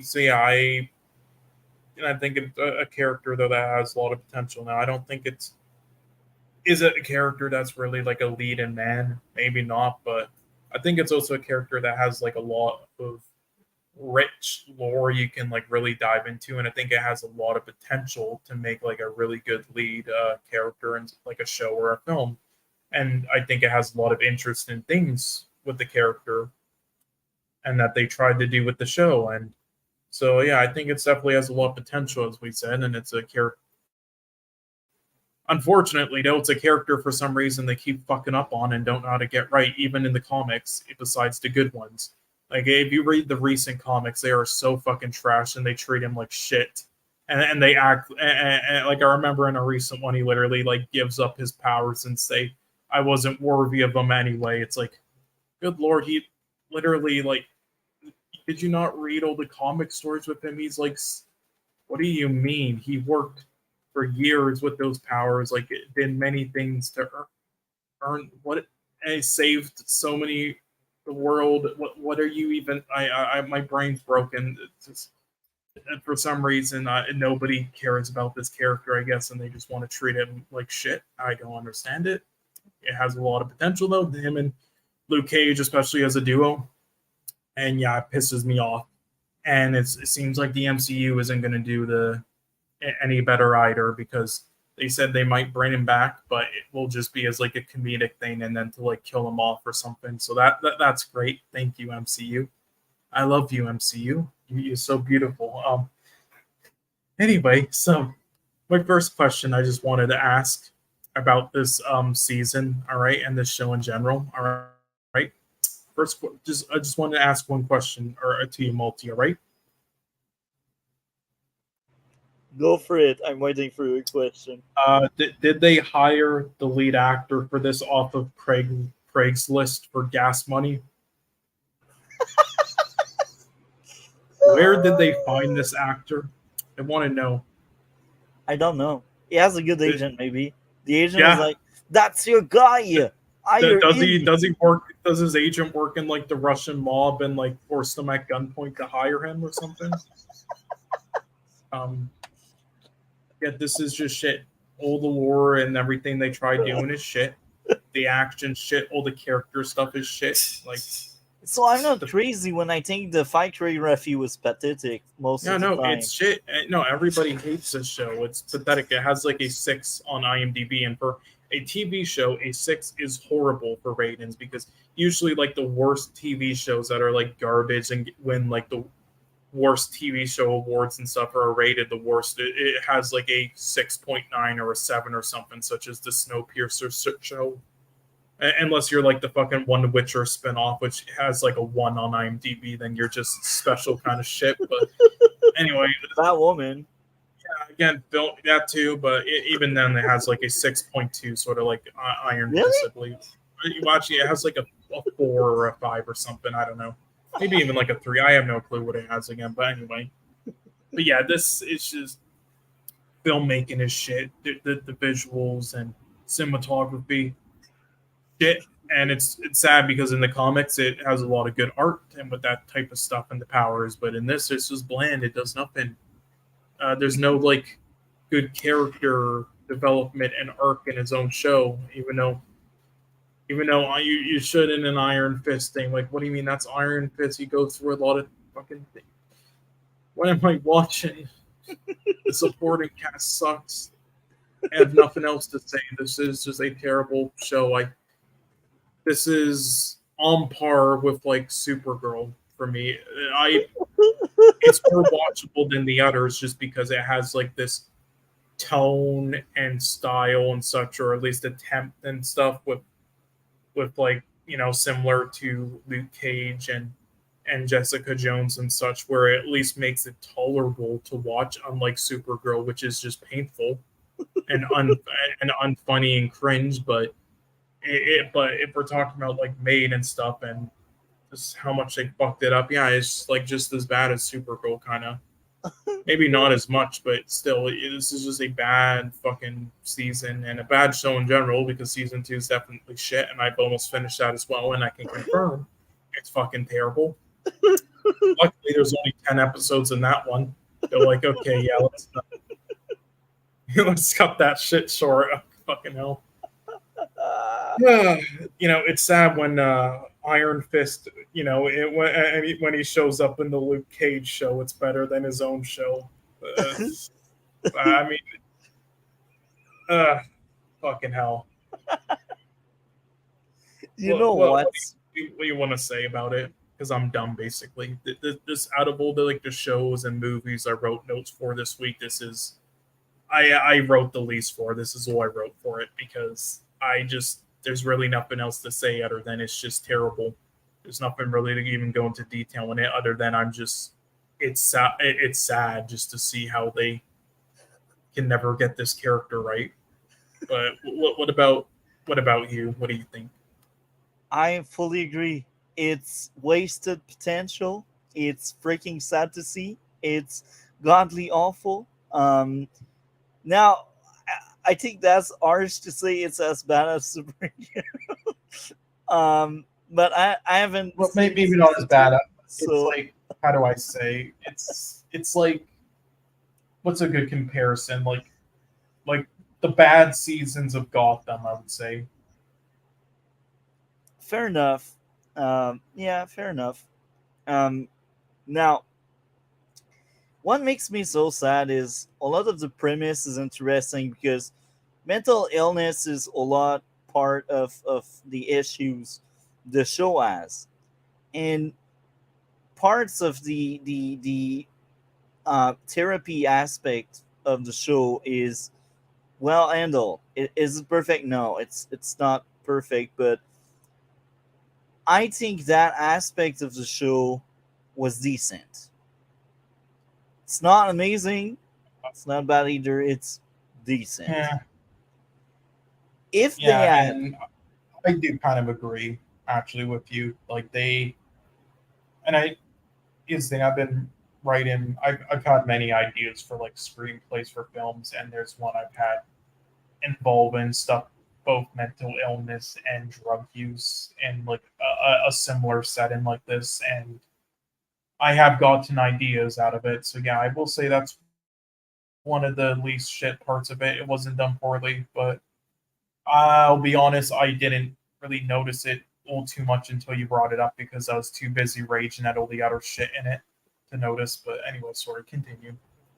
It's sad because the writing is shit. um, if they had better writers working on the show, the craft, the dialogue, the characters, the story beats, that could have been amazing. And the theme of mental illness could have been the strength of that show, talking about the trauma Danny had. And the charm of that is the fact that despite the trauma, Danny was someone that's very positive, and he was like, I cannot lose, I'm strong. And he is a good example of someone that experienced shit other people don't, and he doesn't give up. He just keep fighting. And this is wonderful. It's just handled by stupid people. Why? Why are you doing this to me, show? Writers, wake up. You had Like, a gem. yeah. A freaking gem. And you dropped the ball on this shit. And don't even just say this about the writers for this show. Say it about also the fucking comic book writers and of all the almost all of the fucking recent like comic books about the character too, because they're all shit too and wasted. And it's sad because I've seen many shows, I've seen many movies, and a lot of times, sometimes therapy is poorly handled. Batwoman is a perfect example of that. I don't have other big example in mind because Batwoman was really terrible. And the Flash sometimes with episode like Masquerade, but overall, even the Flash overall had terrible therapy. I remember season 4 session; they were godly awful. But yeah, it's sad because it adds something there. It was just handled by stupid people. So I got a bunch of issues with the show overall. And I will be honest here again, that's hilarious because episode 13 of Iron Fist, just like Luke Cage, I did speed through it. But there's a but to it. Even if I speed through it, I could freaking find so many issues with this shit. So I'm scared to watch again the entire episode without speeding through it. Luke Cage, I when I did speed through the last episode of season 1, I didn't find any big issues with it. But Iron Fist last episode, 1, 2, 3, 4, 5, 6, 7, 8. 8 freaking issues. And that's, I believe that episode was like 1 hour long. And I maybe have seen like 40 to 45 minutes because I did speed through it a lot. So just imagine me watching the entire hour. I think I would eat a freaking bullet. This was horrendous. Now, my issues. Plot device characters. Most characters are freaking forgettable and they are just there to push the story forward. They don't have much of a character arc. Danny has one that kind of makes sense. And the other girl that's always with him, I can't even know her name, and she's the sidekick. It's like, and I don't care. It's a shit character, shit writing. I don't know what to say. they So get many- free. They basically get free of their mission and their brainwashing, and it's interesting, but here again, it's handled by stupid freaking retards writer. And there's so many like character things you could do, but they're in this and they don't. This is so painful. Again, every other show we've kind of like covered so far with comic book shows. If they're bad, I usually don't say this. I don't think I've said this about any other one that has been like really bad.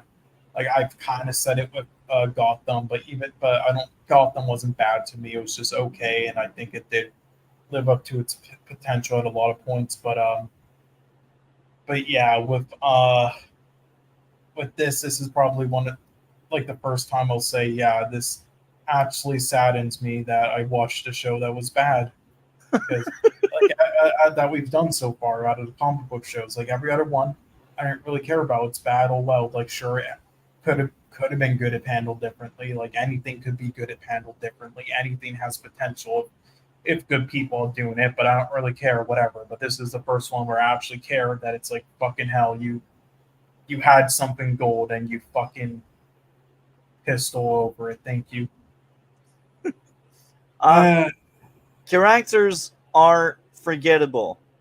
I can't name someone. Maybe Ward, because they keep calling Ward. Yeah, well, what is that one female's character's name anyway? I forgot and I don't care. The story was weak at points. Pacing was horrendous. Fight choreography wasn't always on point. Sometimes I enjoyed some of the fights, but considering he is a master of many martial art and he trained his entire life, this is what we freaking get. And it's not that they don't have the firepower to handle good fight choreography. Daredevil had great fight choreography. I don't remember Daredevil having a bad fight choreography at any points in the entire show run.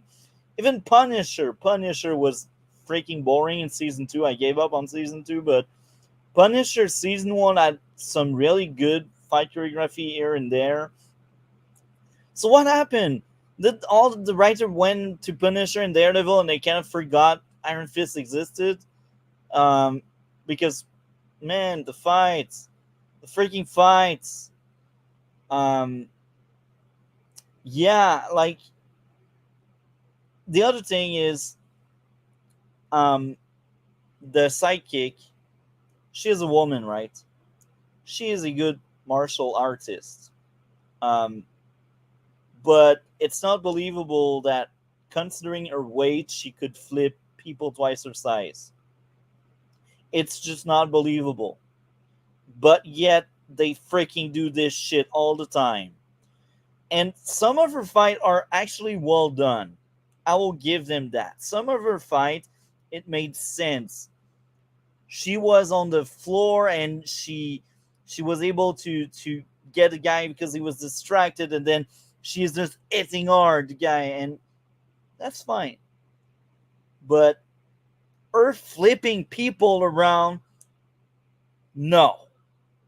She is too slim, too small. She is maybe 5'4", 5'5". I'm sure I'm taller than her, and I'm not that tall. And she is freaking slim. So you don't lie to me and tell she can flip people like that. Just don't do this shit. Yeah. So Iron Fist is really bad. I don't have much more to say here. You know what's funny? Because a lot of the episodes are actually good. They're not amazing. There's no masterpiece in there, but I will consider a lot of episodes being good. But none of these episodes are as good as Luke Cage's best episodes. It's just nowhere near as good. So what would be your top 3 and your worst 3?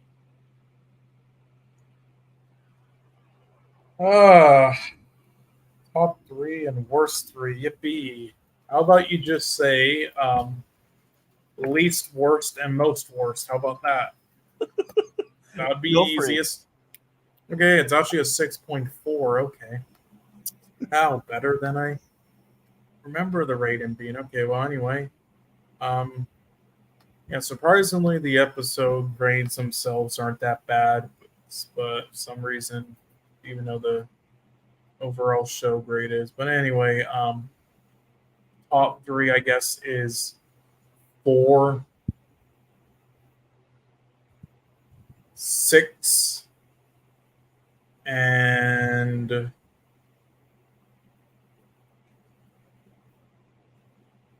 10. And a lot of people like 12. It was okay, I guess, but it wasn't. I think it could have been better. But I do like 7 as well. That was a good one. Fell in Tree of Fruits. But anyway, at least 3 would be. Uh, let's see, at least 3 or 8.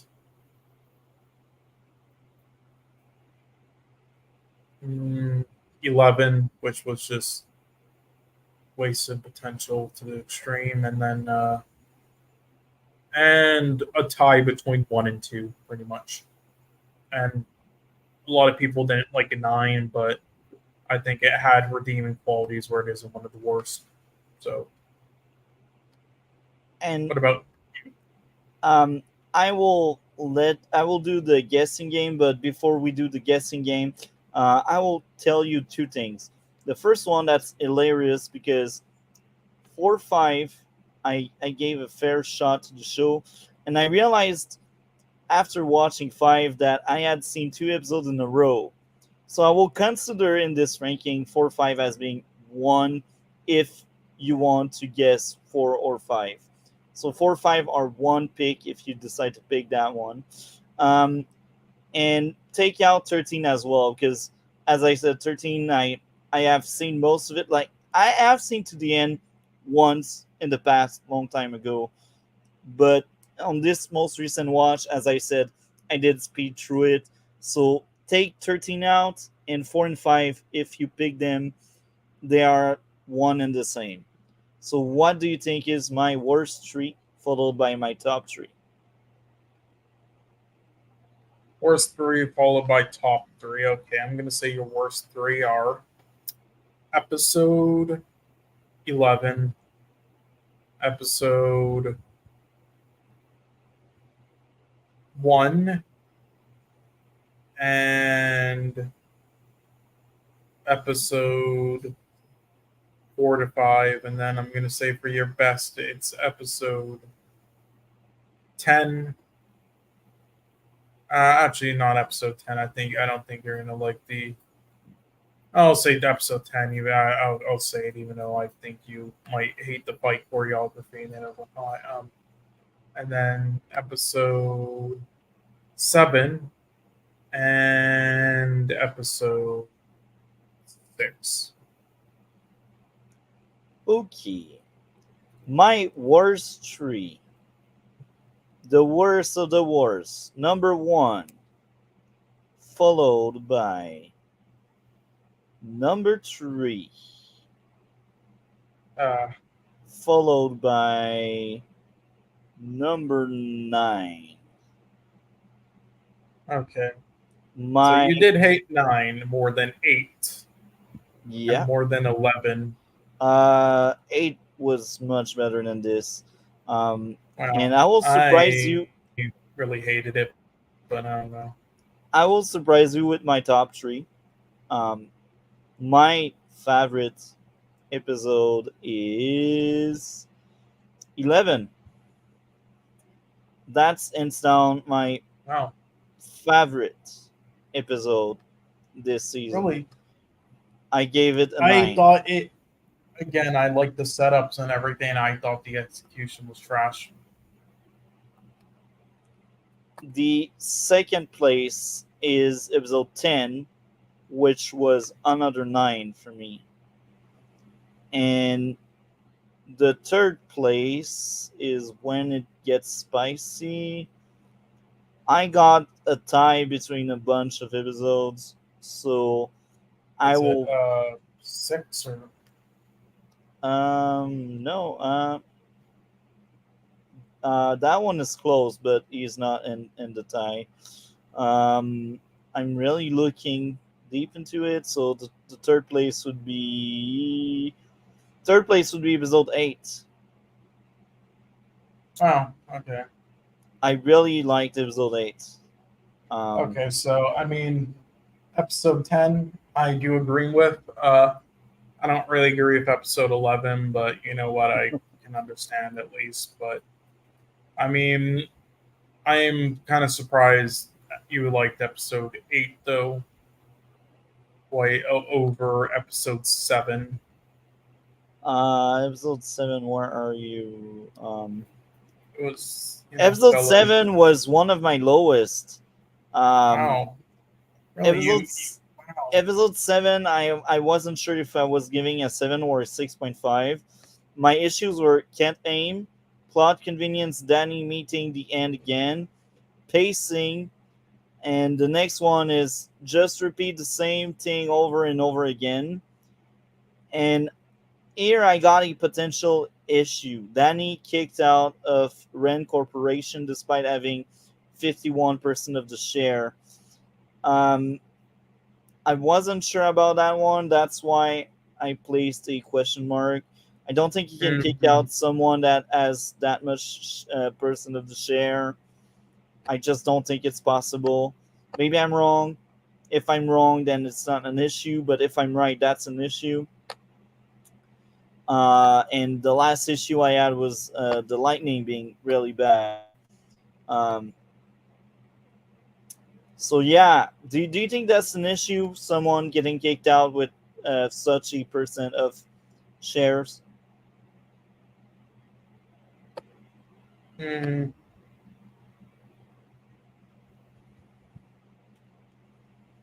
Do you think it makes sense?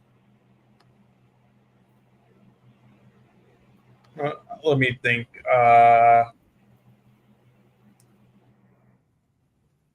I think it's possible, but that seems very ludicrous.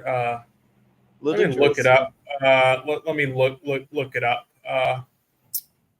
Well, that 51% interest bet sufficient voting power. So the person with majority of the votes at completion.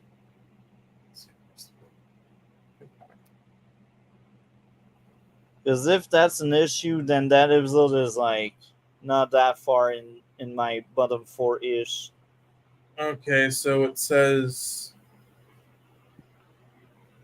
yes, you can be fired if you have 51%. Okay. There's different like things and levels of empowerment still in it, even with 51%. It's a bit different. So yeah, So I guess that's not an issue. I yeah, tried it's too hard it's to a little nitpick. bit weird. There's a lot of things to it, and that's the legal system. There's a lot of things to the legal system. A lot of loopholes and stuff. But yes, you can be released with 51%. So yeah, that is. I don't know if they explained it well or not. I weren't paying. I was dead at that point, but so I don't know if they did it properly as somebody would if they got released with 51%. But nonetheless, you physically can be with the 51%. So yeah, whatever. But anyway, so that's a 7 out of 10, which is right. average. Which is and- good for that show because that show is bad. Well, considering the score I usually give to most episodes, also the 13 was horrendous. 13, man, bro. I'm scared to see the full thing.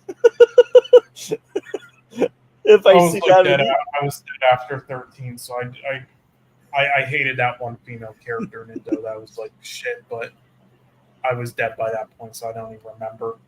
But I'm actually looking forward to roast the shit out of season 2. I've never seen season 2, and Luke Cage, as I said, I dropped out after 4 episodes. yeah, well, they do some stuff with Iron Fist and Luke Cage, and there is like an episode or two at minimum that is like, let me go back to it and see what it was exactly. Right, it was season 2 episode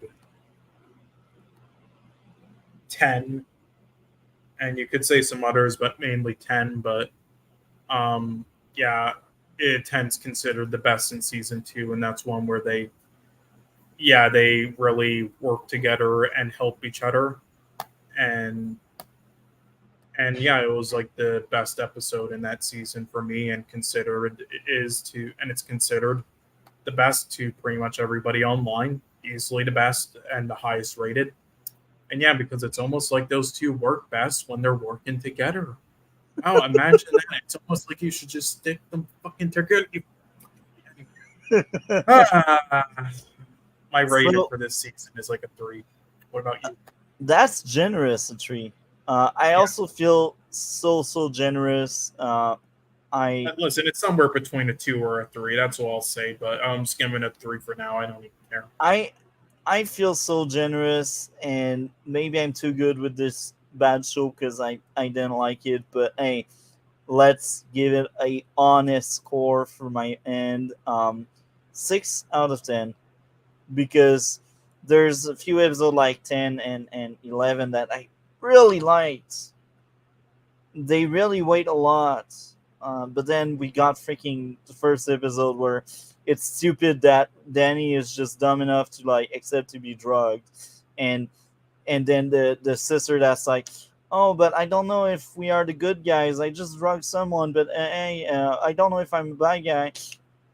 I thought it was freaking brain rot, man. It's like, how can someone in their right mind would question if they are the good guy or not after drugging someone else? It's like, no, it just doesn't add up somewhere. Nobody in their right mind would ask such question. You just drug someone, man. Regardless of the reason, the end doesn't justify the mean. Only a villain would think that way. So yeah, 6 out of 10 for me. And among the 6 I remember giving, I think I gave Gotham first season a 6 as well. Gotham first season is clearly better than this shit. Like, I feel like a fraud when I wank around a 6 with this show. Supergirl 6th season, ironically, was better than this shit. Yeah, like, it's a very freaking low 6. And I feel so generous about it. So yeah, I'm looking forward to roast the shit out of season 2. Punisher season 2 will also be bad, because I remember enjoying parts of season 1, but really hating 2. I dropped out with 2. So yeah, man. Do you have anything else to add? I had a blast this week again. What about you? I had a great time, and yeah, surprisingly, this wasn't as long as we thought it would be. This was pretty well organized of a stream, and despite the many topics, but yeah, fantastic stream today. This was definitely one of my favorite ones. That and the one where there was many people on. So yeah, this was great.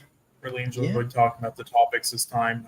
There were other weeks where it's a little bit out of it, a little bit exhausted, and I have been exhausted with all the things I said this week, but I was still able to watch almost everything and, analyze it properly. So hopefully I do that next week more often on these streams as I used to. I was slacking a little bit, but hopefully I continue with this. We'll see. But yeah, I've been trying to I also been slacking when it comes to like watching a lot of films in 2023 outside of the ones we watch for our podcast, and also writing reviews. So I've been trying to get back into doing that. So but yeah, I mean, hope you've had a great time. Hope you have a good week.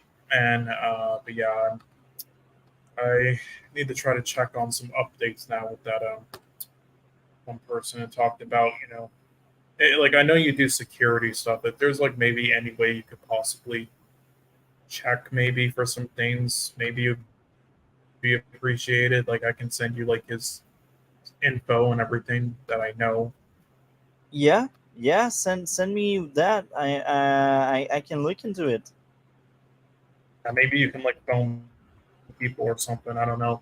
Like there's supposed to be wellness checks and stuff done, but we haven't heard anything back. So sometimes they don't even go into the places, so they sometimes just like knock and then leave, and then maybe come back after a week. So that's the issue. Yeah, I can look into it for sure. So yeah, I had a blast this week. Thank you very much for your time again. Um, that was fun, man. Um, so take care, man. Have a great one, and we will talk later. You too.